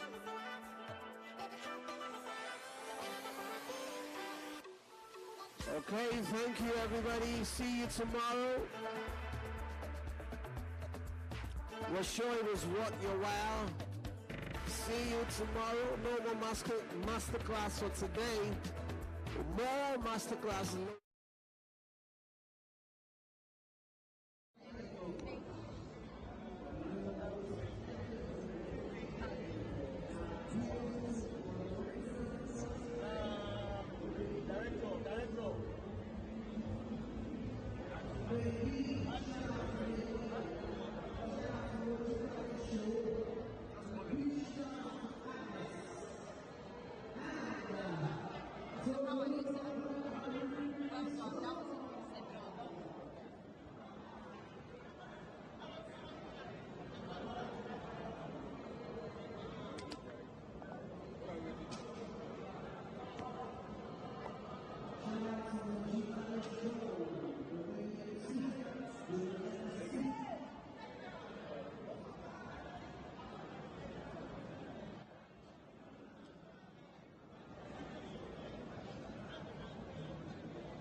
Ladies and gentlemen, we just concluded the 4th masterclass with Ire Asan Odukale on the topic. Are we live? Okay. Ladies and gentlemen, we just concluded the 4th masterclass with Ire Asan Odukale on the topic, the business of food. How are you doing? I'm good, thank you. That was such a fantastic session. Thank you very much, thank you. All right. So, I mean, one of the things I picked from your session was when you mentioned that we should carve a niche for ourselves. Now, I would like to ask you, as the brand owner of, Ikoyi brand, what would you say your unique selling point is? What niche have you carved for yourself? I think everything we do, we try to do differently. nobody's really using West African ingredients at that high level yet.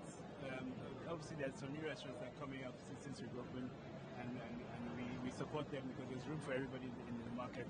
But I think that's been one of our unique selling points. Our ingredients also, our dishes are quite unique to us. We don't try and recreate any dishes from any culture, any cuisine. We create our own. Wow. So we look at ingredients and the food is almost artistic because it comes from inspiration from within as opposed to trying to recreate something. Recreate or look at what others are doing. So our food is quite innovative as opposed to being culture specific. I love that. The innovation and of course the ingredients that you use. Amazing. All right, there was something else that you mentioned that I would like to ask, about. You said something about giving shares, part of the shares of the company to your staff. And I would like to ask how you are implementing that. So from when we first opened, our first employee, which was our sous chef, we gave him a little share in the business so that, and even though he has left us, he's not with us, he's still connected to the business. He's still interested in what's going on because he still owns a little piece of it. So right.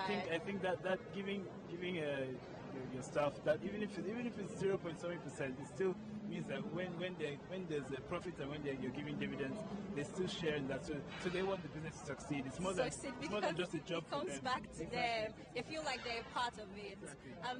Amazing. Thank you so much, Iri Hassan. It's been so nice speaking to you, and that was such a fantastic masterclass. Thank you so much. Thank you.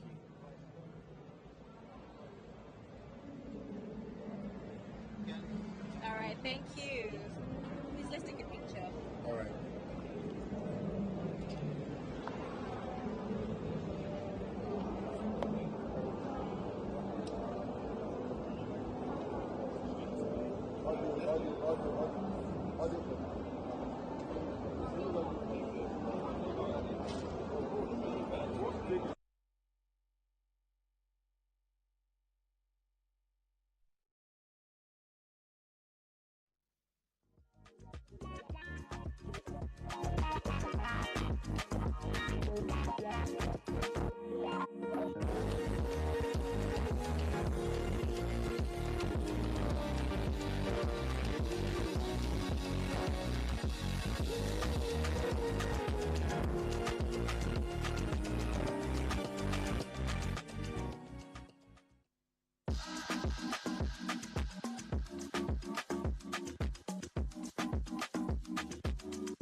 You look so beautiful. They're not looking good. I mean.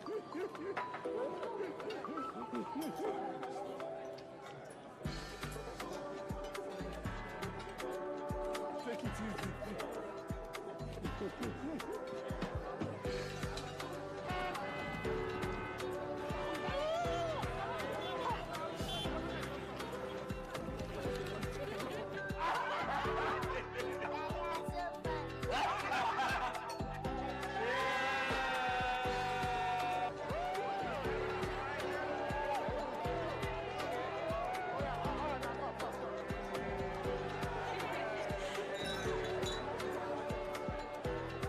GTCO Food and Drink Festival, a celebration of everything food.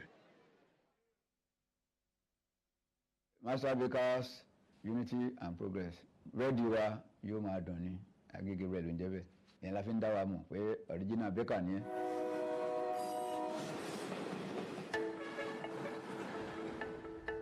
Ní ìjọba ló ṣáré gé bread, ẹ̀rọ ra flour, èdè ẹ̀ra iyọ̀. Máa arrange omi, máa di bù sí tọ́kẹ́tì. Bread condition, òun ló ń pè ní EDC. Torí tí EDC yẹn ò bá sí ń bẹ̀, bread yẹn máa dàbí gálà ni. Ìgbà ní àwọn tó ń mí ìsìn ẹ̀ lọ́tọ̀. Àwa ò ní a ní máṣíìnì tẹ́lẹ̀bẹ̀tì.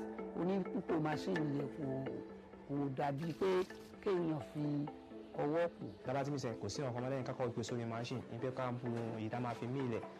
Without me kò lè work nítorí tábà ṣe ń lọ lórí machine ó máa rọ ni tó bá dẹ̀ ti ń rọjà àwọn workers mi máa jẹ́ kí wọ́n wà careful torí machine yìí òun náà ó dangerous but nǹkan tí wọ́n máa ń ṣe tí wọ́n máa fi fọkàn sí kò sí wà láńdẹ̀ mọ́jọ́ kò síṣẹ́ tó wà tí ò le. Kẹ́ tó lè bẹ̀rẹ̀ iṣẹ́ ẹ máa kọ́kọ́ wá àwọn customer yẹn náà àwọn tó ń ta bẹ́ẹ̀ jẹ́ ni wọ́n máa lọ bá iye tó lè fẹ́ ó demand lórí nǹkan tó bá demand èèyàn gbọ́dọ̀ kù ní ojúmọ́ nísìnyí àwa ṣe 1 bag but inú 1 bag náà láti máa kọ́ tí o ní 15 naira 300 náà wà nbẹ bọ́n ṣe máa gé nìyẹn. lábàdẹ̀ ti bẹ̀rẹ̀ bẹ́ẹ̀ tó bá ti di pé a bá ti kó síwájú tá a bá ti ń size tí ó fún tá a bá ti ń size iṣẹ́ a kó síwájú tá a yẹ kó sí ìgbà tá a kó sí a máa fún ní time tó a fún ó ní time tó gbọ́dọ̀ fi gauge nínú agolo yẹn kó tó di pé bóyá a máa sọ pé bóyá tí ó fún máa gbóná a máa kó sínú oven.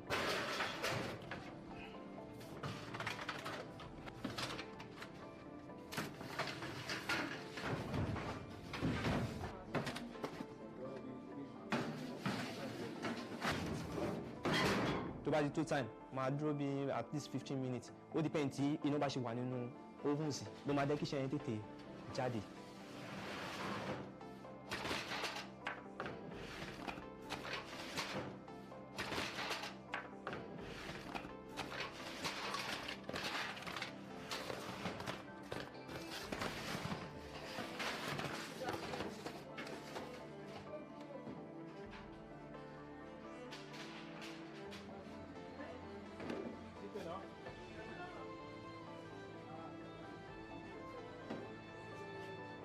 ọ̀pọ̀lọpọ̀ ètò jẹ́ arúgbó bread wọ́n ti mọ búrẹ́dì ọjọ́ kan ṣo irú ìtàn ṣe nísìnyí wọ́n máa tún ṣe mí láàárọ̀ la ìtàn ṣe nísìnyí tó bá ṣẹ́kù àwọn míì máa wá àwọn nígbà torí búrẹ́dì ọjọ́ kan ṣo ni. ní ìgbà rí bẹ́ẹ̀ni lójúmọ́ kan mo fẹ́ràn ìjẹba lọ torí mo dàgbà sínú mi òun náà ló yẹ kí n máa yọ̀ǹgì sí lọ́dọ̀ tèmi o kẹ́hìn bíbí rẹ̀ yín o number 1 choice ni tí o máa gégé bẹ́ẹ̀rì jẹ́ o kì í ṣe original baker.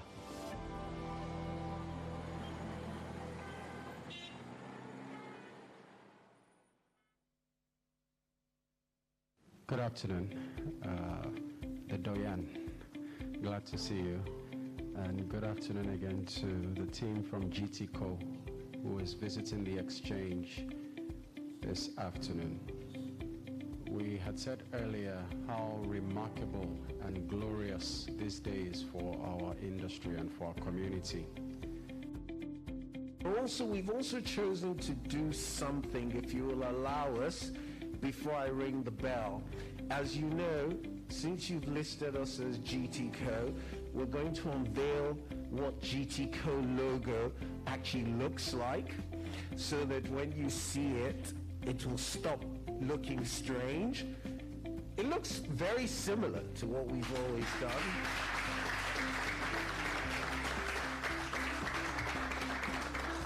And so again, we've chosen this very special place to unveil the logo to you. Thank you very much. Thank you, Mr. Budget. I'd like to now hand the gong to Mr. Budget. Yes, when it's time. At 000, we'll do that and we'll all clap together.